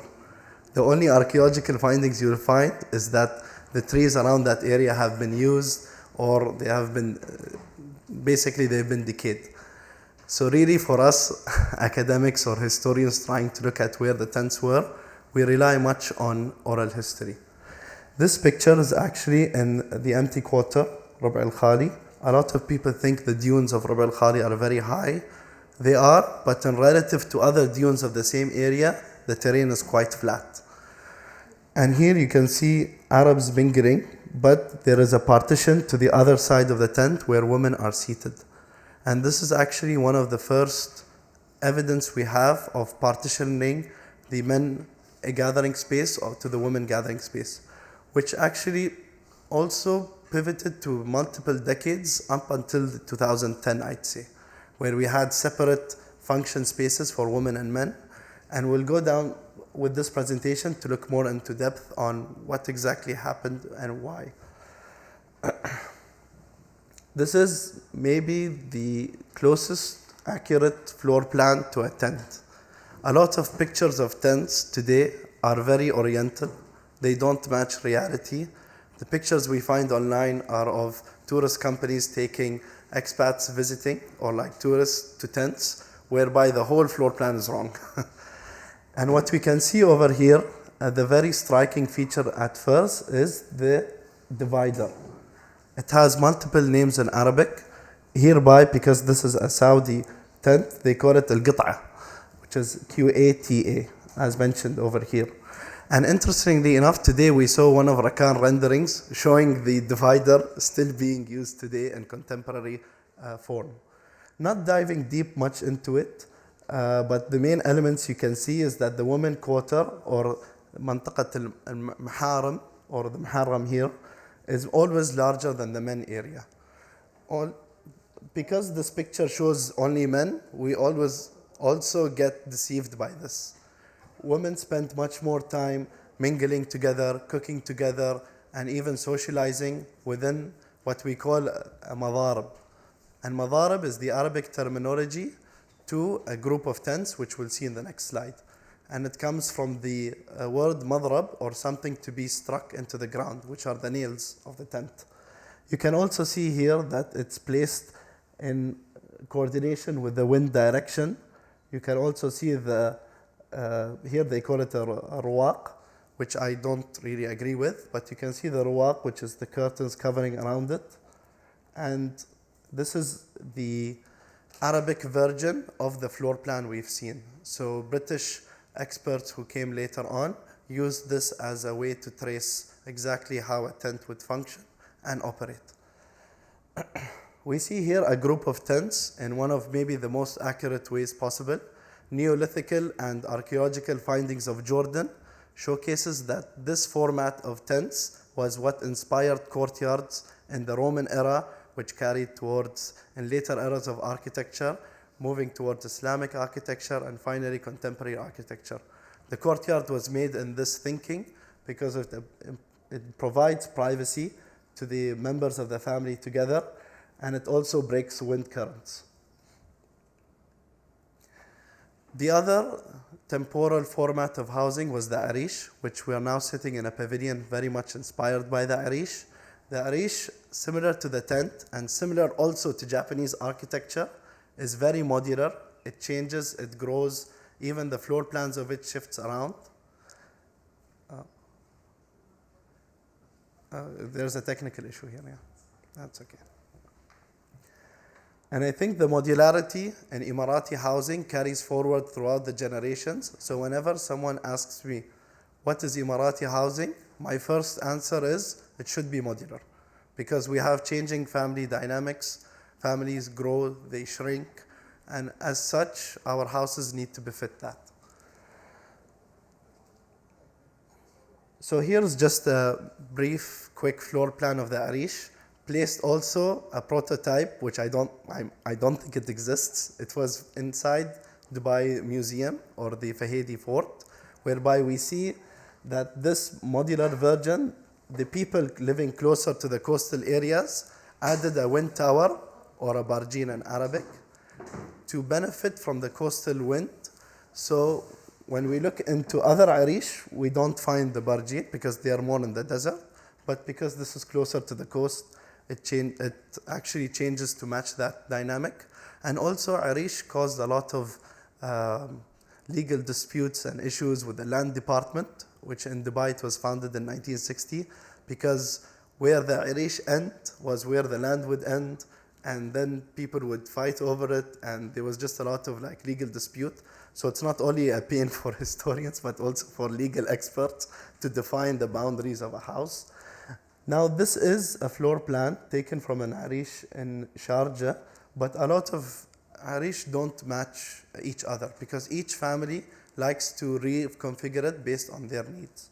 And we can see here there is a yard, which is the front yard. Surprisingly enough, this is now a Hui, which is the backyard of today. We can see it's been there for a while. And if we look into, this is an old photo of Dubai, whereby the Arish are on the banks of the creek. And a lot of these Arish houses changed into coral mudstones when the traders decided they wanted to settle, or when the Arabs decided they wanted to settle. Arish is very temporal. You can always remove and readjust, rebuild it elsewhere. And this is, I think this picture is from 1950s. And so you can see how the houses are placed in close proximity to one another. This has caused fire hazard before, but the more recent photos of Arish, we actually find they kept the spacings. And today some of these spacings became the sikak, which is, in Dubai we also have a festival, art and culture festival called Sikka, which also celebrates these alleyways as a model of Arab urban planning. The other part of in settlement actually talks about the wind tower houses, or the coral mudstone. So it's a mix of coral stones and mudstone to provide the permanency of settlers And in this picture, you can see the example of Dubai, Al-Fahedi district around that time, whereby traders also built different floors, one floor and a half, some of them adding a wind tower. And for those who don't know, and maybe it's we need to actually clarify this, this wind tower is an X shape whereby the wind from the coast would enter into the house through the funnel.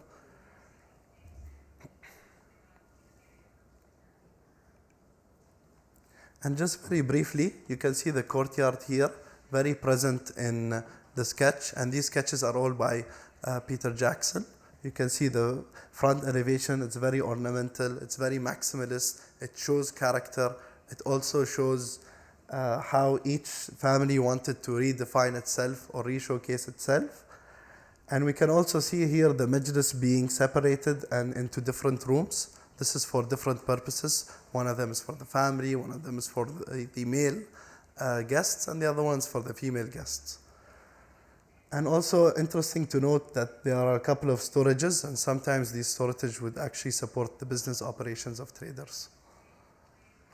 So together, the Arish and the Barjeel, they sat next to each other. Sometimes the Arish would convert into becoming a Barjeel, sometimes it wouldn't. Or Barjeel here meaning the coral and mud-based structures. And this is another photo whereby you can see the Arish, there is a small distancing between them. This was placed later in the 1950s to avoid any fire hazards. So something a bit personal. 5 years ago during COVID, when the lockdown happened, someone actually posted this picture, which is an Instagram post. And my father told me, oh yeah, that's our house. I'm like, wait. So you never told me about the old house you had. And the only house I had of memory is the cement house that where my grandmother used to live. He's like, no, I was actually born in this house there, which is also shown here. So I'm like, okay, then can we just start documenting it? He was like, why? I'm like, because there's not much photos. And after just searching more books and older pictures of Dubai, because the house was situated in the Dera district of Dubai, it was hard to find photos of the house, but we managed to find 6 photos. Some of them taken by Qadri, and some of them taken by Ramesh Shukla. So what was the next step after that? The next step after that involved a lot of me going around my uncles and aunts, trying to trace exactly where the house started, where it ended, how tall, what was the length, width, and shape of it. I was told it was a U-shaped house actually, and not a square, meaning that the courtyard was open to the back end of it. I was also told that this small white structure here is actually a rentable space for a shopkeeper. So a shopkeeper would have his small shop downstairs and would live upstairs, and they'd rent for it. So my uncle, not being an architect, but surprisingly hiding from us a very artistic skill, actually sketched the interior of the house. I even don't know how. He told me he's just gonna draw something and show it to me. So this is the interior back end of the house. My grandmother, my late grandmother, Allah yarhamha, when she was alive, she confirmed some of these details, which then also cascaded to me going around Al Goz area in Dubai to actually document it in laser cut wooden layers, this is the end product here, as you can see. So this is a small story of myself towards this style of housing. And because it was situated in the Dera district of Dubai, a lot of people don't know that such houses exist. And the conception of Dera is that it was always just cement mid-rises and never houses. But no, this actually proves a point here. And after this was done, the first prototype, my father said, let's give it to all the family members. So there are like 12 of these now. Yeah. So after this era, and maybe around, so this house was actually built in 1952. It housed my father's family and his uncle. It was demolished in 1974, and they moved to another house in Abu Hail, where Al Baraha Hospital is, if you're familiar with Dubai. and they lived there from 1975 onwards. My uncle still lives in that same house. My whole thesis was about the whole neighborhood and actually using the house as somewhat a case study to it. And this thesis was around 4 years ago. A story for another time. And one important thing to note is that most of the majlis were quite tight. They were not wide. And this allowed for a four-way interaction between guests who are entering the majlis. So the majlis is a gathering place. This is just for the translators to translate correctly. And as you can see, people sat in these narrower majlises can actually speak to the person sitting opposite of them. So not only the left-right axis, but you have the third axis of the people opposite of them. Mainly this facilitated for one or two main conversations rather than today how it is, whereby it's usually you speaking to only one person because of how wide the gathering spaces has gotten. And now into the advent of concrete. I had a fascination with concrete back in 2022. I was trying to find what's the first house built by concrete in Dubai. I'm still trying to run around and chase people to see what is actually the first house built. So this house is 1955 by a prominent trader, Muhammad Al-Ghaz. This is his first house built in Port Said. Right now, the house only lived for 7 to 8 years. And I heard from a grandson of Muhammad Al-Ghaz that the house didn't actually meet the family needs, so they moved elsewhere. But this is one of the earliest photos of a concrete house I've ever found, to be honest, in Dubai. This picture was taken towards the 60s, but the house was there from 1955 to 1961. An older house I found later on, but interestingly, it's not fully concrete, which is the Bank House, which housed Eric Warnstrop. And these photos are from the National Library Archives based in Abu Dhabi. So what we can see here is that even though the columns use concrete, there is still some form of traditional elements. You can see the chandel wood, which is the structural wood being exposed slightly outside to support a roof. We can also see some sort of Arish or like palm fronds used over here to support the balcony. It was a very modest house located in Dubai. There is not much information about this house, but this is the earliest I could go, which is 1952. With the advent of concrete and the push for government to house all sorts of people, not only just locals, but even government employees, a form of housing arose in the UAE, which is called the Sha'biya housing. I do not want to delve much deep into it because we already have two Venice architecture binaries dedicated almost to this, which were the 2016 and 2018. So me delving into this might not add much. But what we know from this is that they used fully concrete. It was made, at first, it didn't meet a lot of family needs, but slowly with time, the families added towards themselves. Again, we can see modularity here kicking in back as a theme, whereby they added sometimes an extension, sometimes an annex or a mulhaq, sometimes they added places to herd animals as well.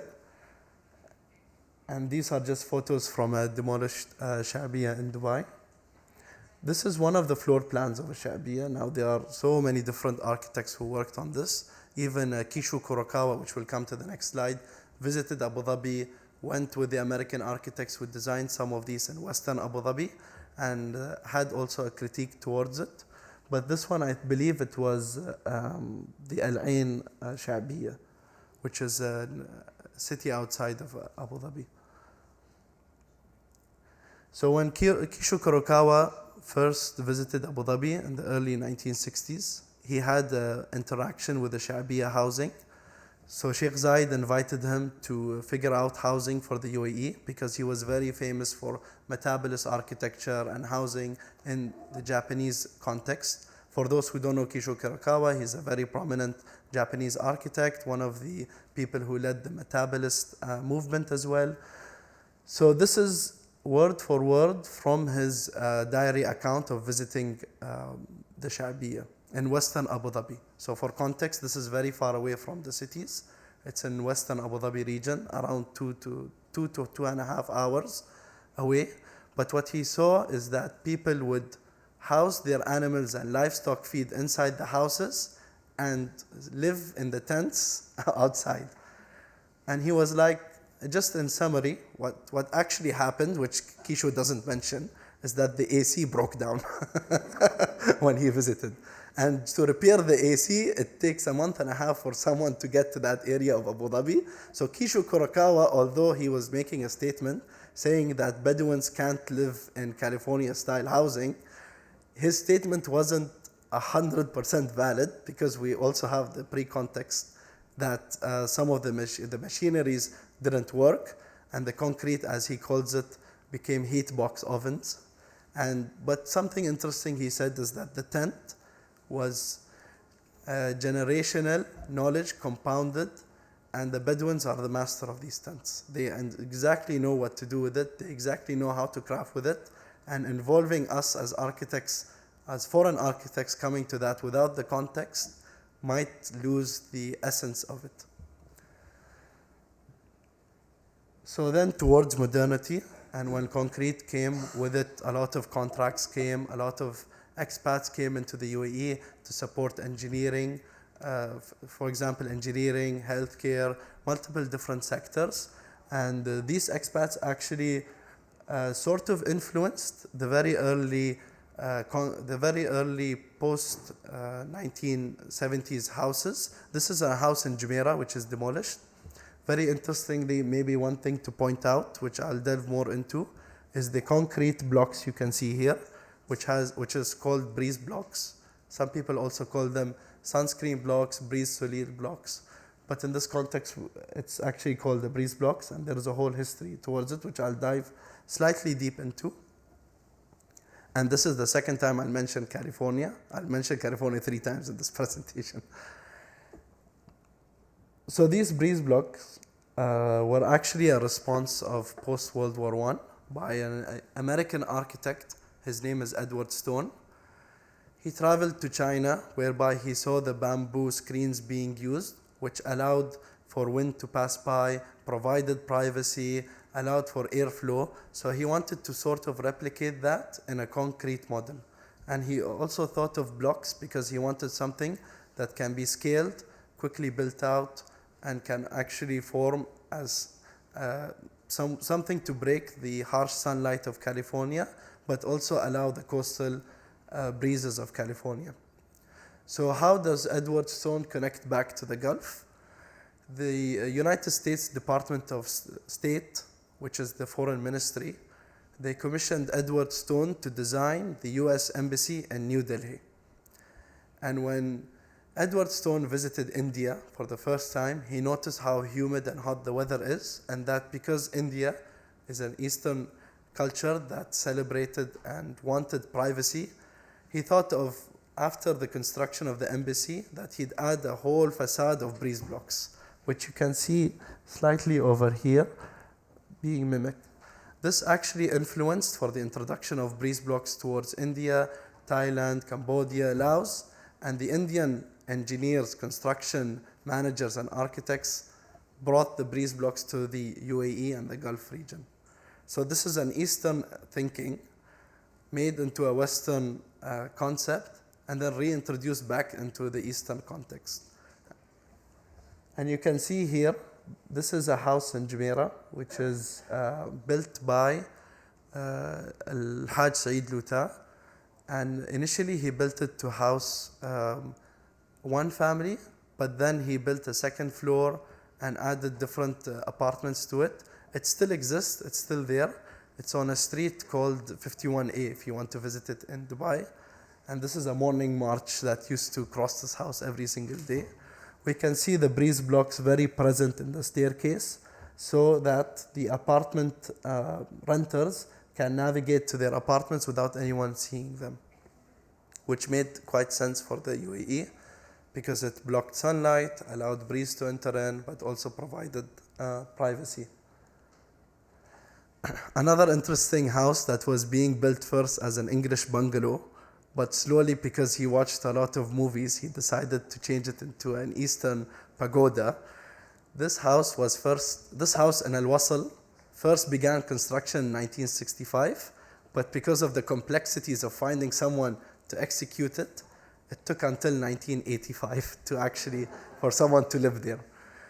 And the surprising part is, this house is actually, for those who are living in Dubai, they might know this name. Allah yarhamah, Zakaria Dawla. He was a Syrian businessman, very important person, very close to Sheikh Rashid. When he finished building the house and visited China, they told him this is actually more Indonesian than Chinese. But at that point, he didn't want to dismantle the house. But this house really showcased that in the UAE and in Dubai's context also, everyone had the freedom to design how they wanted their house.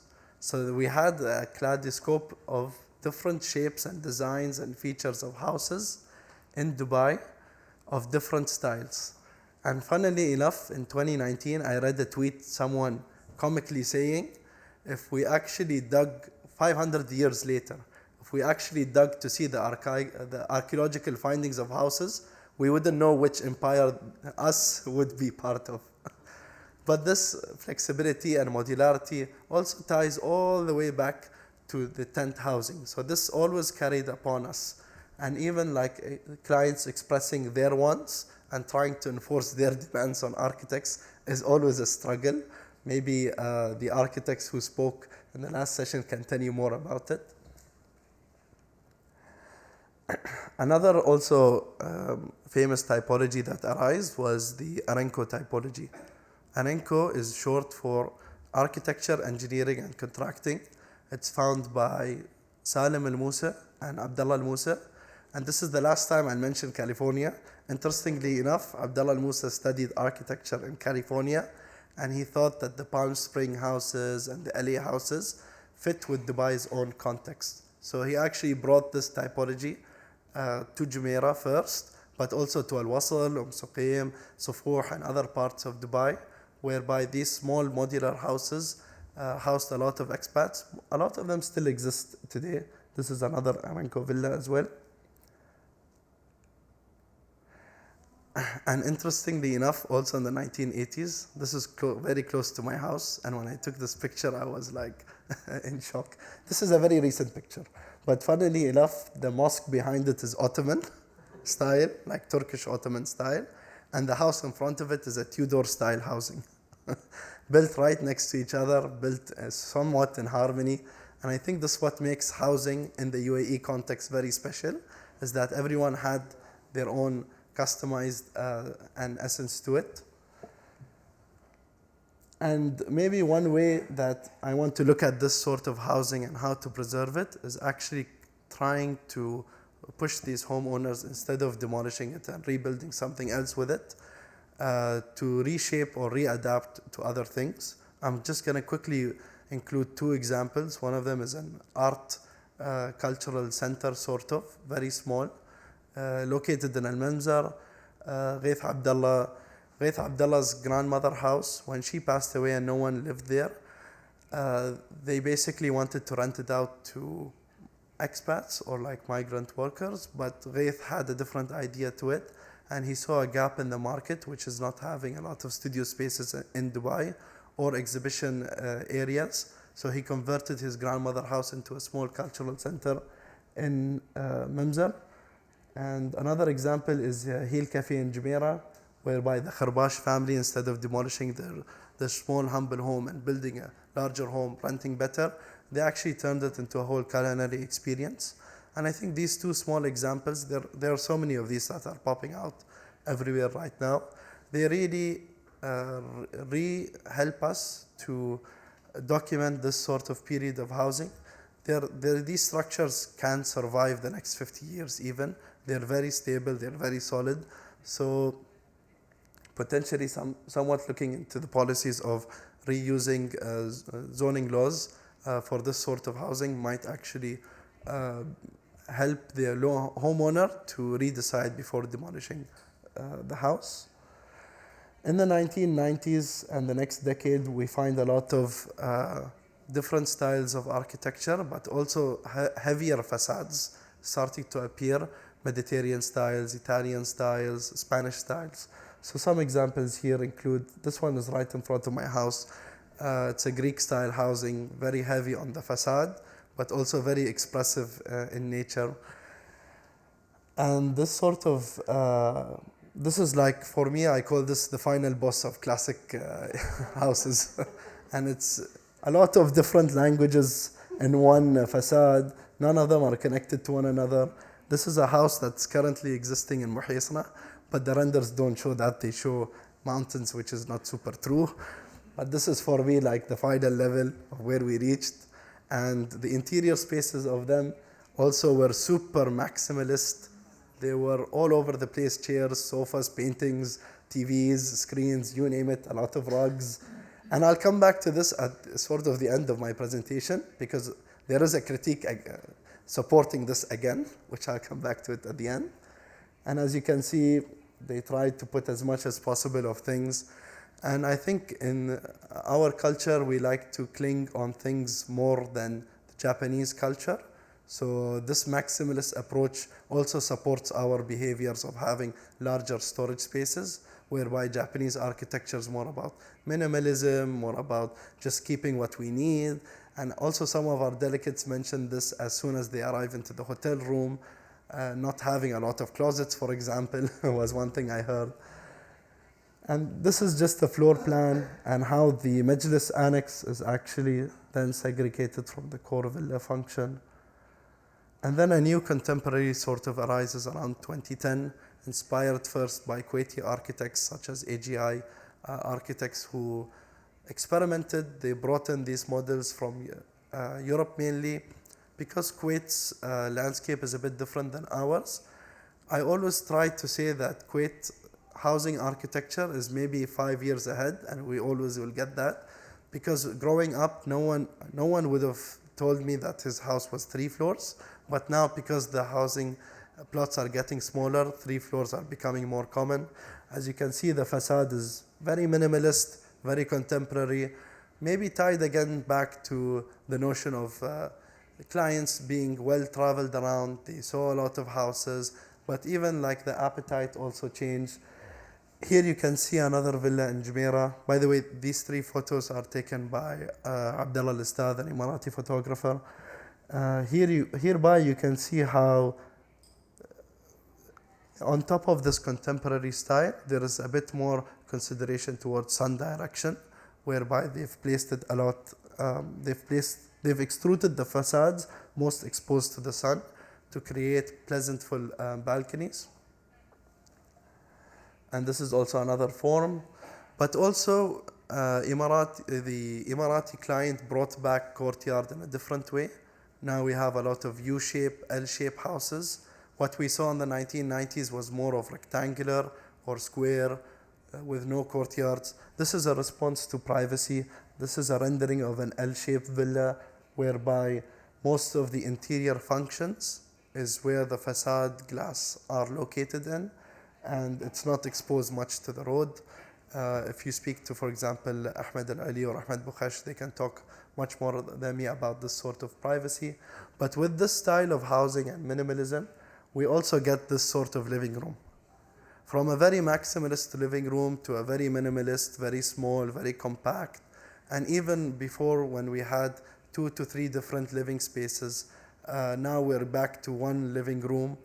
And recently what I'm seeing on TikTok is a trend called the beige sofa curse. لعنة الكنب الأبيض, which is basically a contemporary view upon these smaller minimalist houses, whereby now gatherings are not as big as they used to be. They're not reoccurrent. A lot of social changes happened because of this. People are not meeting as much, and whenever someone wants to meet someone, it's always a coffee shop nowadays, and it's not much the house itself, because this living space is not only for the guests, sometimes it's also shared for family members. This is the last slide to my presentation, but I also want to end it to how we build a legacy and towards this. Readaptive use might be one way of this, but when I was delving into housing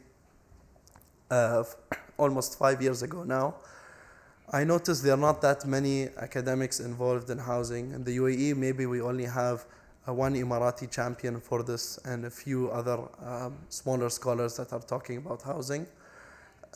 This is also reflective of the Gulf region itself. So 2 years ago, I actually held a symposium called Future of Gulf Housing, which we're working towards creating a book around it. And you can see the schedule over here, May 2023. So 2 years afterwards, we're working on a book to it. And working on a publication really defies any new technology, to be honest. Like even when today they were talking about AI, AI is great as a tool, but the book always remains king of all publications. That's what I say. Like music goes and comes, radio goes and comes, TV went and came, and books really stood the test of time. So this is what I'm currently working on, trying to compile the insights of this symposium into a large publication. I think our publication now stands around almost 20 contributors writing for this publication. And I end it with this note. I just check how am I doing with time. Okay, we have time, I think, for 1 or 2 questions, if anyone wishes to ask.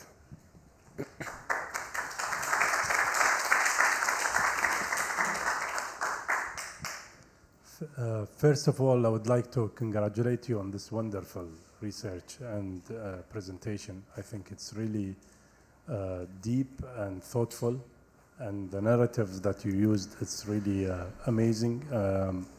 Personally, I was really, let's say, impressed with the level of research and the depth you get into.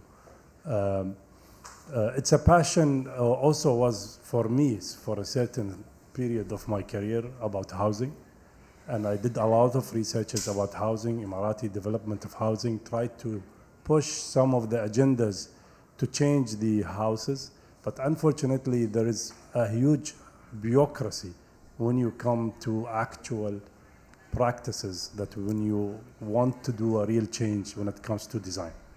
And it comes from not the architecture typology itself, but it will be interesting maybe in your research also to search it. It's about also the urban block, the plot sizes, the guidelines, or let's say the regulation of the authorities, which needs to be challenged, to be honest, to be able to build in more efficient and also socially relevant, let's say, typologies. I really encourage you maybe maybe we discuss after this. I have a lot of things that we could also share and could enrich your research, but also I could learn personally from it. Thank you very much for this one. I have this. Yeah. Most welcome. Thank you very much for your feedback. Also, just speaking about setbacks, or like speaking about building codes, I think everyone has a problem with the setback being too wide across all sides. Their justification was this is an old law passed in the 1970s to avoid fire, to avoid some sort of these hazards.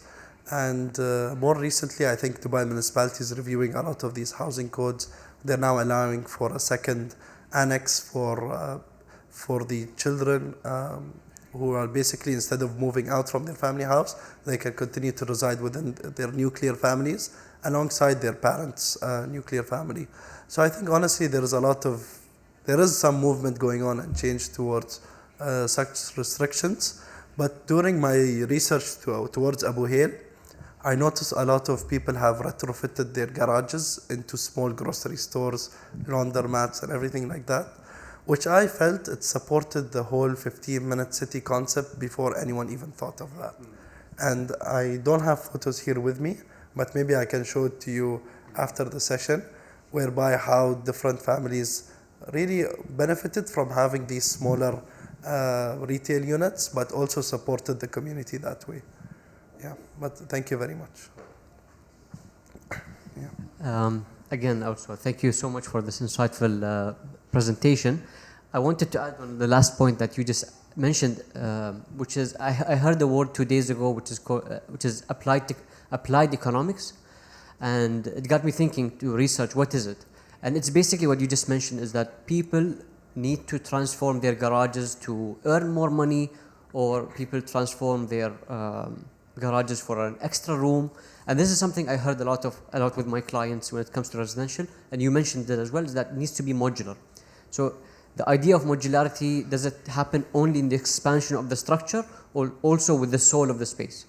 And why do I mention the idea of applied economics? Because there's a project that always inspires me. I think I mentioned it to some of my colleagues, is by Pritzker Award winner Alejandro Aravena, La Cuenta Monroy, which is a project where they discussed with the social housing the idea of building an 80 square meter house, but because of budget restrictions, they opted to build half a house with 40 square meter, but more durable, higher quality, and then allow the families to expand towards the next 40 square meter based on their needs, based on their financial capabilities, which gave a character to the neighborhood.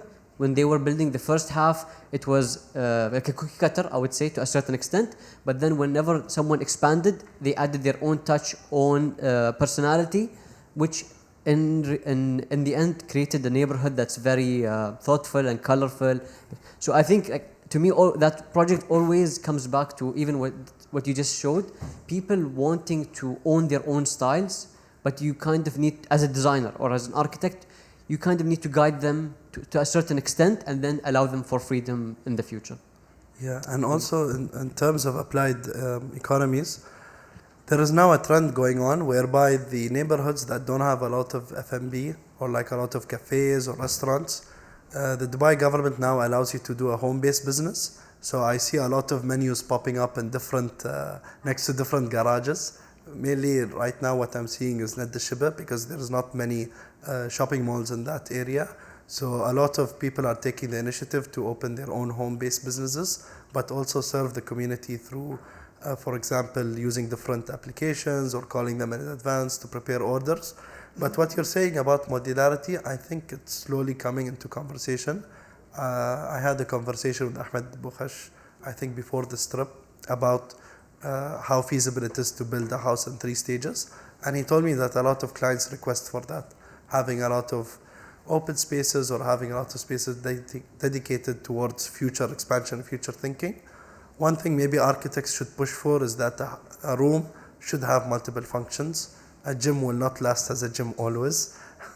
So yeah, just closing on that note. How are we on time? Can we take one question? Or okay, I think there's a question in the back. Thanks for the presentation. It was wonderful. But a quick thing, you didn't really touch on it on the presentation, but there's something about the local houses and them occupying or inhabiting the space between the house and the fence and outside the fence. And I first noticed this phenomena when I was invited by my local friend in Fujairah, and it has a very interesting character where it's almost a mismatch of different interior elements that they bring from the house into the outside. And the outside is sometimes remains between the house and the fence and sometimes extends beyond the fence. And after that, I started noticing that a lot in Abu Dhabi, and we kind of doing a study and trying to map that out. And I was just wondering if this is something that you can comment on or touch upon. Maybe we can talk about it later. Maybe we can discuss it in details, but one thing I wish to maybe add upon is that a lot of backyards are changing. There is a habit of backyards now being much, much smaller because the plot sizes are decreasing. There is also more awareness on picking the right plants, the right landscape, how to create spaces for people to for children to use it. So maybe I'd say 20 years ago, the trend was always just green lawns, well maintained, lots of flowers, maybe fountains. But nowadays it's more about how can we rethink about landscape. And a lot of the landscape companies are actually helping clients to rethink of this. But backyards in general as a trend, they're becoming much smaller, especially with the new regulations of building more annex spaces. A lot of local families appreciate having more storage spaces. And in terms of the backyards, there's an initiative that Dubai government has announced, which is led also in collaboration with Dubai municipality and rethinking public parks so that that becomes the collective backyards. And even the naming of this initiative, Hawi Dubai, means Dubai's backyard, which is where a safe space for children from different houses to use on. It will also support like densifying neighborhoods and allowing services more easily to be scaled upon. I think, Salim, you would want to introduce the next speakers. So thank you very much again for listening. Thank you.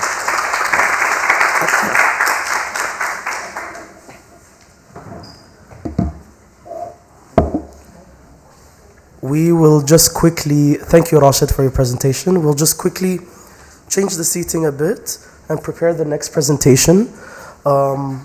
If I can ask Laith and Hamid to come to the front, please. And then we'll move these. And we'll wait for some more audience members to join us before starting. Do you want to sit? No, I have it's a lecture. So you both will just start? Yeah. Okay, wait. In that case, or you don't want to sit at all? Then a laptop and my script is here. I don't know. We'll just wait for some more people to come in and stuff.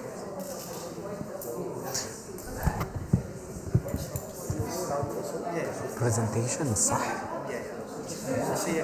Okay.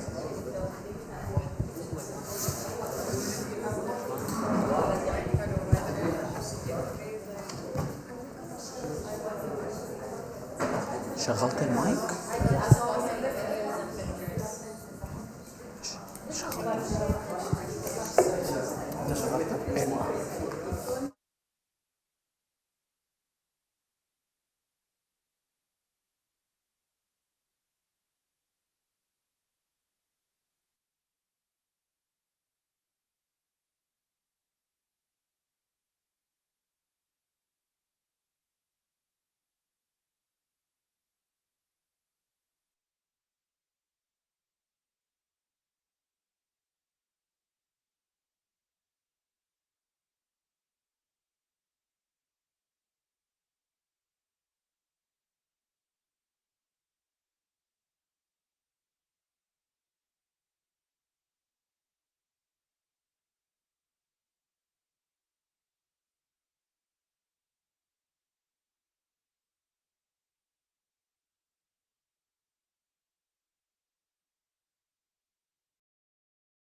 Hello.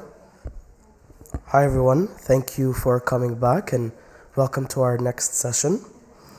Up next, the current presentation we have is Village of Water Comes Life.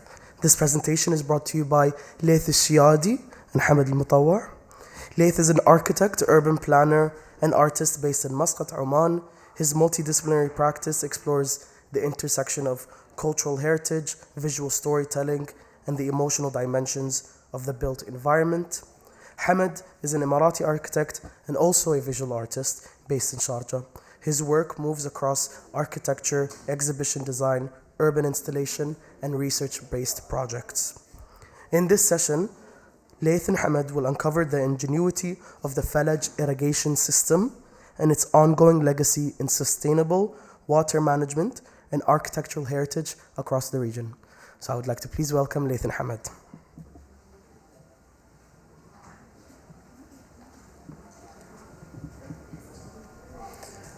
Assalamu alaikum everyone, good morning and konnichiwa.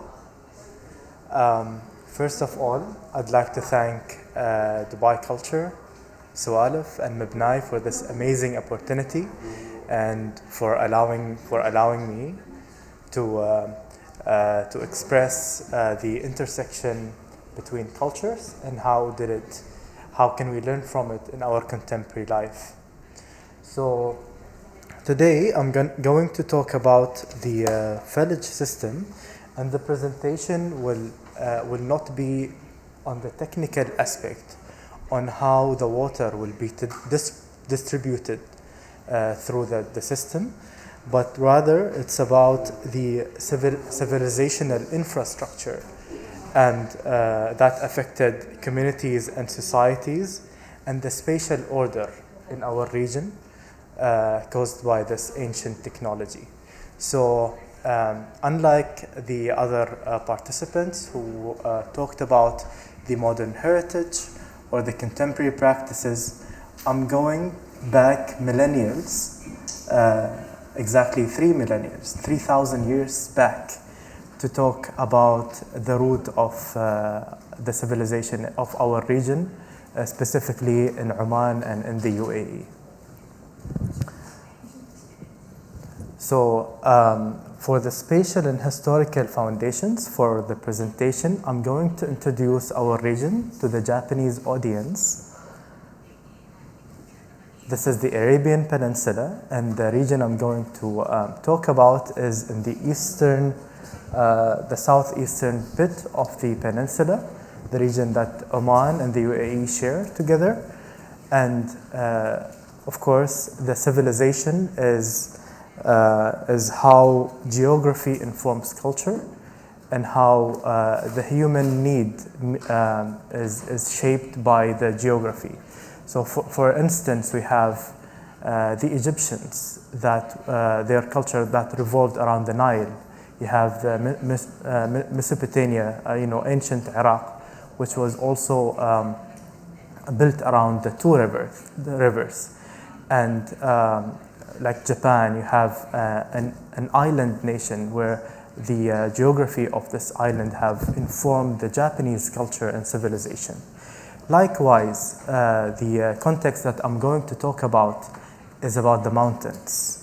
And as you can see, we have a mountain that stretches from the Hormuz Strait all the way to Sur, and that have shaped the civilization here for millennia.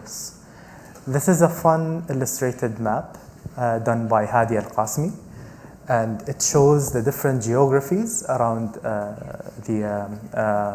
Oman and UAE. You have the desert, you have the mountains, also you have the Sabkha, which are these flat, low-lying depressions where the evaporation exceeds the precipitation, which leads into resulting into an accumulated of salt and minerals in the soil.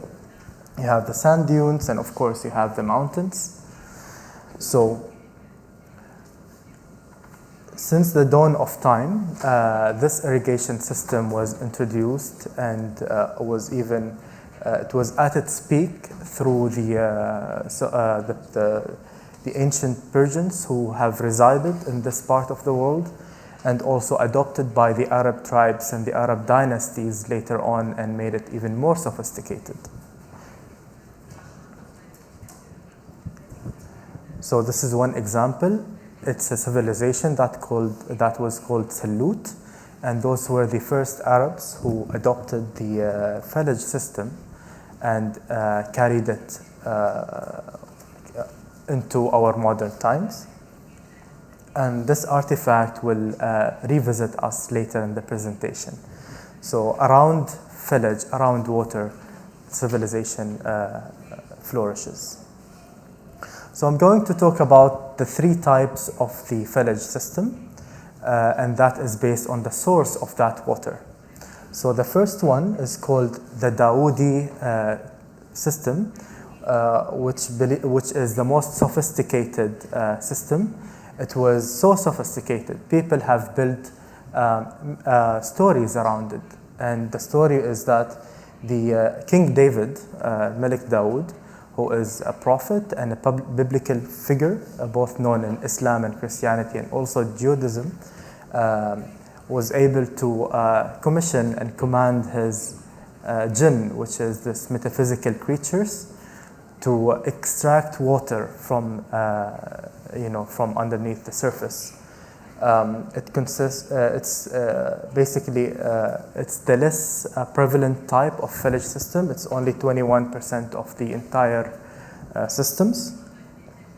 You have Al-Ghayli system, which is a catchment from the wadi. So the wadi is the valleys that catch the rainwater between the mountains. And it's the most prevalent part since our nations reside on the same mountain range. Also, it's very interesting. One of the most interesting feature about this village system is this feature, which is locally known as Gharraq Fallah.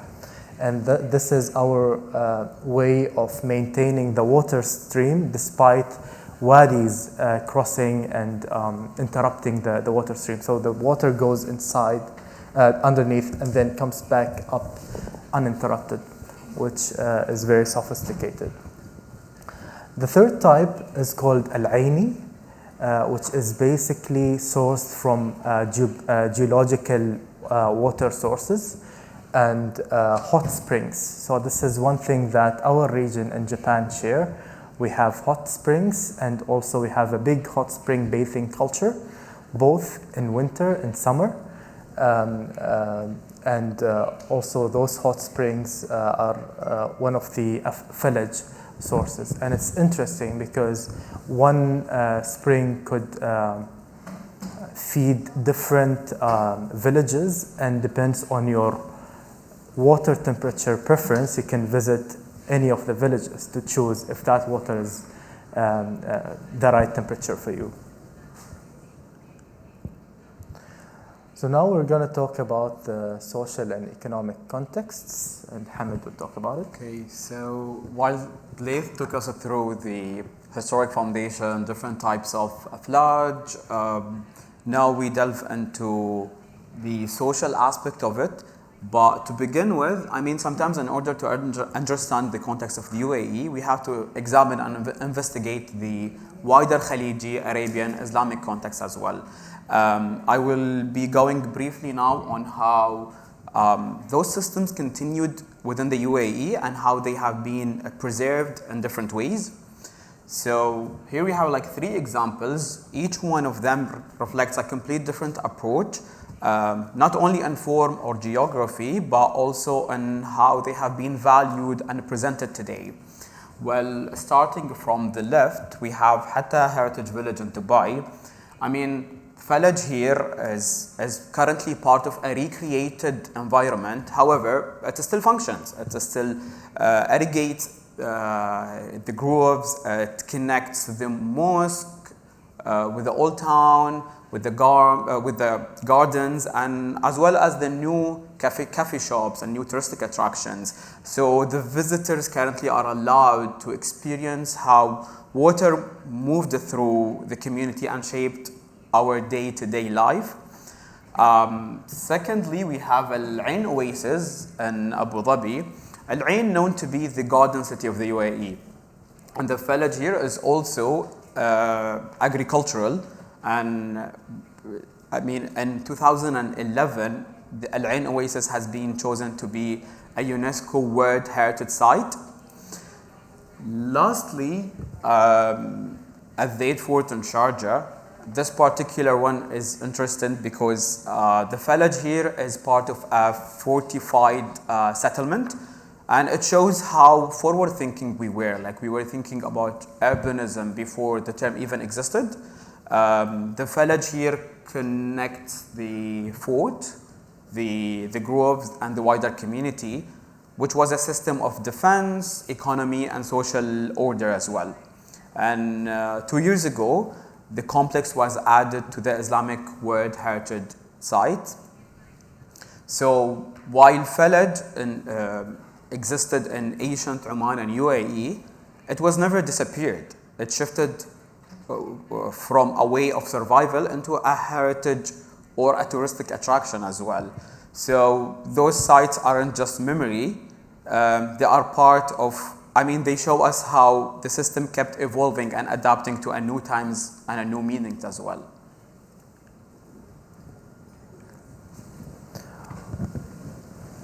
Okay, so I'm going to talk about one example, comprehensive example that showcases the different parts of the village. And I'm going to use the UNESCO listed site, which is Beit or village Al Khatmin. It's in Birkat Al Moz in Oman, and it was listed in 2006. The village stretches for 2.6 kilometers, and it shows the different parts. So with the construction of this village, some tragedy happened, which was a lot of workers have died through the construction of the village. So the families of those workers have demanded that they wanted a share from the water. So so the agreement was that 60% would go to the state and for the endowment system, and the 40% of the village would be divided through also an interesting architectural feature that I'm going to present later in this presentation for the private use of those families. So it starts from the mountains. It extracts the underground water, and for those who have visited the Oman Pavilion, it showcased the way they have excavated the underground. So they use this horizontal shaft, and then we have those maintenance vertical shafts to maintain or also to extract whatever is excavated from the underground. And then we have the first source or the first user of this water system, which is the government. That's where the ruler of the tribe or ruler of the state lives. And the priority, of course, is for drinking, then for bathing and sanitary reasons, and then it goes to agriculture. So after the big fort, the water goes to the state mosque, and then this is the architectural feature that I've talked about. It divides the 60 and 40 shares from the beginning, so the rest of the water could go to the private section. And then it goes to the big settlement around the wadi or around the mountain. Some of it would go down to the wadi section, and some of it would be carried on through a structure that is very similar to the Roman aqueducts.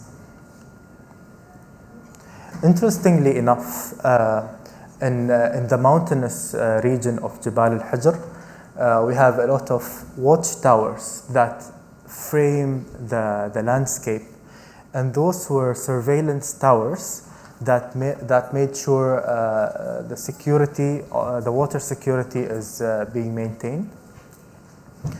And one interesting fact about those towers is that as they move further from the settlement, they get smaller and taller, and because the communication would be much harder. And as they go closer to the settlement, they would be bigger and shorter because of logistical reasons.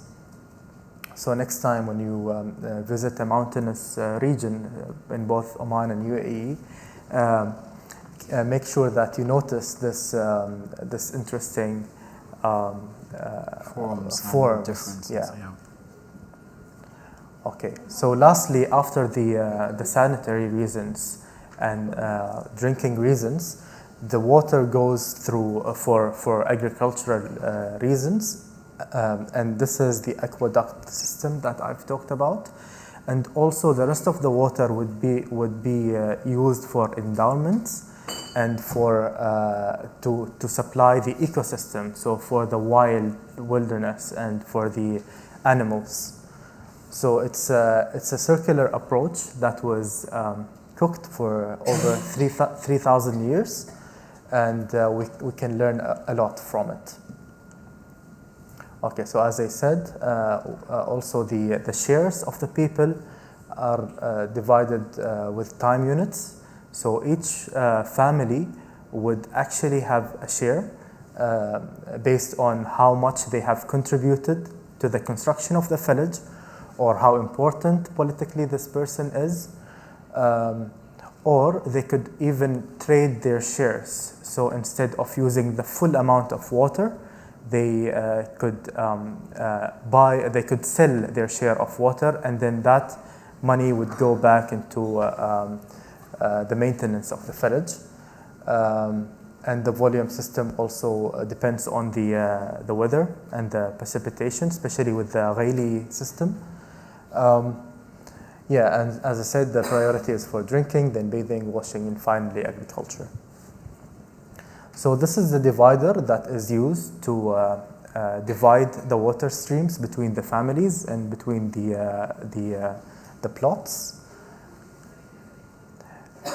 And each family, they would know their share using the sundial. And it's interesting because the share could be for a 12-hour span, or it could be in seconds or like minutes. And you would say, what's the use of those seconds and minutes? Why am I taking water for only seconds? This came to resolve inheritance problems. So if people would inherit their share from their father or for their grandfather, still there's a systematic way of dividing those shares to the inheritance. And the shares doesn't stop when the sun goes down, because even at night people could still measure their shares using those fixed spots in the horizon, which will also measure how much the stars would travel from one point to another. So they have used the nature with them, and I would like to tie it back to the slogan of this pavilion, from earth to ether. Our awareness of what's up there is a continuous journey from the ancient times until the contemporary day. We have the personality of Al-Wakil, which is a central figure in this village system. The job description of this person is wide. He has to have the soft skills to negotiate the different shares and disputes with the shareholders of the village system. He has to have the technical knowledge on how to dig new channels and how to maintain them. And also he has to be good in mathematics to know exactly how much is distributed to each family. So I thought also it's good to share two personalities and how do they look like. As we saw in the Bahraini pavilion, the people in the past, they used to have six packs and they're very strong. And of course, It's not a luxury back then. It is tied to the nature of what they have been working on. Yeah, so now I'm going to leave it for Hamid to talk about the contemporary scene in the UAE, and then I come back to talk about Oman. So before I jump into the contemporary reinterpretation of الفلج system, I want to pause at the modernist era of the UAE. I mean, literally right after the courtyard houses, the village itself, and before our today's shiny glass skyscrapers. So basically the whole idea, or the main ideas behind village, is using gravity, managing a flow, and distributing water collectively. And that did not disappear, it just changed in form. Well, here I'm sharing a couple of water towers. I mean, it started in mid to late 60s up to 80s or early 90s. We saw the rise of water towers across cities, neighborhoods, and also some educational institutions. Here are some examples across the UAE. The one on the left is in Dubai. I mean, it's one of the most iconic examples of water towers in the region, and it's no longer in use. However, it has been preserved, maintained, and currently it works as a monument. I mean, the whole park was named after it. It's Al Khazan Park in Dubai.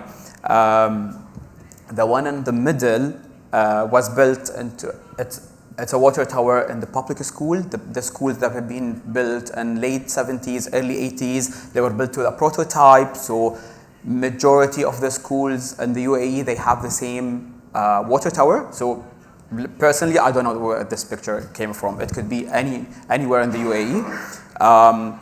And those towers weren't just designed to function, but also as a visual focal point. And the one on the right, it's Al Khazan in Sharjah. Unfortunately, it has been demolished 10 years ago. And with that, I believe part of the public memory was lost. And what I found powerful about those towers, I mean, because they are a direct interpretation and direct extension. For me, that's the way I see it. It's a direct extension of Al-Falaj system and Al-Falaj logic. They stored water, they distributed it, but also they structured the space. They kind of shaped our urban planning and the way we see cities. So in a way, they were just like vertical village in a way, but they were like modernist, engineered, and more visible. So now I'm gonna move to a fun part of the presentation, kinda. I mean, no more history. Sorry, Lee. Yeah. No worries. I mean, at some point, water towers stopped being functional, and then they started to become part of our memory, our nostalgia. So here where artists came.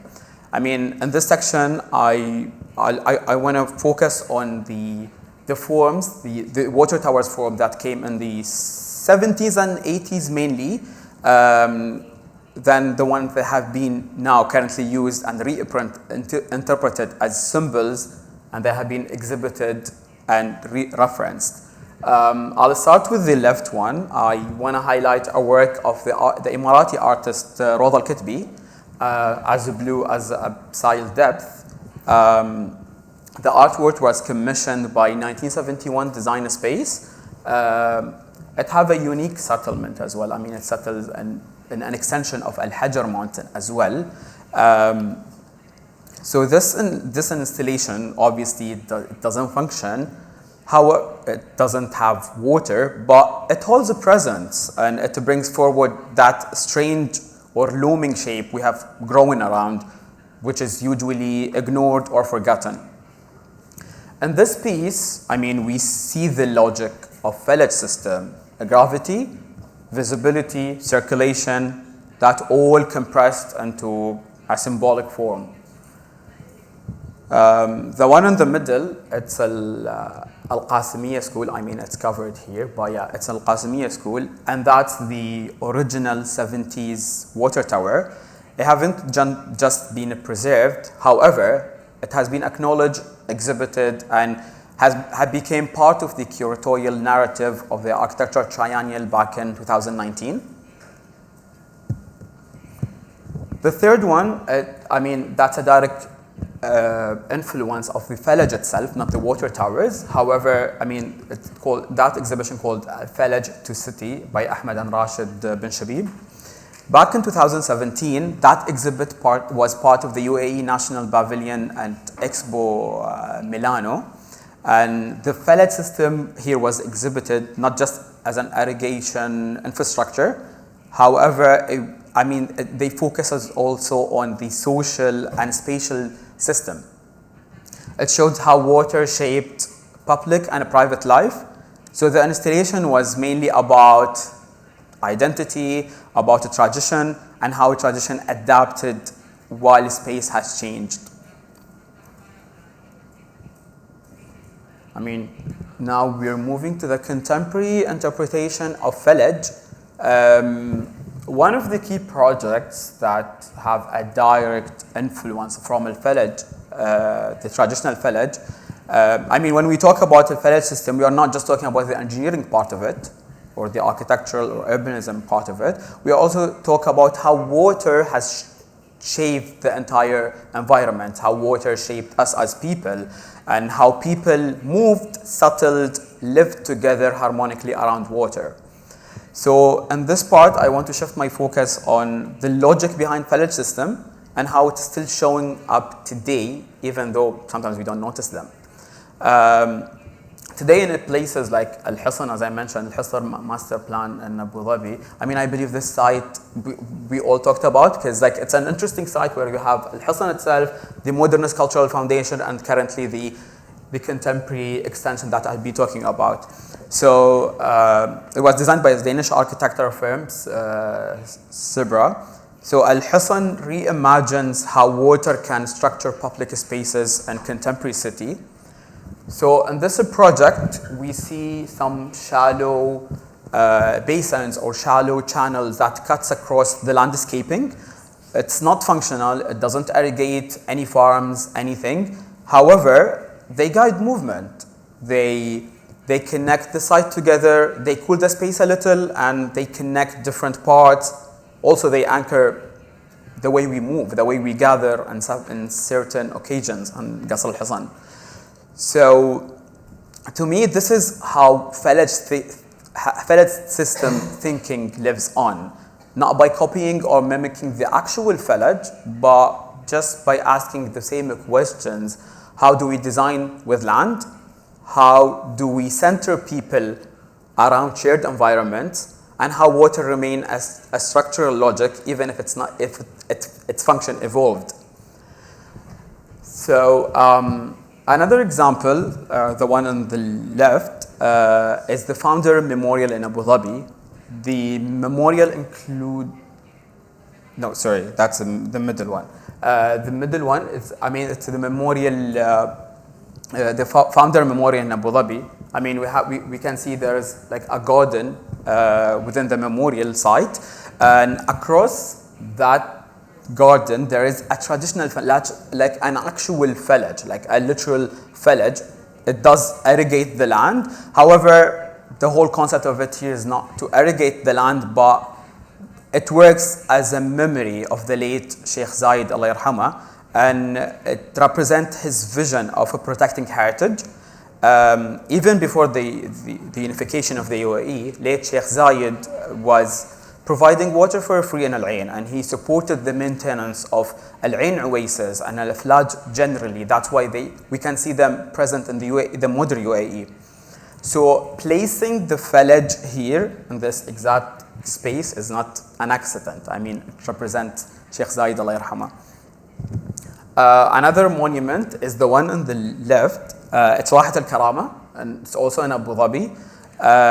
It's a national memorial honoring those who gave their lives in service of the country.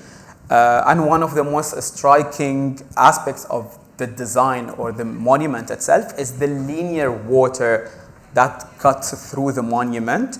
It's guided by gravity because we can see different levels, which is also a direct extension of the Khilal system. But here it doesn't irrigate, it just carries memory. It moves between different slabs, different levels, and connecting land, spirit, and legacy. The one on the right, it's House of Wisdom in Sharjah. It was designed by Forster & Partner, while along the garden, we can see narrow water channel with a slight drop. I mean, there is like a different heights level. It reminded me of the exact system of village as well, not in function, but in the term it guides people. The term, the way it let us move around it. And also the building itself, the library itself, it's a place of reflection, meditation, knowledge, and I think the water just added to the atmosphere. Okay, so before going on and talking about the contemporary interpretation of the village system, or at least the Omani one, I'd like to highlight something that both nations share. If you go around Oman and the UAE, you would find a lot of places that are actually named after water sources. You have Al-Ghail and the word Sharjah, which means where the wadi flows. And there's a lot of places in Oman that's called Sharjah and Shreja. And I also noticed that Sharjah comes from the same root. You have also Al-Misfa and Masafi, and also you have Al-Ain. So all of these names are actually tied back to the very reason societies and cities existed in this corner of the world, which is water. So I'm going to highlight something that some of you have already visited, which is the Oman Pavilion in Expo Osaka. And for those who haven't yet, this is an invitation for you to experience that. So as Hamid said, now the focus is shifted from securing water to securing what values we need to carry with for our future, the know-how, the legacy, the stories, and all of that. So the Oman Pavilion have presented us with something that is very special. It was commissioned in 2023, 2 years ago, by the Bil'Arb bin Sultan Architectural Prize, and it was a very nice window for the Omani youth to express culture without referring to direct visual references. So we haven't used any traditional reference, but we have broken down the essence of our cultural legacy, and we have chosen the water represented by the village system, and so the resulted form was this central village. It's very linear, which flows above us when we enter the pavilion, and then we have the shade that is caused by the sun in the corridor, and then of course what's carrying this village is the wadi, and the experience of the wadi also was abstracted.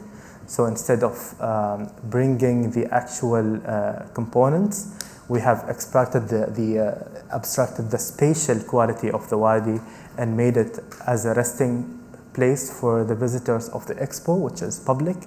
You don't have to queue for it. Also, it comes with a multi-sensory experience with the coffee shop, with the smells and all of that. And of course, you have the red, which doubles as a symbol for both nations, Oman and Japan. And I'm very excited about the next slide, which is the HE, the Minister of Culture, inaugurating the exhibition using the same ball that was found in Salute civilization that I have referred to at the beginning of of my presentation, and that it's a full circle moment for us Omanis knowing the reference, and also for the rest of the world to see, to hear our story using different language, which is architectural language, and presenting our stories for the rest of the world without using words or language. So yeah, and I'll leave it now for Hamid. So I call it Expo Legacy. I mean, as Laith mentioned, the ball itself, one like the ancient one, that it shows that what we do is a continuation of our heritage, our ancient roots. I mean, at the UAE Pavilion and Expo Dubai 2020, we also see the most direct reference of Khalad, which is there. I mean, the pavilion itself sits above a surrounding basin, and while you move around it, you will also notice the Khalad system cuts into the stone, which let the water move slowly around it. So it was like a crucial part of the design and the exhibit of the UAE Pavilion. I mean, Dubai Expo 2020 itself, I mean, unfortunately, I hadn't had the chance to visit it, but I'm sure a lot of you have been there. I mean, in UAE Dubai Expo 2020, reimagining water and the water landscape and the urban landscape was a crucial part of the master planning of Expo City. The public spaces at Expo 2020 designed in a really intentional way as part of the environment and the landscaping, where visitors can interact with water. And I mean, it was a central hub. I mean, we used to gather around water, so we wanted to recreate that. So I believe it's a living legacy of sustainability and heritage. I mean, from traditional village networks to modernist water towers, from abstracted urban installations to a full-scale international pavilions. The presence of water in our built environment continues to carry meaning, moment, and it reflects us. And as we reflected on previously on Expo 2015 in Milan, Expo 2020 in Dubai, and now as we stand at Expo 2025 in Osaka, there is a continuous narrative here. And what we see is not just architecture, it's a testimony. I mean, I believe it's a testimony of the UAE and the Gulf as a whole, and their commitment to sustainability, not just as a trend, but as a tradition, also as a commitment to heritage, as an active knowledge. So the village still lives on, not just in channels and pipes, but in how we shape our cities, how we think about them, how our parks, our moments, and also how the way we gather as people. I mean, the village still lives on. Okay. Thank you. So, do we have any questions here? Yeah. Thank you very much. Thank you very much for your presentation. It was very insightful. I have one question. We naturally know that how water was influencing the civilization all around the world, and even in the countries that they were enriched with water resources, fresh waters. We again say, its impact on their culture. But my main question is that should we keep that culture still in our modern architecture and civilization? Because, for example, we can see the system that you have, system of falaj that you have introduced. We have the similar system of qanats, which in Oman it is used, in Iran it is used a lot. And due to this system, we see this structure of oases that we have, or in Arabic, wahe, if I'm right, True. that they are forming. If I please correct me, because I have been living in Oman for 5 years, and you can, I think, if I am wrong, please correct me. I think we can still see this oasis structure in the city design of, for example, in Oman. In Muscat, you can see that we have areas such as Al-Sib, Azeiba, or this area that you can see a little bit of, population density.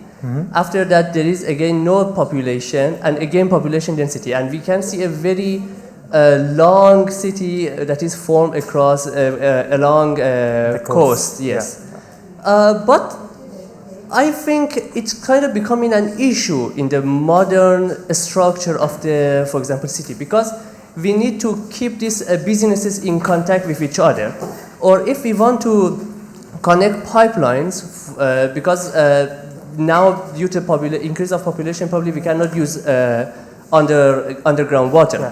It would be dangerous. We are taking the structure of the subsurface and causing land subsidence. So even desalinization and making pipelines that are that long, it would be very difficult and costly. So my question is that, as an architecture and civil engineers, we have to keep that heritage and we apply it into the modern architecture, or no, we say that it was useful at this specific time, we had the benefit, and now we have to put it aside. Yes. And even in the contemporary context, the village system still is dependent on when it comes to local agriculture. So in the instance of Muscat, for example, the villages that are closer to the mountain, they are still dependent on the village system because they were ancient, unlike the modern or the metropolitan part of Muscat, which is closer to the sea. Sib, Al-Udayba, also Udayba, this is like a water source name. They are still living and they are dependent on it. But when it comes to incorporating the village system in the modern contemporary life, I think we need to look at it not from a water supply point of view, but from a cultural point of view. This is something that we should cling on and cherish and learn from. And the examples that we've provided, me and Hamid, show how can we use the symbolism of the village and carry it on into the contemporary and modern life. But when it comes to agriculture, of course, the population is booming, and no one could depend on the village to drink water or for sanitary reasons. That's why we have, big, what's it called, the big, stations that convert seawater into a potable water. We depend on that in modern day. But when it comes to using the same system for modern life, I think it's a challenge. So you basically mean that it is better to use it as a mostly decoration and historical aspect in the modern design? Yes, it can be, but I think that one of the things we tried to do here and the lecture, we wanted to highlight different aspects of village. I mean, the village as a technical aspect, or also the social and economic part of it. I mean, even for the examples, the modern and the contemporary example that we presented, some of them are actually functional. So it depends on the client itself, the context itself, whether we want it to be just there for aesthetic purposes, or we want to just abstract the social part of it, or and some farms, I believe they still use them, maybe in a smaller scale, yes. But yeah, it actually depends on the context itself. Yes. But we can use it whether it's abstract or functional village. Yeah, so it's just the village thinking itself. The focus of the presentation is not the engineering part, but what can we learn from it? I'll give you one example. The residents and the people of those mountains that have the village system, they are known for being good traders. Why? Because it's in their DNA how can they manage the scarce resources that they have, water, financial, even food security. So they become very good and very conscious about retaining the source first of all, and then how can we make the most out of it. So one intangible aspect of it is this society that is good in trade and good in negotiation and good in mathematics. The job description of Wakil kind of sums it all for us. Yeah. Yeah, I believe we are short on time, so if we have any questions, we can take them after the lecture. Sure, yeah. Anyone? Mariam, Khulud, no one? Or even if anyone has a question here. Yes. Okay. Yeah. Then Go ahead. Okay. Thank you so much for being here. It was a pleasure of delivering this lecture with Laith. So yeah, thanks again. Yes, thanks for coming.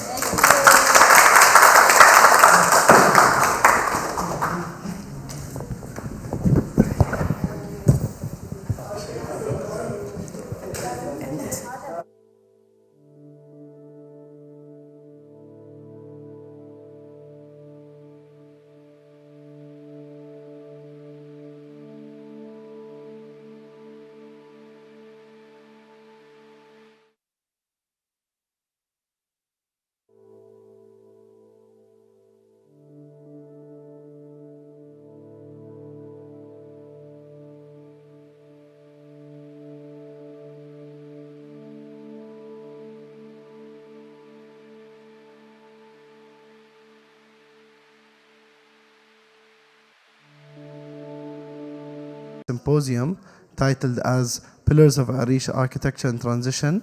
We are now ending the symposium with the last two sessions. This session is moderated by Salim Al-Suwaidi, curator and the founder of Swalif Art Publishing and Consultancy House, who's going to be in a conversation with Abdullah Al-Mulla, who's an architect, founder of Studio Mulla. And Abdullah Al-Mulla is heavily involved in artistic installations, residential designs, and commercial designs as well. But for this session, we are mainly going to highlight on pavilions and Abdullah's experience in designing them, executing them, etc. I leave the floor to my colleague Salim Suwaidi to begin this session. Thank you, Rashid. I will start by just giving you an introduction to Abdullah, if that's okay. Abdullah Mullah is an Emirati architect based in Dubai. He received his Bachelor of Architecture from Wittenberg University in San Diego. And then in 2018, Abdullah founded his design studio, Mullah, all caps. Abdullah's creative practice is driven by the creative energy constantly in flux, going into the unknown. The methodologies are perceived as a sequence of theoretical and visual design explorations within a focused subject by using patterns and geometry as regulators in setting the design guidelines. Abdullah simultaneously studies the subject's attributes to develop them through a preliminary study of concepts and prototyping, creating a feedback loop to learn, repeat, and advance. I'm very glad to be having you here with me, Abdullah. Pleasure is mine. I wanted to start off by first asking you, before we even ask you to define a pavilion, before we even ask you what a pavilion is, I'm curious why you started to fall in love with pavilions and how did your practice lead to this love? I think first it starts with reflection. But I remember during my architectural studies, they divide the studios into segments. So you first start with houses, then museums, then more residential design, and then you get into structures, and then your thesis. And I've always felt, looking up to the students in the higher years, I was always gravitating towards structures. I'm interested in these details and how they become a space. So I think that's where my curiosity came, towards these pavilions and structures, into these ideas that can be concreted into experiments. So with this idea of experiments becoming concrete, how would you define a pavilion then, to begin with? Is it a structure? Is it a sculpture? where do you define a pavilion? In simple terms, I would say they're experiments, at least in my opinion. I always give this analogy in the fashion world when you see in the catwalk, you see the ladies walking, and you're like, who's going to wear this? But I think they're experimenting. They're trying to showcase new ideas, new forms, new materials. And this is where I feel pavilions are architects' attempt to experiment with space, with function, with materials, having the detail go to become the space, having an object becomes the new space.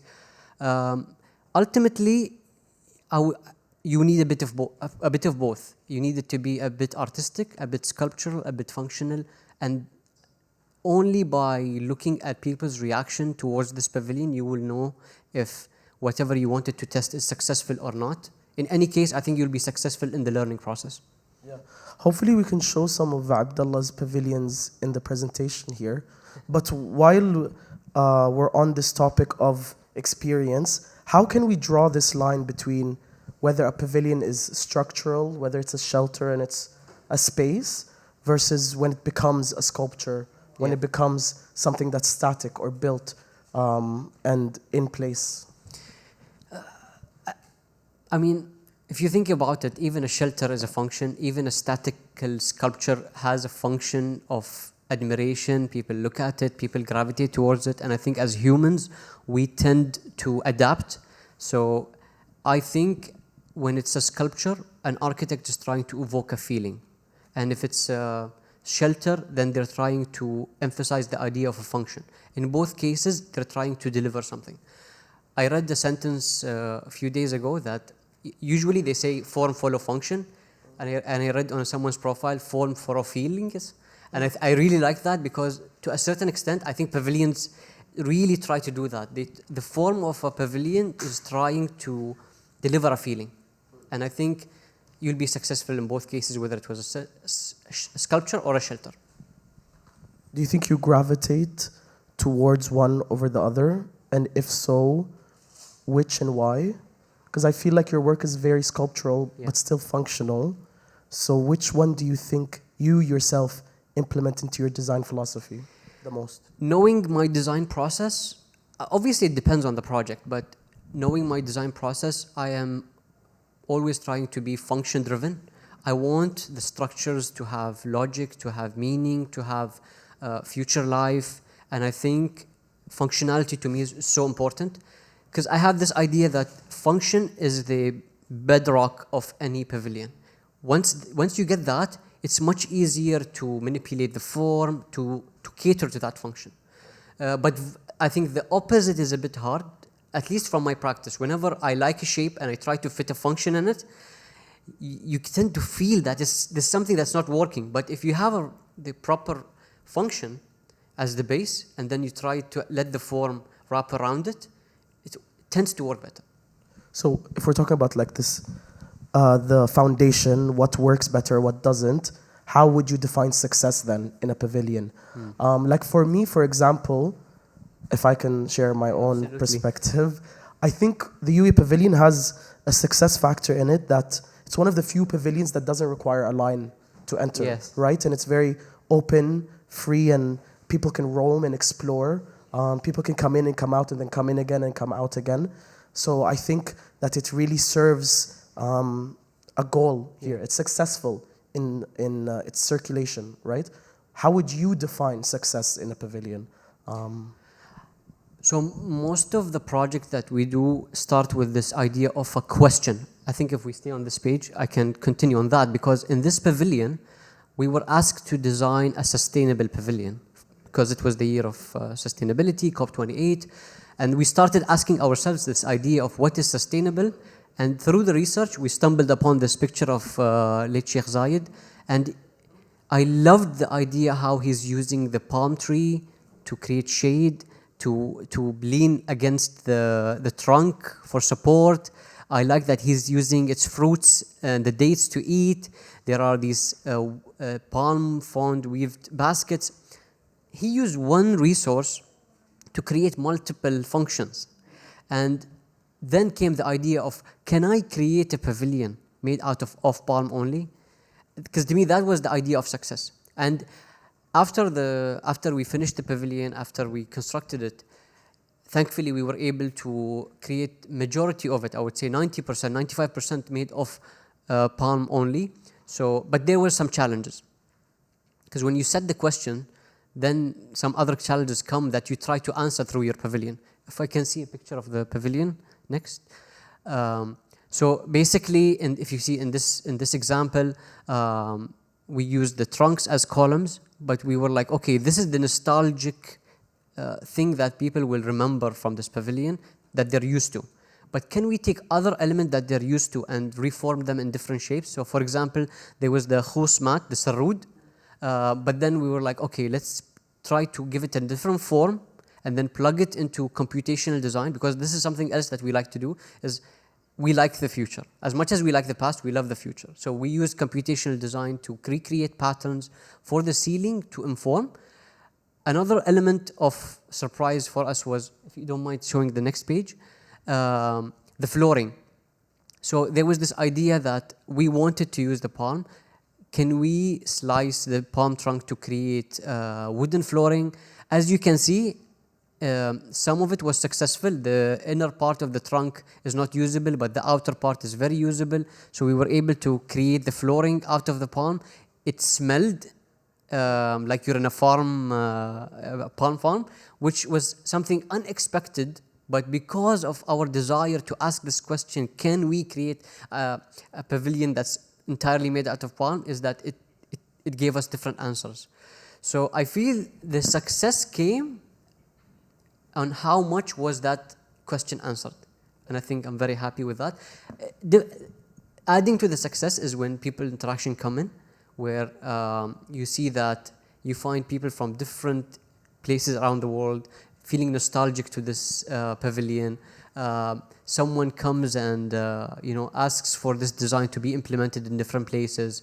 Some of them that come and feel inspired because they're like, I'm so familiar with this material, but this is the first time that I see it in this way, in this form. I think all these things are a success to me. Do you think about these things while you define and design your pavilion? You cannot think of all of them. So you can think of some. For example, the placement of the columns is intentional to allow for people from all sides to come because we knew the site, but you cannot know that someone is going to come. Because there's one lady that literally asked me, can you make this as my wedding kosher? So like the wedding background. And I cannot design for that. Like I cannot, but that's when you're successful, because you evoke someone's imagination to take the structure and place it in a different context. And this is why I love pavilions. They do that. Architecture gives you feelings, obviously, but pavilions are like different types of experiments. So I have a question that maybe is tricky. You said form follows function, or sometimes function follows form. Does site follow pavilion, or does pavilion follow site? Oh, depends on the question, right? So if I know that in this pavilion, I need a lot of people to come to it, experience it. So I feel it doesn't necessarily follow the site as much as it follows your way of thinking of how many people you want to bring in. What is the feeling that you want to deliver? So, for example, if I knew that the feeling I wanted to deliver is something that I wanted it to be more controlled, so obviously it won't be as open as it is right now. So I think the form follows the feeling. I think feeling is rooted in the structure itself ultimately. On top of that, I wanted to then see, do you think that this idea of a pavilion doing something, right, beyond its function, beyond its facilitating congregation, beyond its symbolic nature, do you think doing something is a necessity? Or how else can a pavilion be impactful without necessarily doing something? If it makes sense. I think if it's doing something, then it's trying to. I guess there's this idea of. I think the metabolism era in Japan tapped on it, is that sometimes we need to let structures grow over time, And I think sometimes maybe pavilion can allow for that, in a sense that they can be modular, they can be expandable, they can be placed in certain places, and not necessarily for a certain function, but you allow the neighbors to decide what can the function be. So I am sure if you place this structure in a, let's say, certain area of Dubai like Al Quoz, which is supposed to be industrial and creative, will be way different than placing it around Al Khwanij, which is a bit more residential. The use of it will be different. So it can be the same structure, but it can have different functions. Funny enough is that this structure traveled to 3 different locations. So we did it for Dubai Design Week at D3, then it went for COP28 next to the UAE Expo Pavilion, and later on it moved to the Cultural Foundation. And what's funny is that in every one of them it had a different function. The first one was for the Design Week, the second one they hosted sustainable talks in it, and then the Cultural Foundation, they hosted poetry sessions.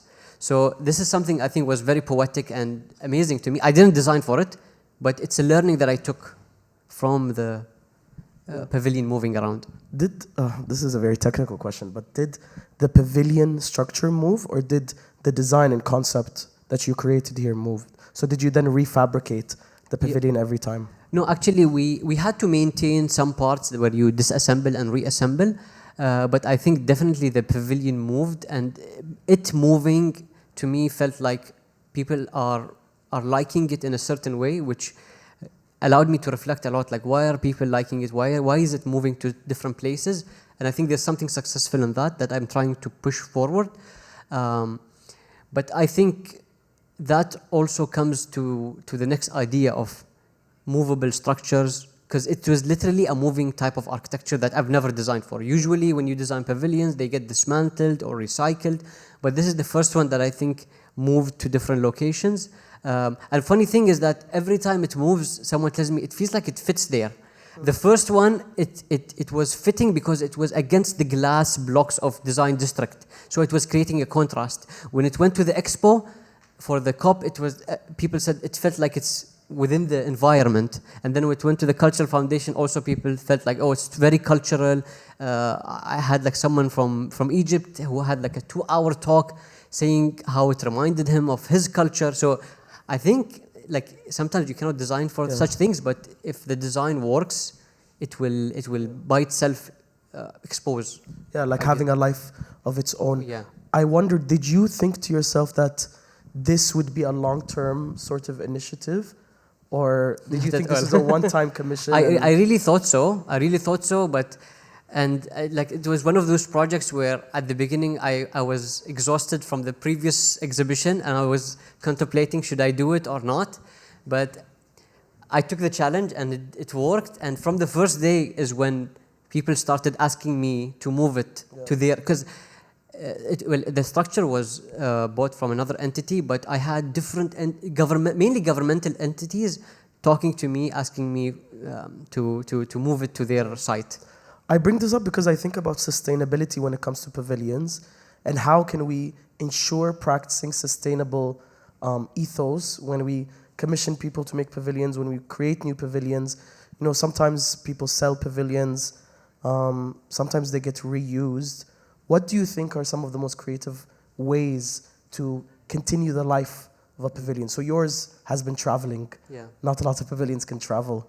What do you think are some creative ways to keep them longer? I think the usability of its materials and how you make it can help. Just to give an example of this one and then the next one as well, is that because I knew that this pavilion will move, so I designed it in a modular way. But there's that idea also that you should think of a material that ages well, because you want it to live longer. And then there's this idea of not necessarily just traveling, but also having the flexibility of different functions, because that allows people to rethink and recreate what can we do with this space. I think we see this trend of hybrid spaces coming in, or some people call them third places. And I like this idea that maybe pavilions can start to act like third places. Yeah. Speaking of materials, what are some materials that you think are underappreciated or underutilized back home for anything from a pavilion to other just construction in general that we can start integrating into pavilion building and design. I mean, here obviously we have datecrete outside on the pavement, which is an amazing innovation using the date pits to create concrete. We have these palm fronds obviously as the pillars. Is there anything else that you can identify? I wouldn't identify specific materials, but I would categorize them as contextual materials, where you should start thinking of materials that ages well with your environment, materials that are, I wouldn't say scrap, but easily accessible within your environment. And there's a lot of waste that I wouldn't call it waste, because I would call them a lot of resources that need a second life. So think about that, because it's very easy to go and say, oh, I'm just gonna go shop for new material, newly branded materials.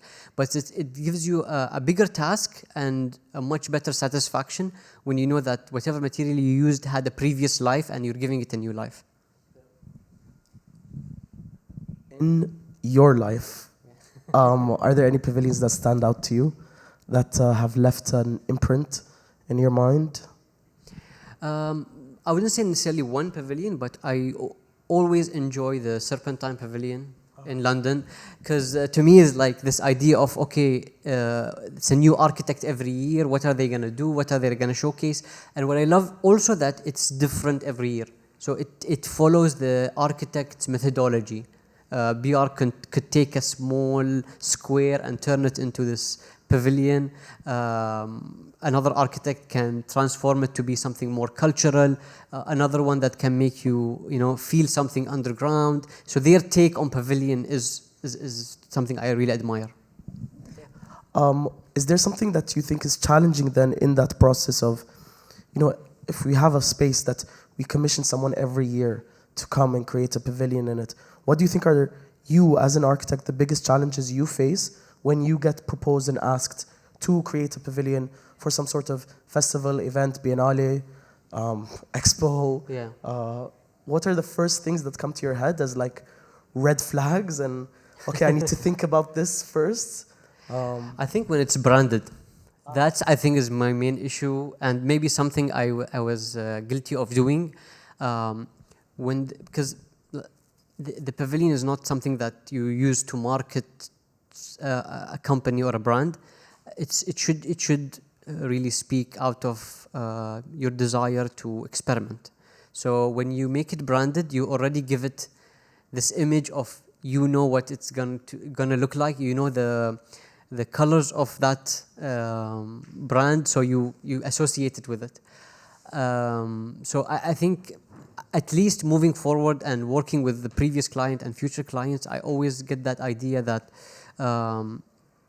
you need to understand that when I'm going to come and design, I will have my philosophy really embedded within this pavilion, within this design, whether it was architecture, interior, or whatever, more than the brand itself. Especially that maybe in pavilions, you don't really think of the commercial aspect so much as like if someone's opening a commercial space, then okay, you understand that. But if it's a pavilion, it's way less of a branded item than a commercial space. So how do you go about, the necessity to commercialize everything is something that we have to undergo to be able to fund a lot of these projects, right? How do you think we can navigate that when it comes to pavilion making? What are the main challenges with trying to avoid commercialization? Like, I think maybe the whole idea of marketing, like you brought up, like making merchandise out of everything, or I don't know, maybe not making merchandise is a problem too. Like maybe it doesn't live if you don't create some sort of archival history of it. What do you think are these commercial struggles that we might have? I think you'll always find intersections in your desire to create something. Like I'll just give a simple example. For example, if you're working at the Roads and Transport Authority, you'll eventually need to design a bus stop. If you're working at ADNOC, you'll eventually need to design a gas station. Give me any entity and I will be able to find a budget that they allocated for a certain thing that can be turned into a public pavilion space. So I think this is a very important skill for all architects and designers, is to create their opportunities rather than just wait and allow for an entity to come and approach them. So it comes out of desire of creation that you will find your opportunities. And speaking of creating an opportunity, if you had a dream opportunity or a dream pavilion that you would like to work on, whether it means we've spoken a lot about adaptive reuse these past 2 days, whether it means readapting an existing site into a pavilion, like a gas station into a pavilion would be very interesting, or just a completely new idea of a pavilion that you hope to wish to bring to life someday. In my second year, one of my professors gave me a case study of the Spanish pavilion in Shanghai 2010, and that kind of stuck with me into following it's ironic that we're in Expo, but into following this idea that there is this field of experiments that every country is trying to showcase their culture through pavilions. So I think Expo is everybody who loves pavilions a dream to represent his country's achievements, stories, materiality through a pavilion. But aside from that, there are a lot of these hybrid spaces. Like you said, the first idea of coming to change a typology from industrial warehouses to restaurants and offices. I think I would like to one day be able to create that hybrid of a space where something that felt unexpected becomes the normal thing to do. I'm very satisfied with the knowledge that I've gathered here.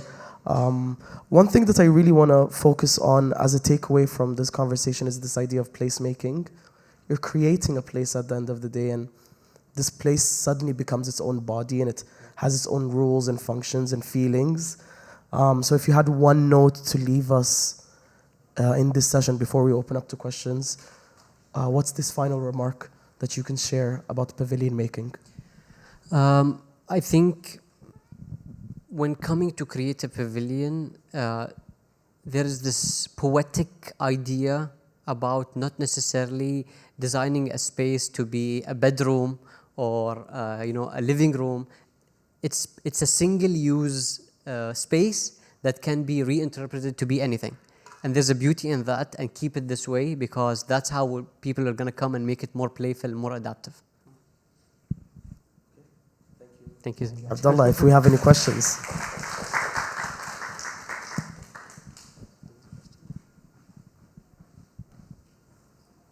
Thank you so much for the insightful discussion. I'm just curious more about the engineering of the first pavilion.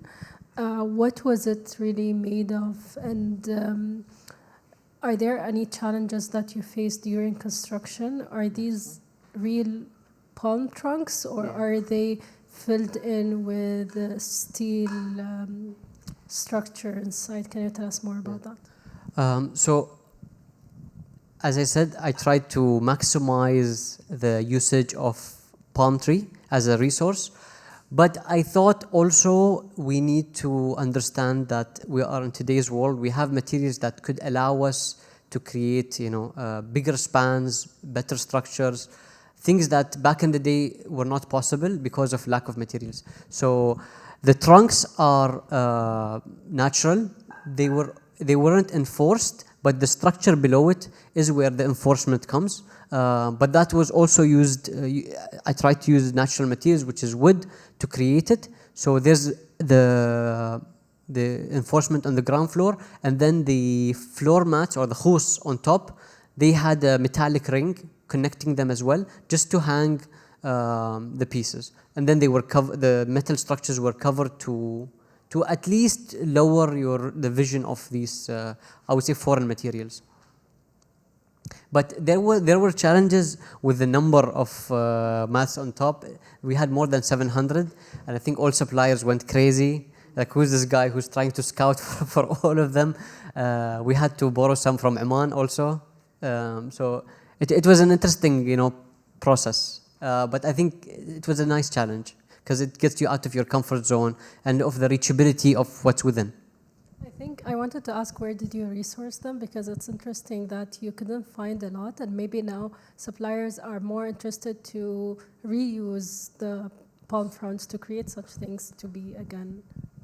Definitely, and I think this is where the main element that gave it this idea of nostalgia is that people saw something that they're so familiar with, but used in a different way.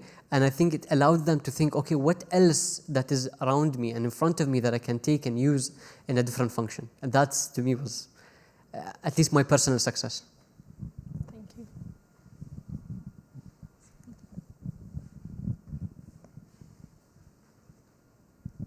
I have a quick question. I know that you said you did this for Art Dubai, I believe. The Dubai Design Week. For the UAE Pavilion. So my question is, when you come up with the idea, do you self-fund it in terms of resources and even financially, or do you get or does someone have faith in what you come up with, so they like fully fund it? Well, I think they had faith in this project, but I think luckily it was after the project we did in London Design Binali. So sometimes it's a crippling effect. That's why we need to support each other, because that's why you need to expose yourself as well. Sometimes certain projects will evoke, other people's interest in your work. In the same location, I did a pavilion for Audi. They were releasing a new car, and literally, because when they approached me, I also wanted to know, like, how did you guys approach me? What did you see?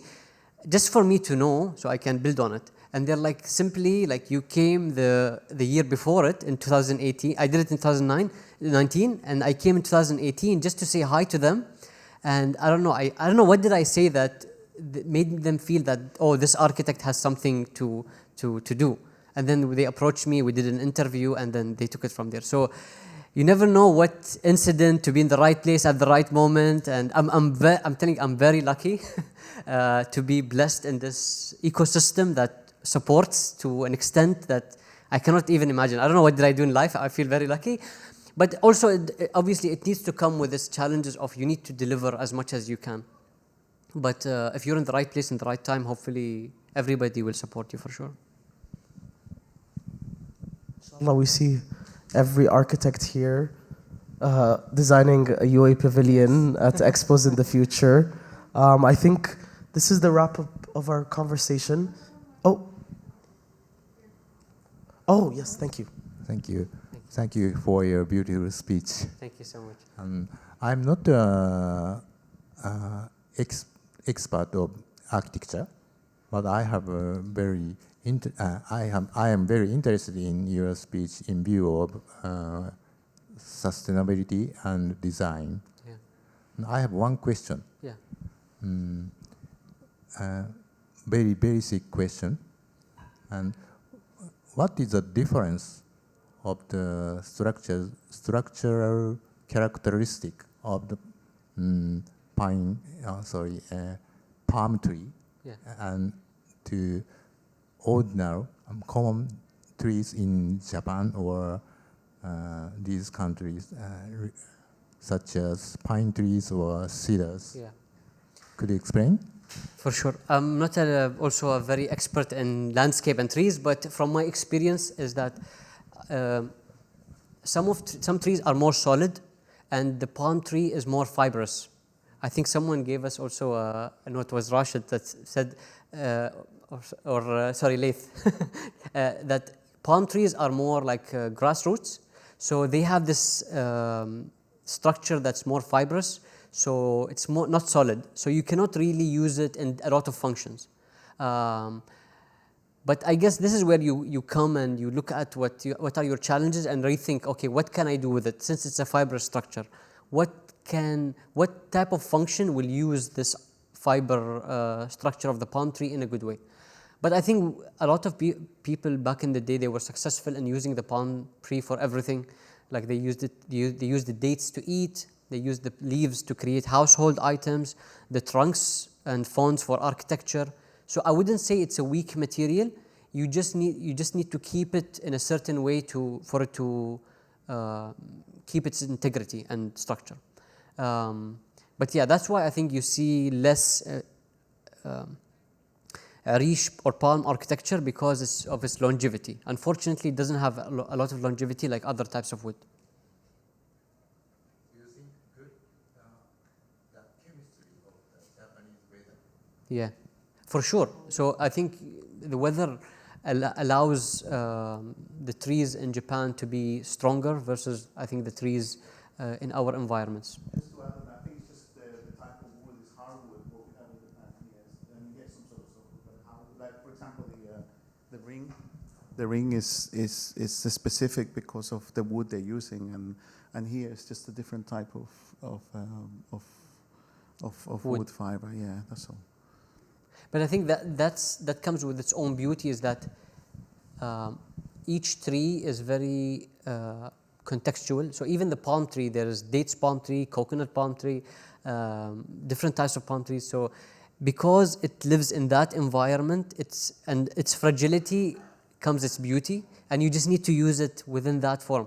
The hardness of the wood in Japan is because of certain things, and that kind of represents the culture in Japan in a way, so you need to use it in different sense. So embrace whatever you have around you, and that's kind of sustainable as well, is that you don't always go, if you're in Dubai, you go look for Japanese wood and bring it back home. It could work, but it won't feel like it belongs. Thank you. Thank you. Yes, so much.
Yeah, and with that, I think we're going to have the closing session for our symposium. Unfortunately, we're ending. I don't want this to end, sort of. And first of all, thank you for Abdullah Al-Mulla and for Salim on the previous session. And now with that, we're going to just move to the last session by Mariam Ahli on reshaping historical districts in Dubai, challenges and opportunities. Mariam, the podium is yours.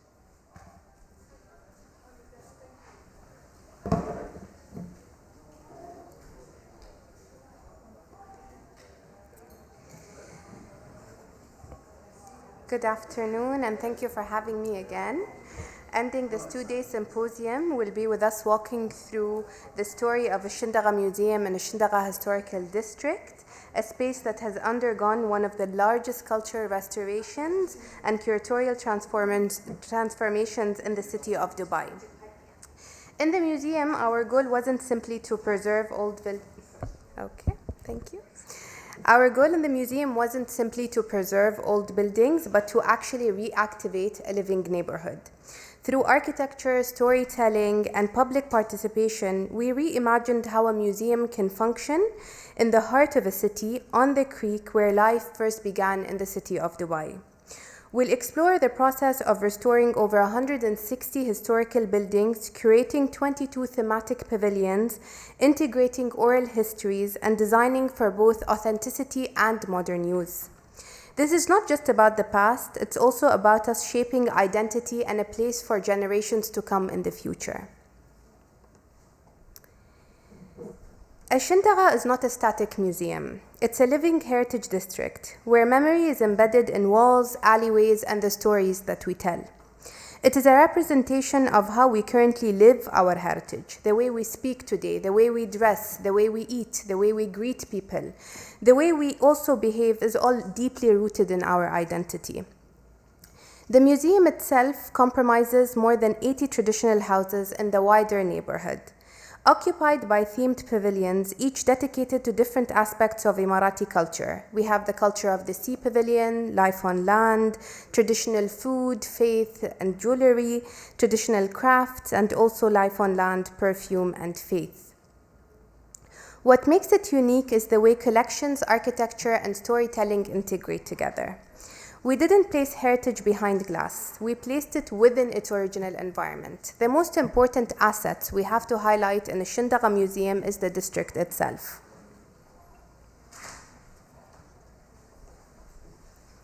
Our mission was never to simply show heritage. It was to connect people to it. We aim to preserve and document the tangible and intangible, yes, but equally important was engagement. We wanted a museum that speaks to, not about its community. We didn't want people not to relate to the context. This means we had to center local knowledge. We had to collect oral histories, ensure that both Emiratis and visitors could see their lives, their stories reflected within the experience. It became a platform for dialogue, not just display, especially considering that our heritage, like we said, is a living one. Our vision was long-term, to use heritage not as a mirror to the past, but a bridge to the future. As Dubai evolves, so must its museums, becoming spaces of continuity rather than nostalgia. We imagined the Shindaga as a model for cultural sustainability, where heritage is active, educational, and also economically embedded. This aligns with Dubai Culture's broader mission, to safeguard identity while fostering innovation and inclusion. We are, after all, the guardians. Now I'll take you through the cultural heritage in terms of rehabilitation, design, and storytelling. I will be brief because a lot of this was covered by my other colleagues over the two-day symposium. In terms of restoration and scale, this project was in collaboration with the Architectural Heritage Department in Dubai Municipality and also the Department of Economy and Tourism in Dubai. It involved restoring over 160 traditional buildings, which were houses and mosques, as well as some commercial shops, across approximately 169,000 square meters. We mapped the district's wind towers, coral stone walls, and wooden elements such as mashrabiyas, doors, and windows. Restoration here was not about aesthetic accuracy alone, it was about what is the restoration's purpose. We worked with traditional materials and conservation practices, but also had to introduce modern utilities and accessibilities for the museum to be up to museum international standards. The goal was to bring the neighborhood back to life, and for that we had to find creative solutions to exhibition design and display, given the limitations that we have. Like Rashid explained in his previous presentations, the rooms are very narrow, but the narrowness came from the limited width of the chandal woods which were imported to build these traditional houses. So how can we tackle that? To tackle that, we had to actually start covering a few of the courtyards to increase exhibition space. And to create immersive experiences. We had to look at door heights. In a lot of our traditional houses, the doors are actually very low. So how do we make those accessible? They had a step. How can wheelchairs enter? So we had to remove the step, but what we did is we took that wooden piece and embedded it within the flooring so that it's a historical, it's a small contribution to what it used to be. In terms of its architectural heritage, here it tells the story. It tells stories of resilience, adaptation, and mostly comfort. The houses are built for climate and for our culture. They play on dichotomies of public and private. They maximize cooling and ventilation techniques through barjeel wind towers, internal courtyards for privacy, and thick coral walls for insulation. We approached each restoration as a form of architectural storytelling. Our teams used traditional materials, rebuilt and restored destroyed elements, and reinterpreted certain places to host new uses, all without, again, erasing or highlighting their historical function. It couldn't just be a technical conservation. What we looked at is curatorial architecture. The museum's model. The museum isn't a single building. We broke out from that frame. It's a district-wide network. It is the UAE's largest heritage destination. You move through narrow alleyways and spacious courtyards, entering themed houses that explore Emirati life. Each pavilion plays on the tangible and intangible, where we try to be immersive, blend architecture, object, sound, scent, and testimony to recreate place-based memories. This open-air model invites wandering and discovery. It reflects the non-linear nature of memory and heritage. We encourage getting lost. It is part of the experience. We want you to get lost, find yourself in a narrow alleyway, and the next minute you're in one of our pavilions.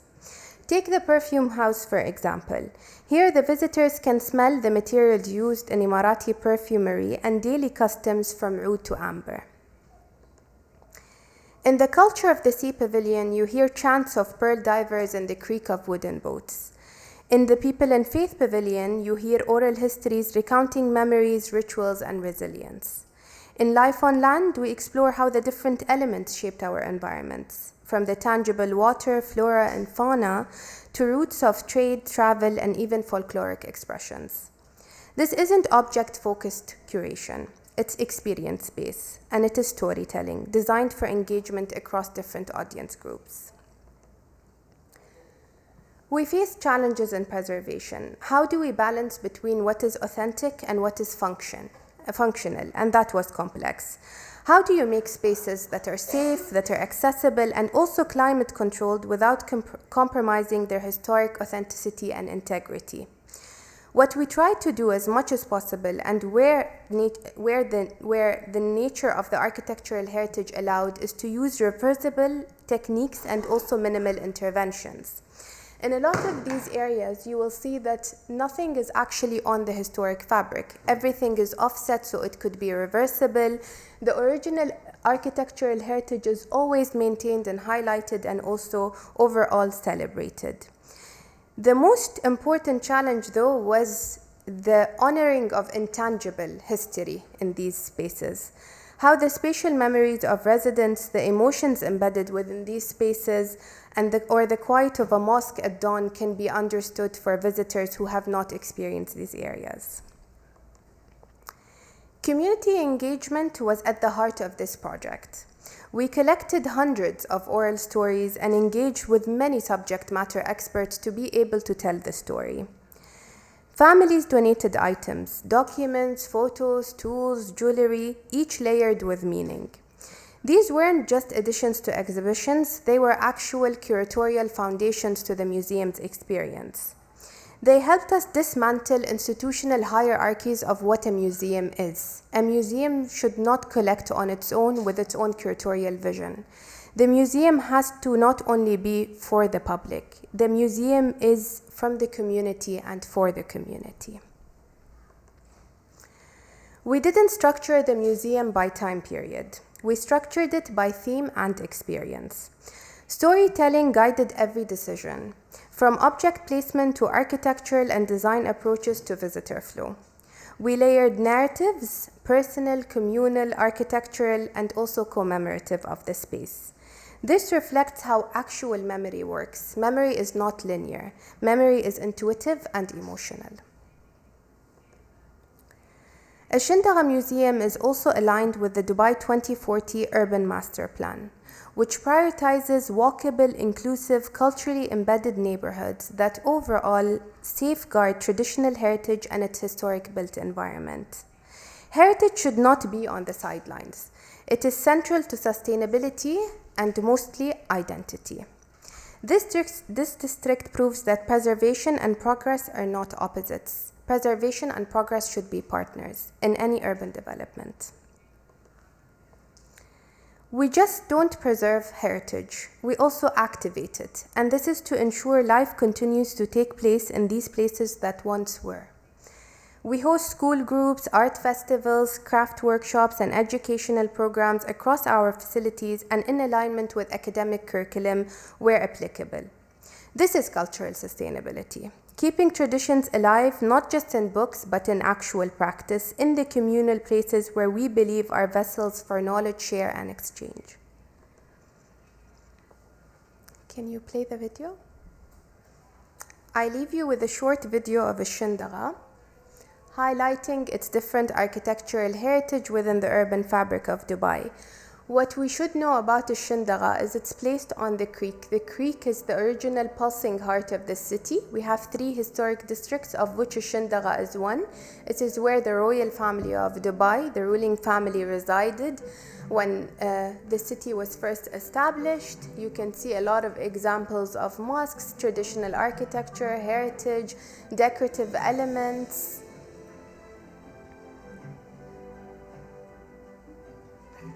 الشندقة is walkable, it is alive, you can walk around, smell different scents, get lost in these narrow alleyways and find yourselves in different pavilions while you're visiting.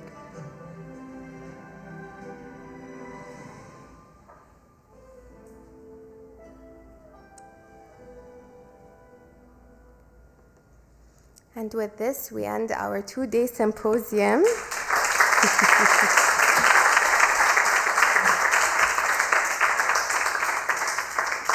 I would also like to welcome you all in our museums and in our conference ICOM Dubai 2025, which we will be hosting inshallah from 13 to 17 November later this year. We hope to see you all. Thank you.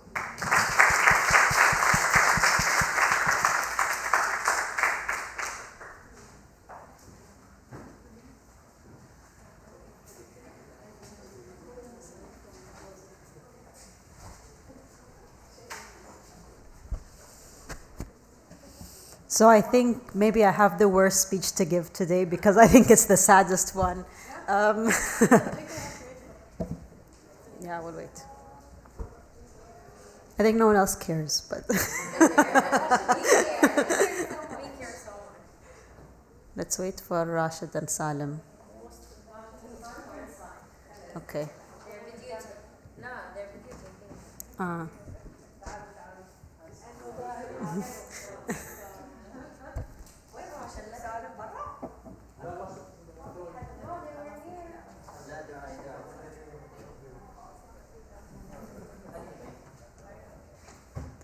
ما يبون يصيحون يمكن. لا اوريدي خلاص.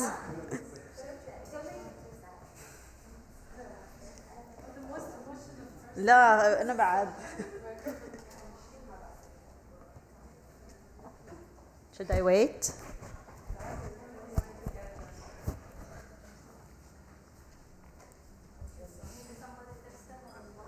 Yeah.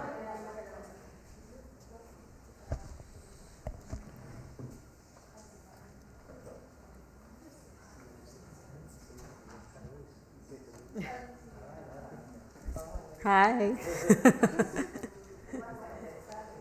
Where's your partner? It's not time for a break yet. You have to wait 5 more minutes. Yeah, of course. So I don't want to say anything formal, but I think we should formally I think for the sake of us, it's the time to say bye to the trip and the symposium. I think if I feel anything, I feel pride in our talents, in all the content that we share today. I think a lot of this was about giving and taking. We've all shared knowledge, we've shared experiences together, we've shared dialogue. It's been an exchange on multiple levels, whether on institution and individual, an exchange of cultures. I think, you know, we see ourselves as an architectural family. And if anything from my side, I think what I would take away from these past few days is, you know, having trust in the future of Dubai, the future of the UAE, especially if we're entrusting it with our architectural heroes today. And I just really want to take a moment to give a round of applause to our stars.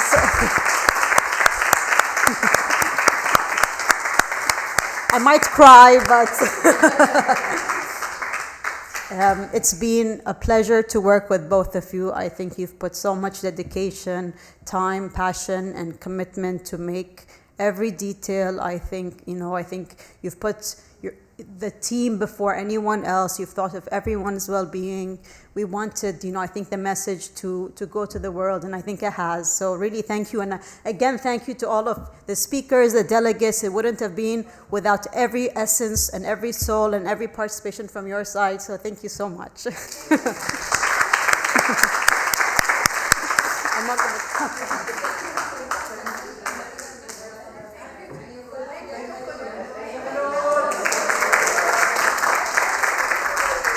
Thank you, Khulud and Maryam.